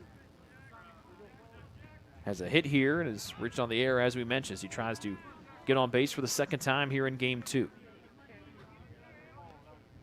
Wind blows out towards the right field foul pole. Winchester down in the count, 2 strikes. The pitch inside, pulls it to the left. It will go foul by about a couple of feet. First inning of work here for Ross as he replaces the starter Noah Huseman, who went the first 3 innings. Gave up 6 hits, 4 runs, 2 were earned.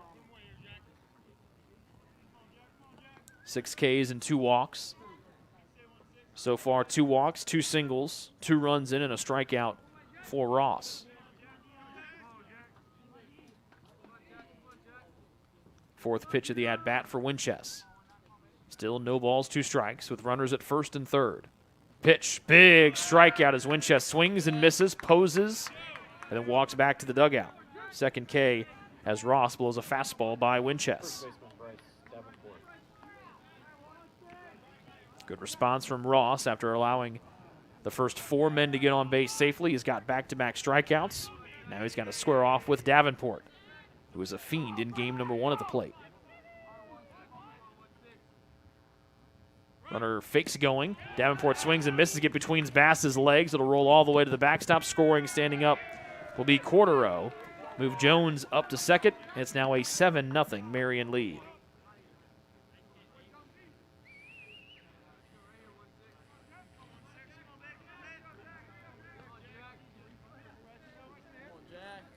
So Ross have been so good against infield and Winchester. Has one getaway there as Bass has to shield his eyes from the setting sun to our left. And for the second straight inning, 3 runs have scored here for Marian. They have increased their lead to 7-0. And a ball to Davenport. Breaking ball, and there's a strike. 0-2. So the first pitch, was a strike. No balls and 2 strikes as Davenport tries to get on for the second time here in game 2. Took a walk in the third. 0-2, runner at second base. And the pitch. Outside, Bass couldn't bring it back over. There's ball 1.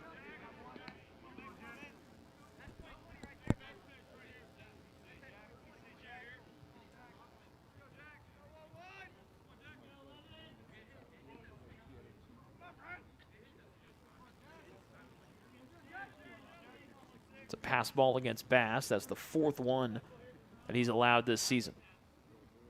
A ball and 2 strikes here to Davenport. Hard hit right side. Dutkowski can't snag it as he had to dive to his left. This will score the runner from second and Jones.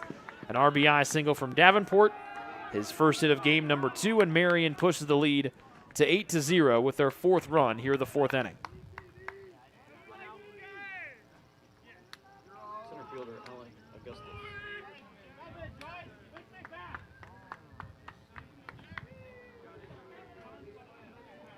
That's now 9 hits for Marian here in game number 2. They had 10 in game number 1. And they lead 8-0. And Augustus will be the 8th batter of the inning here for the Knights of Marian. Checks his swing, and he goes around for a strike. Augustus with a pair of runs batted in here in game number 2 off of a single in the second and a sac fly to center in the third. But Marian put the first 4 men to the plate here. 2 came to score on the Caden Jones single. A pass ball scored Cordero. And an RBI single here for Davenport. Has got Marian in front. They doubled the lead to 8-0. Fly ball to no man's land. It will land out of the outstretched glove of Knepp as it was halfway between he and Foster in shallow right center. At the top of the 4th, rolls on for Marian as they have 2 on with 2 out. And they'll put all 9 men to the plate as Trey Heidledge gets ready for his 3rd plate appearance of the night.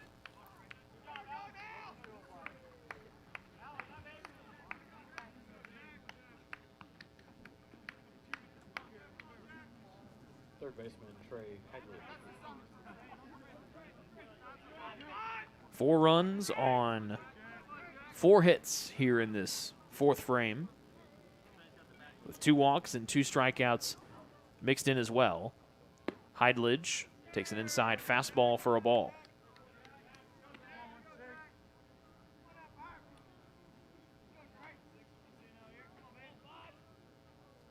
The Taylor offense has just gone cold the last couple of series, and the Taylor pitching staff, which has been so good throughout the most of this season, ran into a buzzsaw last week against St. Francis, and they just cannot find their marks here against Marian today.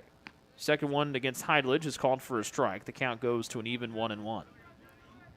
The inning so far, walk, bunt single, 2 RBI single, strikeout, RBI single from Davenport, and Augustus single as well. And a pass ball in there as well. Scored a run 2 for Marian. Off speed from Ross makes it 1-2.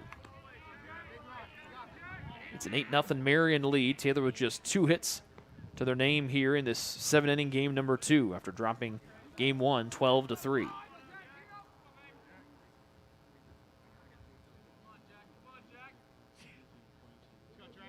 Ross out of the stretch. Looks back to the runner Davenport at second. Comes home. Checking his swing was Heidelberg, 2-2, as he lays off of one that was just below his knees on the outside corner. Pair of strikeouts for Heidelberg in his 2 plate appearances so far here in game 2. Both against the starter Noah Huseman.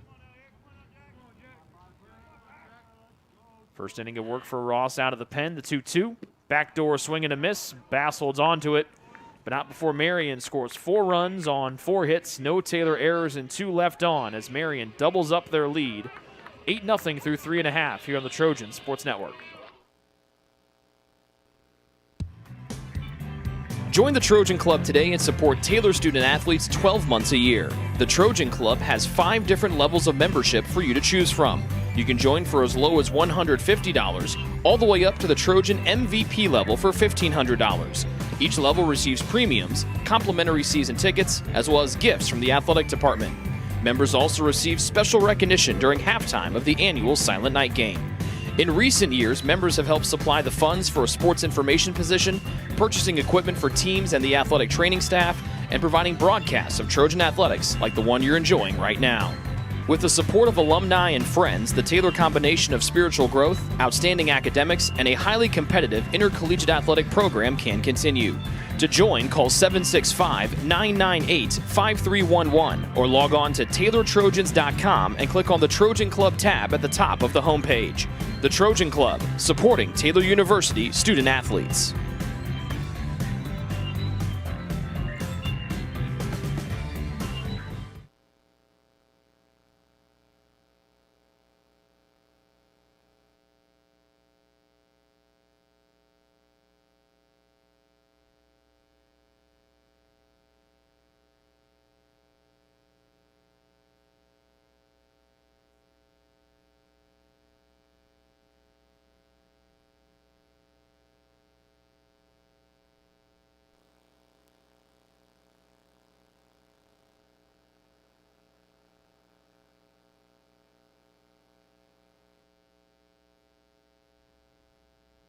Taylor needs to get their offense going and quick as they trail 8-0 to Marian, the 6th place team in the Crossroads League. Taylor comes in a tie for second, but really third after losing all 4 games to USF last week.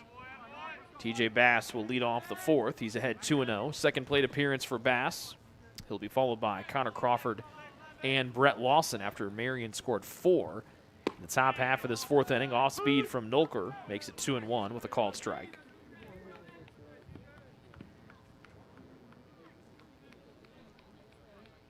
Fourth one to Bass. Low for ball 3 as the wind continues to flutter out towards right field. Bass was 0 for 3 in game 1 with a strikeout. 0 for 1 here in game 2. Skies this one to the left side of the infield. Heidelberg, third baseman, foul ground, comes back into fair territory, slides on his knees and makes the catch across the third baseline. Bass now 0 for 2 here in game number 2.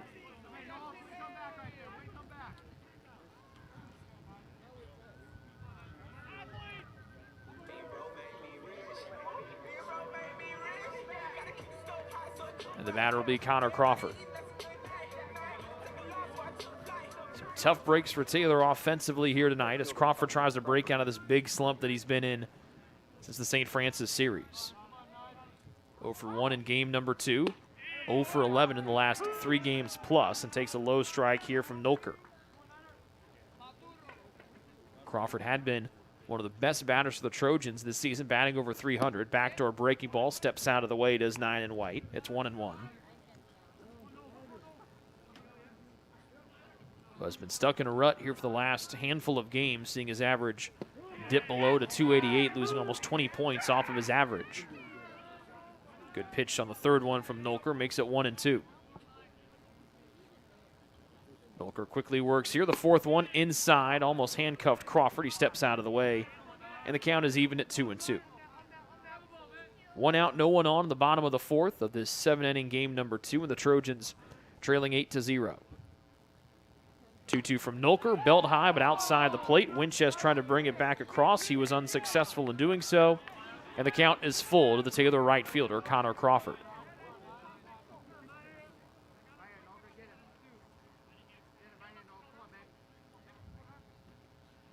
Payoff to Crawford as the wind picks up. Low, ball 4, and Crawford will get on base.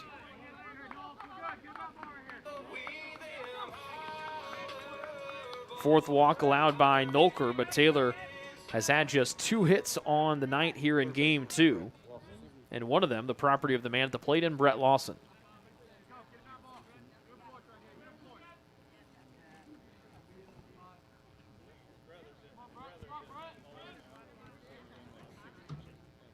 Nolker out of the stretch, one of the rare times this evening.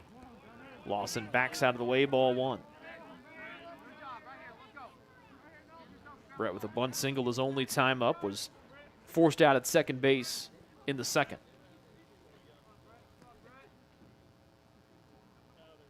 (1-0). Lawson fouls it back, catches the net, 1-1.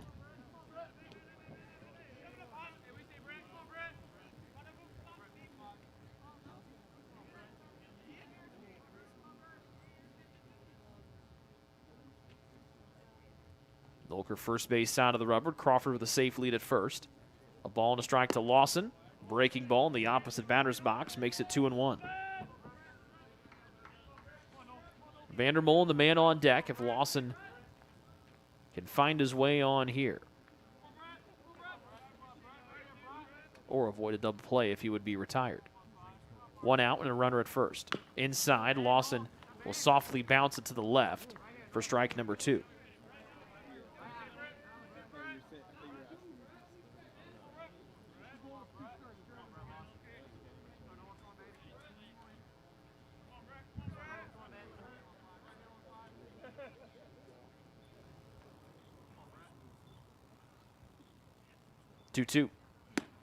Lawson lays it off, and it's full count, 3-2. Second batter in a row that's run the count full.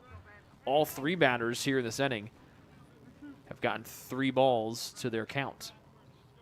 Lawson, one of the most competitive players at the plate, so a good opportunity for him to try to get 2 on with only 1 gone in the 4th. The 3-2 from the righty Nolker. Lawson will swing and miss at a fastball up high. Nolker with a fist bump. His 3rd K puts 2 outs on the board for Cade Vandermolen, with Crawford still at first. And Taylor down 8-0 here in the bottom of the 4th.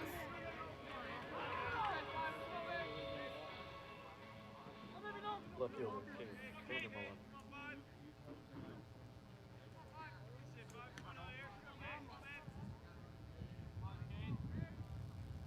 Vandermolen with a rip towards left center field. This will be extra bases for sure. Crawford with his excellent speed should get the wave around from first. Augustus just picks the ball up off the track. Here comes Crawford motoring in from first. An RBI double for Vandermolen gets Taylor on the board. With 2 outs, it's 8-1, the Marian lead in the 4th.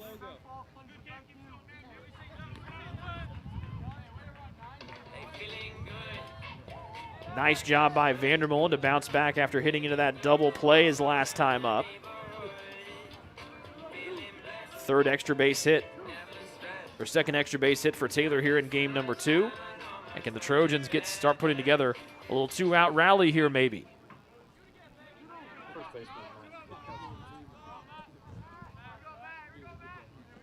It'll be the first baseman, Matt Dudkowski, who had the 1st extra base hit for Taylor here in game 2. Thought about going after the first one, thought better of it as Nolker fires a fastball up high. It was a Dudkowski double with 2 outs in that 2nd inning, but Taylor was unable to extend the inning past the next man who's on deck in Foster. Inside, Dudkowski, the lefty, moves his hands in the air, 2-0. The double from Dudkowski. His first time up was his 8th of the season.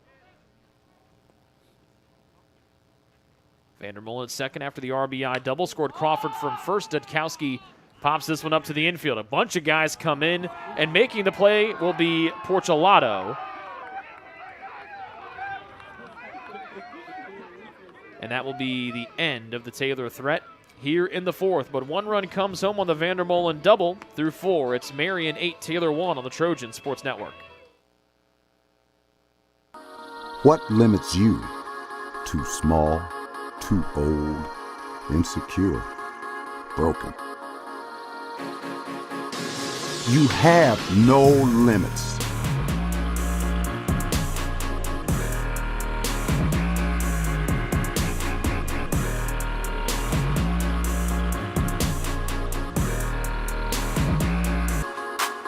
Rethink your limits.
Top of the 5th, Joe Locos now in to catch here for the Trojans, replacing TJ Bass. It's an 8-1 Marian lead. They put 9 to the plate in the top of the 4th. Then to the top of the order, Hironori Kato will lead it off 2-0 with Porchelato and Cordero to follow.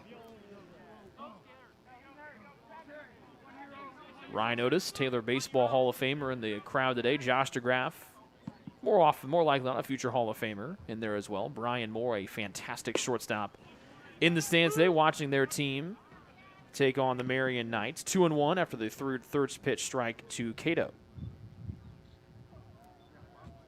Second full inning of work for Ross since coming in an inning ago. It's an 8-1 Marian lead in the 5th, and Cato chases one way upstairs, makes it 2-2 on the swing and a miss.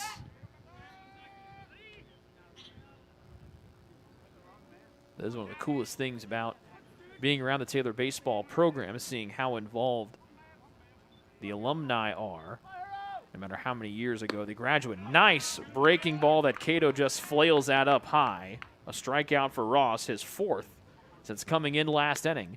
1 out here in the inning in the 5th, and Marian still leads 8-1.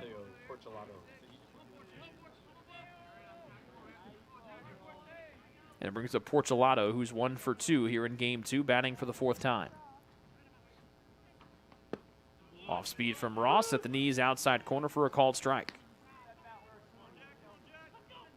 Porchelato swung and struck out on 3 pitches in the 1st. Since then, he has singled and scored in the 3rd, walked and scored in the 4th.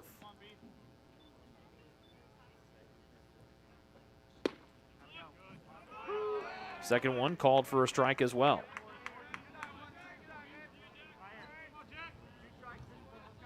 So after Ross allowed 4 to score in that 4th inning, trying to battle back here. With all 4 being earned. Did he hit Porchelato? He did on the back leg. Ross a little surprised by it, but Porchelato will jog down to first.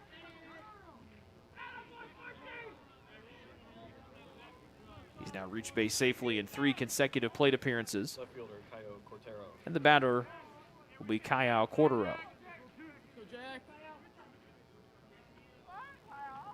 Matt Dudkowski warming up. Or to make that size, Stanley warming up in the Taylor bullpen, excuse me. Dudkowski over there manning first.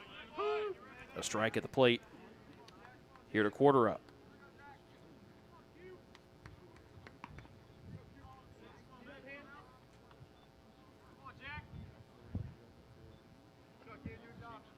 Cordero has reached base safely in his last 2 plate appearances.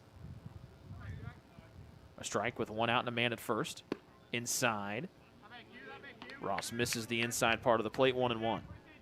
He reached on the missed played ground ball by Huseman in the 3rd, then was thrown out trying to stretch from 1st to 3rd by Foster.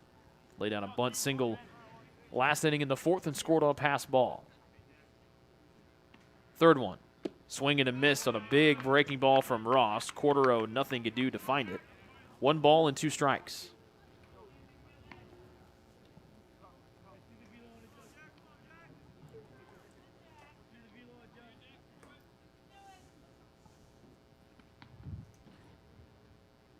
Ross up in the count, 1-2. Goes with a fastball. It bounces away from Locos. That's a ball at the plate, 2-2. To Cordero. Porcelano with his stolen base. His first one of game 2, second one of the series. And the fastest player on the Marian roster is in scoring position as the Knights lead 8-1 with 1 out here in the top of the 5th of this 7-inning game number 2. Cordero trying to find his 2nd hit in as many plate appearances after that expertly placed bunt 1 plate appearance ago. Big late swing. Cordero's pivots and pirouettes out of the box. 5th K here for Ross. 11 strikeouts between he and the starter Noah Huseman. The problem is they've given up 10 hits around those 11 strikeouts. And there are 2 outs here for Caden Jones, who's had a heck of a day at the plate here in game number 2. He's gone 2 for 3, driving in 3 runs. Upstairs, leaving it high as Ross 1-0. A strikeout for Jones ended things in the 1st, but then he has an RBI single in the 3rd and a 2 RBI single in the 4th.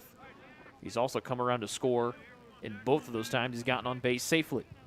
8-1 the Marian lead, 2 outs and a runner at 2nd here in the 5th.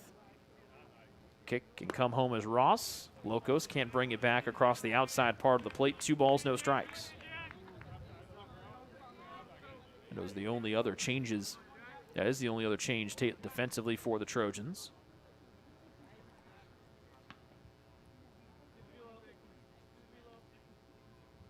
Jones up in the count, 2-0. And now 2-1 as that one came in on the hands.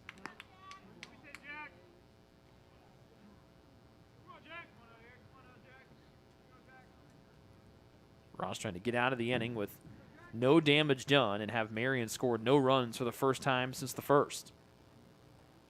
Still down in the count as Ross, 2-1.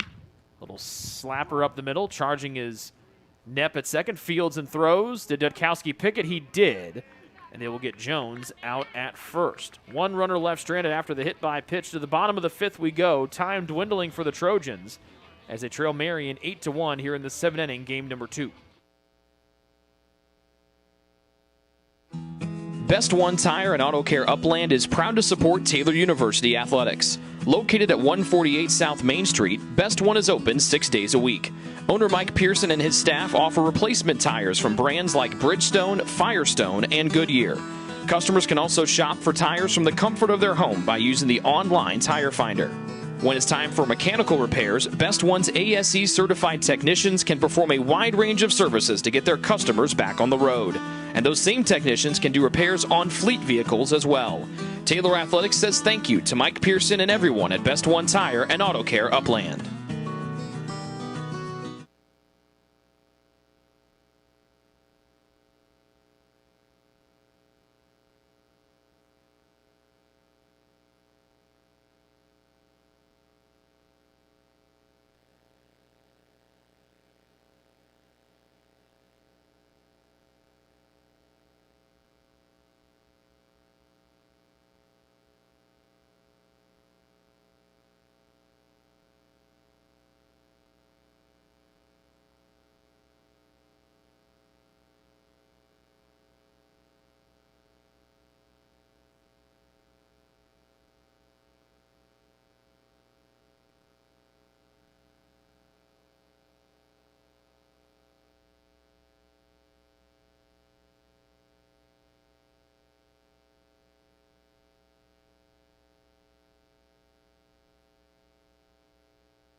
9-1-2 coming up for Taylor here in the bottom of the fifth as they trail by 7. Foster lays down a bunt.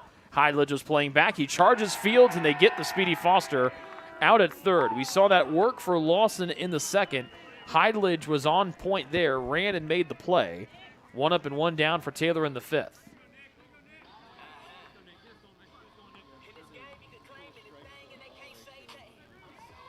So Foster now 0 for 2 here in game 2.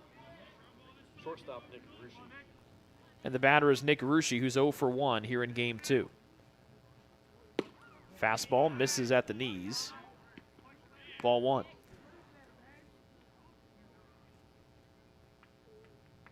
A walk to Rushi in the first, then he was thrown out for the first time this season, trying to steal second. Off speed at the belt, this time called for a strike to make it 1-1.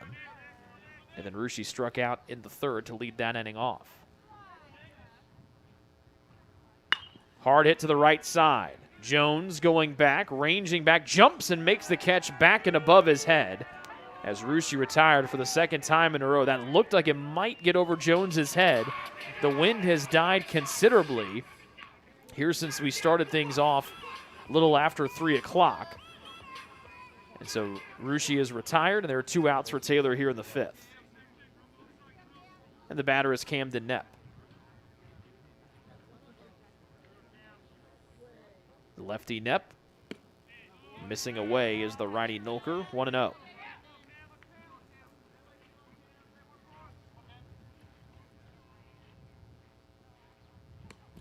Second one gets off the glove of Winchester, 2-0.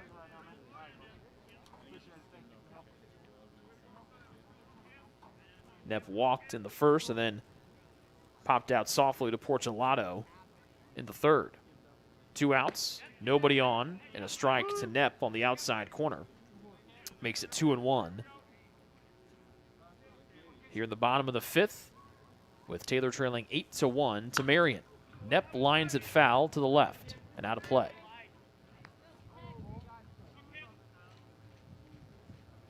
Two balls and 2 strikes for Knepp as he tries to get going late here in game 2. He was 0 for 3 with a strikeout in the opener earlier. Make it 2 strikeouts.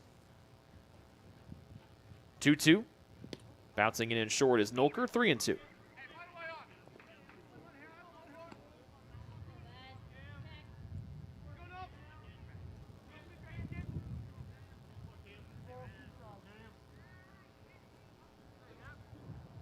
Full count to Knepp with nobody on, 2 outs in the fifth. Swing and a miss as Knepp is down on strikes. 4th K for Nolker here in game 2. We're through 5 here from Winterholder Field. It's Marian 8, Taylor 1 here on the Trojan Sports Network. It's true. Many of us spend more time thinking about what's for dinner than thinking about retirement. But if you think your retirement needs deserve more attention, we agree, and we'd like to help. Your local Edwards Jones financial advisors, Ryan Jones, Mark Sieglin, and Rob Sisson, can help you get started today. They are proud corporate partners of Taylor University Athletics. Edward Jones, making sense of investing.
Cy Stanley in for the Trojans, the lefty out of Shenandoah High School, gets a foul ball by Enfield out of play to the right. Cy, a 5'11", 170-pound sophomore out of Middletown, Indiana, Shenandoah High School. Mixes up the tempo on the mound with his windup with that low velocity. Away here 1-1 as he replaces Jack Ross, who went 2 innings, allowed 4 hits, 4 runs, all earned. He walked 2 and struck out 5. Jack did on 54 tosses. Stanley fouls Enfield fouls the third one back, 1-2. On the year, Cy making his 7th appearance. He has a 1-0 overall record, a 2.25 ERA. 1 save for Stanley this year in 4 innings. Has allowed no hits, 2 runs, only 1 earned. He's struck out 3 and walked 9. And then Enfield steps out and gets ready to step back in. Stanley, one of the guys along with Sam Shively and a couple other guys. Jack Ross until as of late. 1-2 misses up and away. They've been kind of caught up in this numbers game with the Trojan starting rotation and relievers of about 8 or 9 or so. And with those starters going so deep in the games throughout the majority of the year, and the no midweek non-conference game, Stanley's opportunities have been few and far between. But a liking strikeout there gets Enfield looking, and a first K and a good start here for Stanley on the hill. Cy had a great freshman season 2 years ago. And his only save this year was in a big spot against Arizona Christian, one of the better teams out west. And a big swing and a miss here for Winchester on the outside part of the plate, 0-1. Cy's dad is the coach at Shenandoah High School and also played collegiately at Ball State. The 0-1. A nice curveball there, just misses up high, 1-1. Here with 1 out and no one on in the 6th. Winchester 1 for 3, singling and reaching on an error the 2nd and 3rd innings respectively. Fastball here, Winchester swings and misses, 1-2.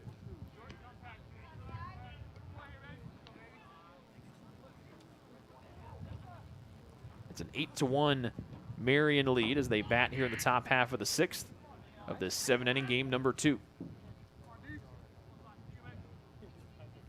And the pitch, opposite batter's box. A good eye from Winchester, 2-2.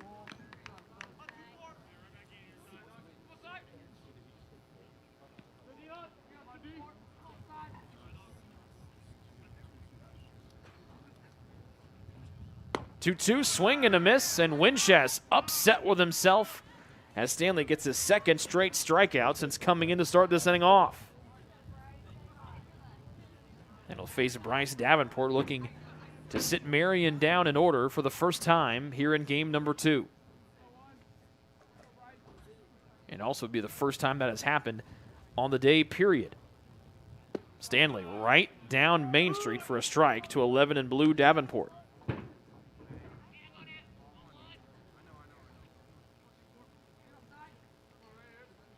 Davenport 1 for 2 with a walk and an RBI single. 2nd one. Outside corner, Locos can't bring it back across, 1-1. But a good job from Stanley to come in this tough spot with the Trojans down 7, but is unfazed. Striking out the first 2 men he's faced, it pops off the end of the glove of Locos. It's 2-1 to the first baseman, Davenport. A looking strikeout to Enfield, a swinging strikeout to Winchester. 2 outs and nobody on the bases here for Marian, up by 7. At the top of the 6th as they look to sweep the Trojans here on the first day of the 2-day set. Opposite batter's box, Stanley moves his long hair behind his left ear and gets ready for a 3-1 pitch to Davenport.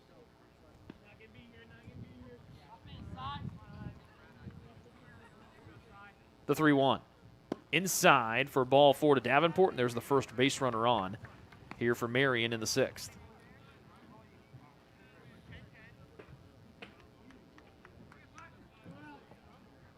Now batting center fielder Alan Augustus. Alan Augustus, the center fielder, will step in. The other defensive change for the Trojans, Cole Schrock, now at shortstop replacing Ruschi. 2 outs, 1 on for Marian, ahead by 7. A little check swing from Augustus. That one goes foul to the net. and it's a strike. Augustus with a really nice game number 2. He's 2 for 2 with a couple runs batted in and a sac fly sandwiched in between those 2 singles after he went 1 for 3 in game number 1. Second one, curveball from Stanley upstairs. Makes it 1-1.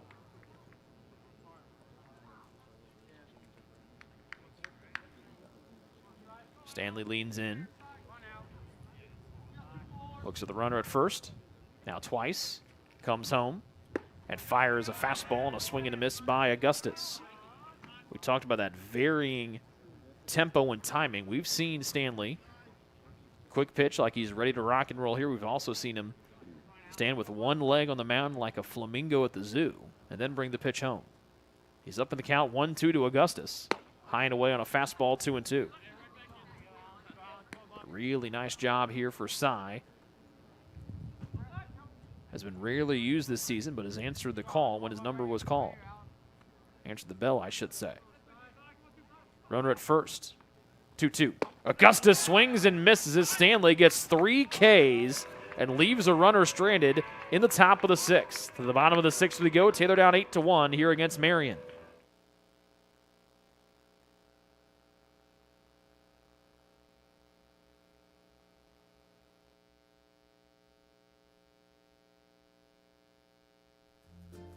Ivanhoe's has been serving Taylor students since 1965 when Ivan and Carol Slane purchased the restaurant. Located on Main Street, Ivanhoe's is less than a mile from the Taylor campus and is open 7 days a week. The menu features choices for lunch, dinner, as well as 100 different milkshakes and sundaes. Customers can find other dessert items as well. The staff is proud to support Taylor University and appreciates the support of Ivanhoe's through the years.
Sun setting here in Upland, Indiana. Joe Moran, Joe Locos, and Connor Crawford, the 3 coming up for Taylor here in the bottom of the 6th. Moran hammers it, but pulls it foul. And it's 1-1. Taylor down 8-1 here in the bottom of the 6th. Just 3 hits against the starter Andrew Nolker here this afternoon and into the evening. Third one, Moran big swing and a miss on a breaking ball. 1 ball, 2 strikes. As Taylor's offense has just been stuck in the mud here all day against Marian, even going back to the series last week against St. Francis, and Taylor just has not been able to get the offense put into drive. 1-2 as Moran leads off the 6th, backs out of the way, and it's 2-2.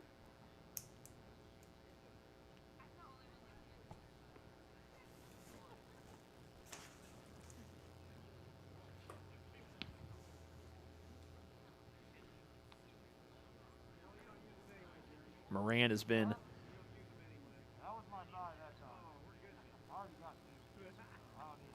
a real nice addition to the Taylor roster this year. The Taylor coaching staff has been really impressed at how easily he's fit in with the crew, and he mentioned that too when we had him on for our TU Athlete of the Week interview a couple of weeks ago, just about how welcoming the team has been for a guy that comes in as a grad transfer after you guys, the team had been together, at least 1 year, some guys 3 years, and everything you go through in a baseball season. But they've accepted Moran and Garrett Simmons, the grad transfer from Ball State, with open arms. 2-2. Fastball is away. 3-2 for the righty Moran. But it's really fun to watch Moran's bat come around, particularly here in the last couple of weeks. He's been a stud on the mound as well. Full count as he leads off the 6th. Hits one to the left side. He'll stay fair. Late bounce up to Heideledge at third, across to first. They retire Moran for the first out here in the 6th. Joe now 0 for 2 here in game number 2. And it'll bring up Joe Lokos, the catcher.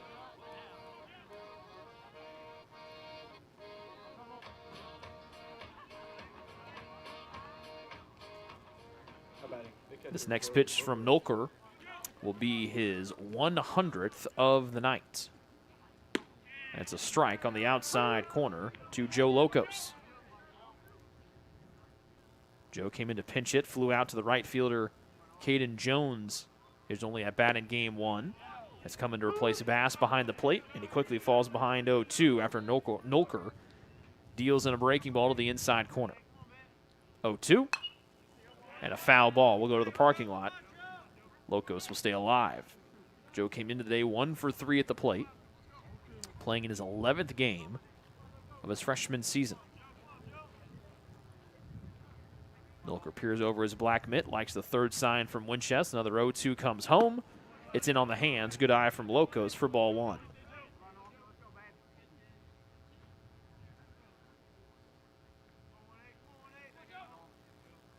Connor Crawford on deck. The 1-2 after a slight pause from Nolker. Fastball is below the knees, and Lokos has worked the count even to 2-2. There is a man warming up in the bullpen. It looks to be Donovan Shepard. Potentially number 29 for Marian down there in the pen. 2-2.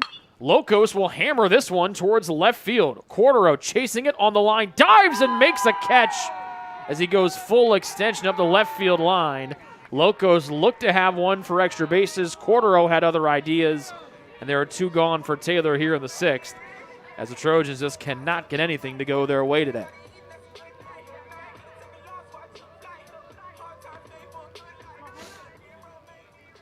Right fielder Connor Crawford.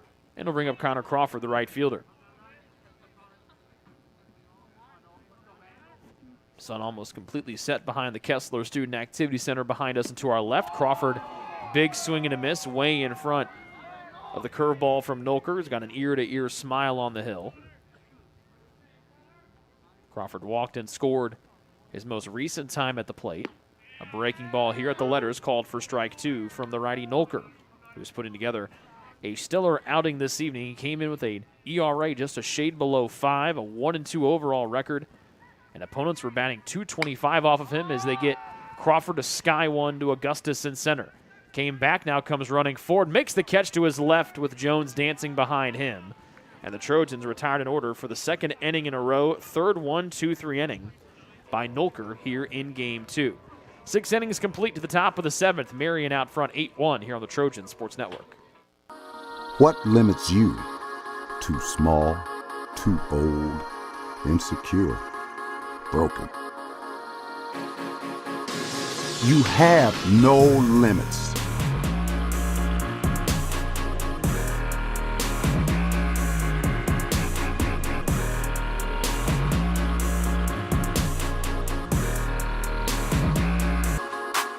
Rethink your limits.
Second full inning of work here for Cy Stanley. He'll face 9-1 and 2 in the top of the 7th as Marian tries to build on their 8-1 lead, well on their way to their second win of the afternoon.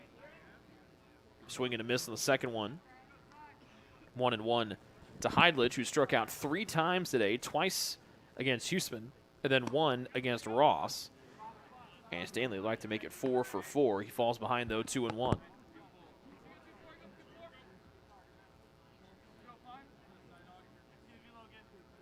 The 2-1.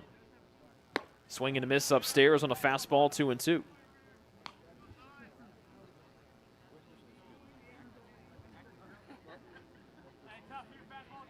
The loss in game 1 was the Trojans' 5th in a row, their longest losing streak of the season. The previous one before dropping the 4 to St. Francis was 3, which happened twice. 2-2.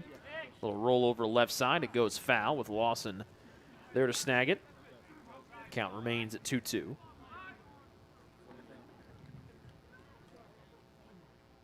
Marian jumped out to a 1-0 lead after the second, 3-0 after the third, and 4-0 and then 8-0 after the top of the fourth. Hard hit towards center field. Foster right there. A couple stutter steps, walks forward, makes the grab. It's a fly out to center as Heidlich has been retired all 4 times, been to the plate here in game number 2. And to the top of the order we go with Hironori Kato, the second baseman. Second baseman, Hironori Kato. Kato with a hit here in game number 2. Was hitless in game number 1. As he got to the plate 6 times and drove in a pair. A ball here. Kato has struck out twice here in game number 2. Checks his swing, and it's strike 2 on an off-speed pitch at the letters. Good looking pitch. Make it 1-1, excuse me. Good looking pitch there from Cy Stanley.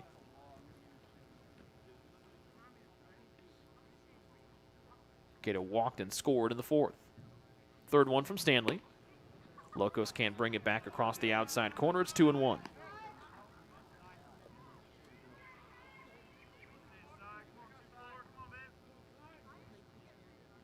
Stanley out of the stretch, comes set at the belt, and comes home with a 2-1. Upstairs, and that's 3-1. With nobody on the bases and 1 gone here in the top of the 7th. Here in game number 2 that's set to go 7 innings. Same 2 teams tomorrow, with the first pitch coming at 1 p.m. Stanley fires a pitch to the outside corner, and now the count evens it, and now the count will go full to 3-2.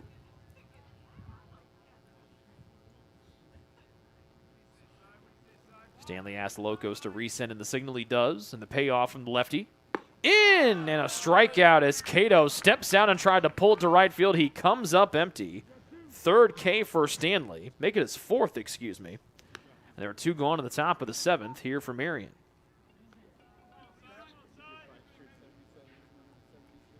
And the batter is the shortstop Mateo Porcelato.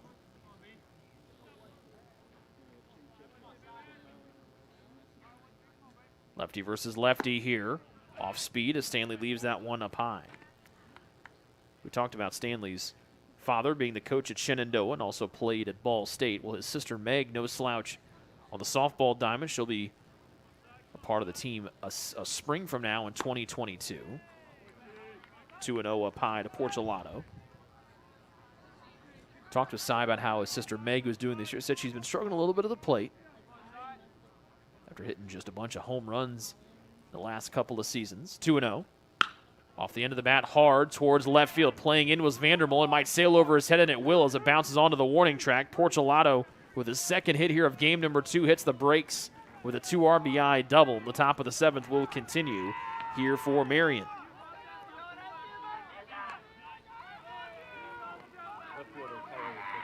First extra base hit of the series for Porcelato. That goes after being retired on a strikeout his first time up. Porcelato is now singled, walk, has been hit by a pitch, and now doubled.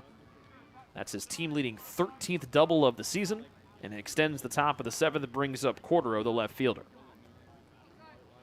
And that's the first hit that Stanley has allowed since coming in to start last inning.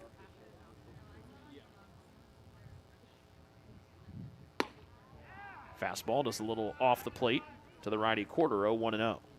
But to finish that thought, we've got some faith that Meg will be able to turn it around before the end of the season, before she brings her talents here to Taylor a year from now. Second one to Cordero. Stanley misses away, 2-0. Cordero with a bunt single in the fourth, scored on a pass ball, and also reached on an error by Huseman in the third. Was later thrown out trying to stretch from first to third by Jonathan Foster, the center fielder. Third one, Cordero skies it down the right field line. Detkowski, the first baseman, in foul ground, looking over his shoulder, won't be able to make the catch as Josh Godfrey, the new right fielder, was in charging as well. It'll be a long strike number one.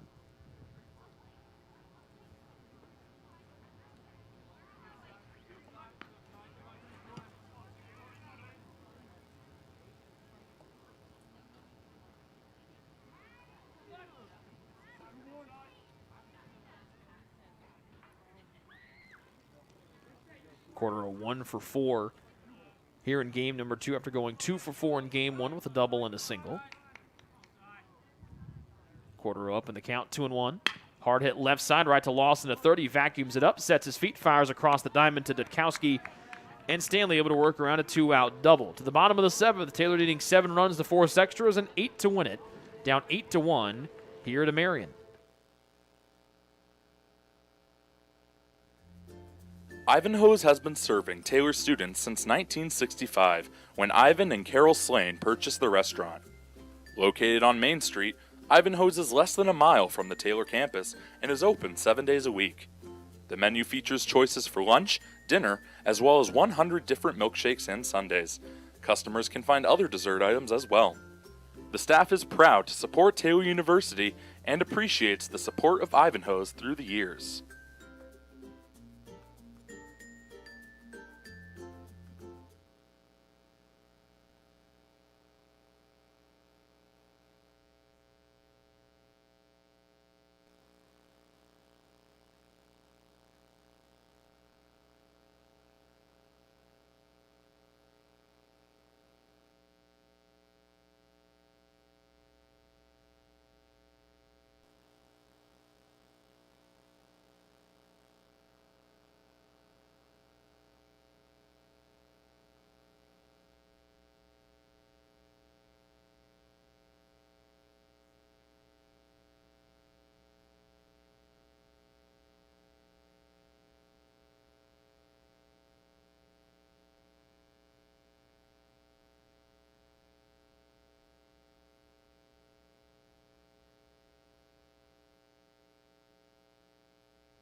To the bottom of the 7th, Lawson, Vandermolen, Dutkowski, the 3 coming up for Taylor as they need 7 runs.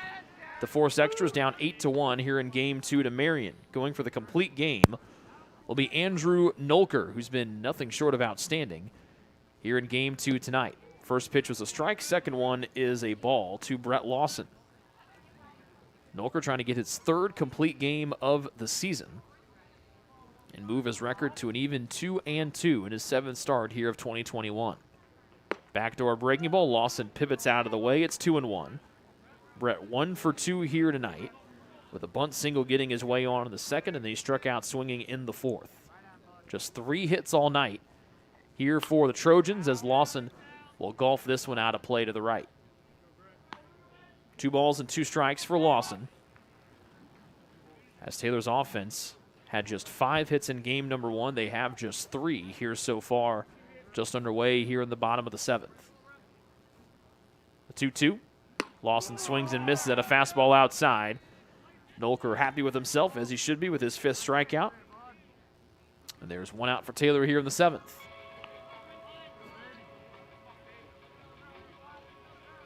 And Vandermolen will come in for his 3rd plate appearance here of game number 2. Left fielder Cade Vandermolen. Cade 1 for 4 in game number 1 earlier, is 1 for 2 here tonight. And then time is called by the pitcher Nolker. And here comes Winchester, the catcher, to come out and chat with 22 in blue.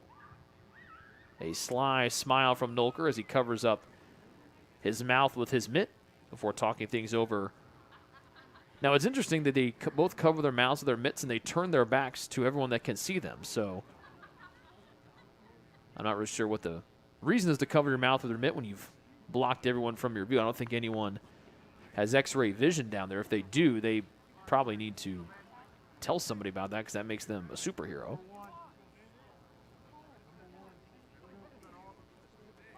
And now Vandermolen steps in and gets ready for the first pitch of his third plate appearance. Nobody on, one out, infield and the outfield playing straight up for Marian. Vandermolen put a charge into one, doubling with 2 outs his last time up. That scored Connor Crawford. Nolker misses with the ball on the first one. Fastball up and away now, 2-0. Same 2 teams tomorrow. First pitch will come at 1 o'clock to start the doubleheader off on the final day of the regular season for Taylor, before they set their sights on next week's Crossroads League tournament. Third one to Vandermolen. This time a fastball nicks the outside corner. 2 balls and a strike. We won't have audio tomorrow. I'll be over covering the softball doubleheader with their senior day festivities against Spring Arbor. But we will have coverage for you. And I promise to make sure that we hit the stream button so we don't miss any of the action like we did in the top half of the first today. 2-1 to Vandermolen. Fouls it back, 2-2.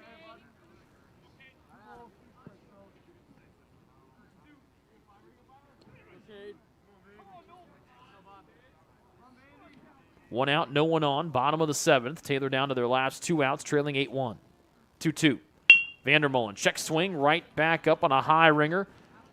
Scoop and a fire. Nicely done by Porchelato. The shortstop came sprinting over, fielded the ball in front of second base. Was able to get the out at first, and the last hope for the Trojans will be Matt Dutkowski here in the bottom of the 7th.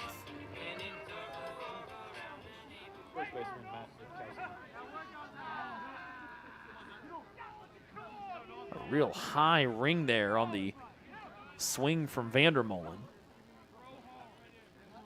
And here's Nolker against the lefty Dutkowski, who's 1 for 2 tonight. The Trojans have just 3 hits. Dutkowski has 1 of them, a double coming back in the second.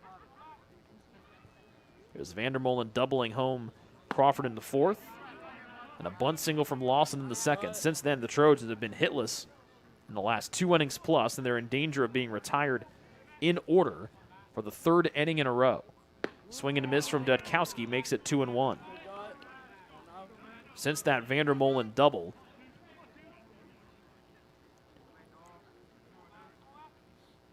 Nolker's retired 9 in a row. Dutkowski trying to avoid being the 10th straight and extend the bottom of the 7th as long as he can, but he fouls this one away, and Taylor down to their last strike. It's 2-2 with 2 outs and nobody on here in the ball game. The pitch from Nolker. Dutkowski off the end of the bat, fouls it back, and we'll do it all again.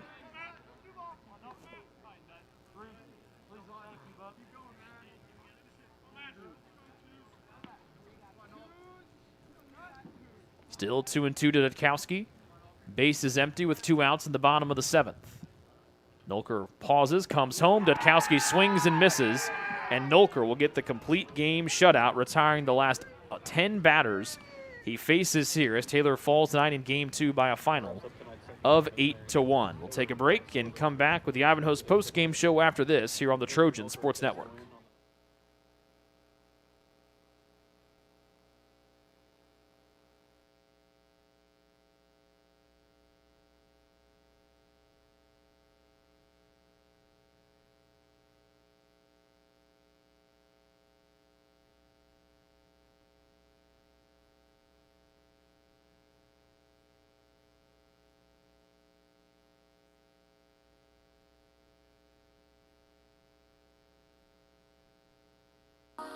What limits you?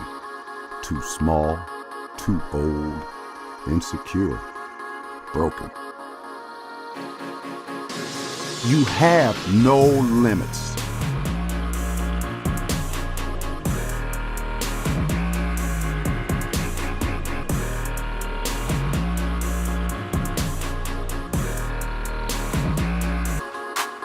Rethink your limits.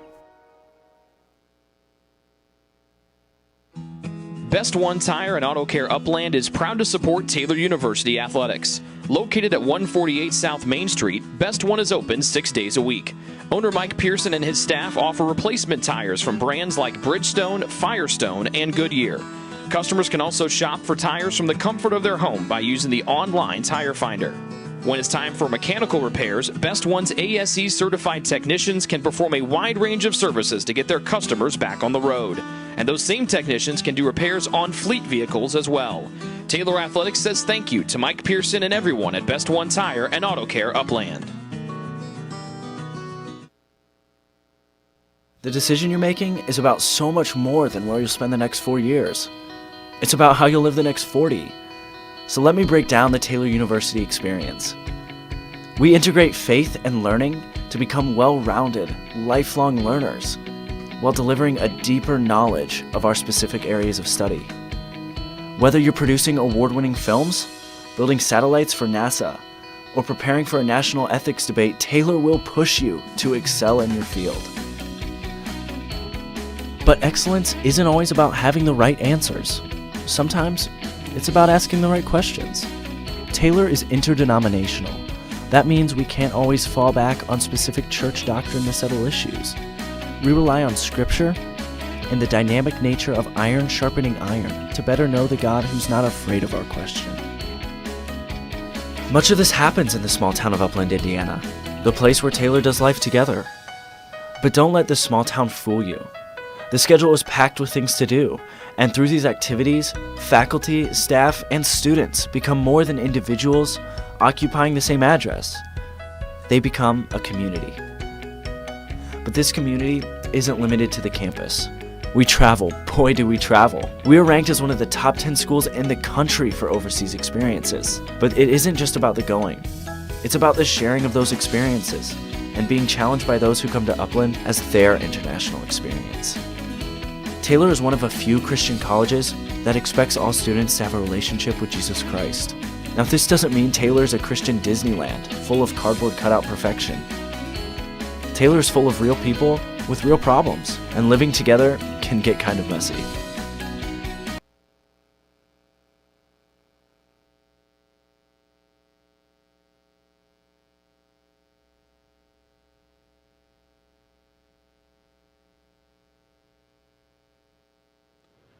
All right, we're back here at Winter Holder Field. Rick Johnson now joined by the head coach of the Trojans, Kyle Gould, and coach, obviously another couple of tough games here for the guys today. Pitching was just a little bit off the mark to start. Hitting just wasn't been there. You guys have dropped 6 in a row. What's the message to the team as you guys go into the last day of the regular season tomorrow?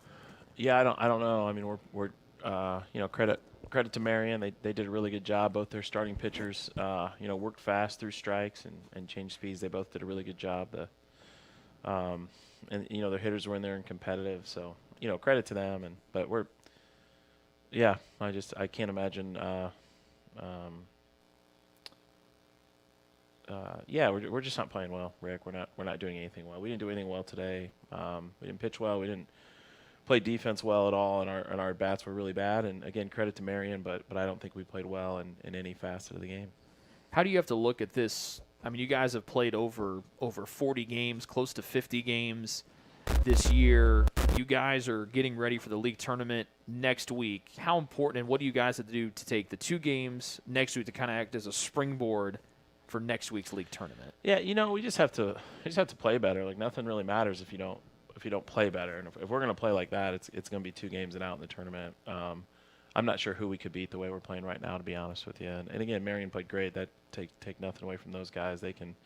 You can play well and lose to Marian, and they do a really good job. And but we just have to play better. There's no real words, or there's no magic anything. Like, we played really, really well for a stretch this year, and that feels like a long time ago. And just have a lot of guys struggling, and it's tough. I mean, baseball's a hard game.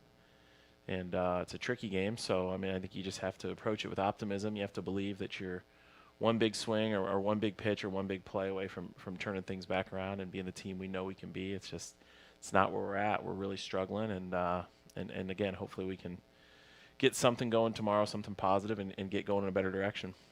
Cy Stanley came in there late in game number 2. He's been used sparing this year. I think a combination of obviously the pitching talent ahead of him, but also with no midweek non-conference games, had to be pretty nice to see him come in there after some long time off and get a couple nice strikeouts and kind of keep some guys off balance there late. Yeah, I mean, we were a little off. Joe couldn't go today. He started game 1 of every series the whole year. He wasn't able to go today, and maybe he goes tomorrow, maybe not.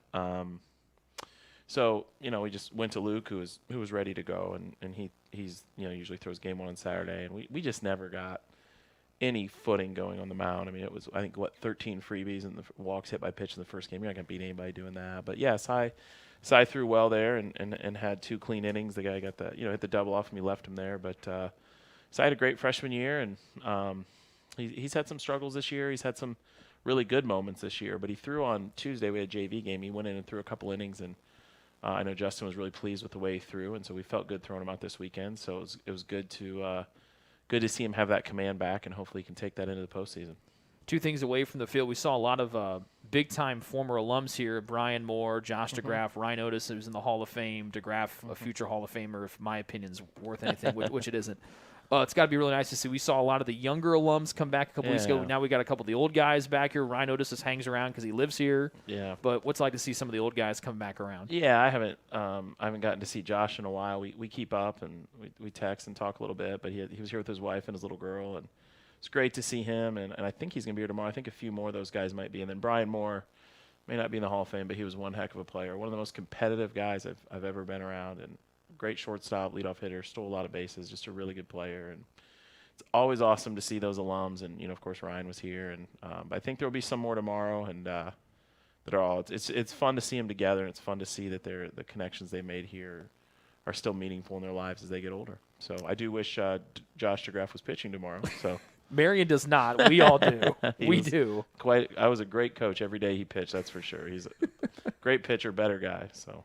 And last thing, when you guys got to host the opening round here a couple of years ago, Cumberland's was in here. Their head coach, Woody Hunt, retiring after a long time as the head coach down there. Won a couple World Series, has won thousands of games. What was it like to go against him for a game here, but get to kind of talk to him when they were here for the opening round, and what's it like to see him step away from the game? Well, college baseball's worse without Woody Hunt, and he is a true gentleman, one of the classiest people you will ever meet. We got to play him here. We played him the one year they won the national championship. They swept us in a 3-game series. And I talked to him afterwards, and I left feeling like we won. And he's a great coach, but he is just one of the just an amazing ambassador for baseball. And I hope he enjoys what's next. But college baseball is not better without Woody Hunt. He's just a wonderful, wonderful guy who's won a lot of baseball games, impacted a lot of lives. Kyle, thanks for the time, but this is our last broadcast here. Thanks for all the time this year. Rick, appreciate what you did. I know everybody loves listening to you, and you're the best, man, the best of the best. We appreciate you doing our games, and look forward to next year, man. That's right. Thanks, Kyle. That is head coach Kyle Gould joining us here on the Ivanhoe's post-game show. As I try to get my cords untangled so we don't trip the boss. That'd be bad. Taylor drops a couple of games today. They are now lost 6 in a row. They'll try to get 2 of them back tomorrow against Marian. First pitch will be at 1 o'clock. For the 9-inning game, Game 2 will come up just after that. And the Trojans then turn their sights to the Crossroads League tournament. Finals today, 12-3 in game number 1 and 8-1 in game number 2. The Trojans are now 33-18 on the year, 22-12 in the Crossroads League. Marian improves to 24-25. They're now 17-17 in league action. This has been a presentation of Taylor Baseball on the Trojan Sports Network. We will have coverage of both games tomorrow, but no sound, because we will be over at softball, which starts at the same time. This is our last broadcast for me of Taylor Baseball this year. We thank you folks for tuning in, especially you alums that turn us on in the background of your work. We hope your bosses didn't get mad at you this spring, and we'll try to bring you the same coverage next spring. Taylor and Marian wrap up the regular season tomorrow. First pitch is at 1 o'clock. This has been a presentation of Taylor Baseball on the Trojan Sports Network. Until we talk to you again, we say goodnight from Upland, Indiana.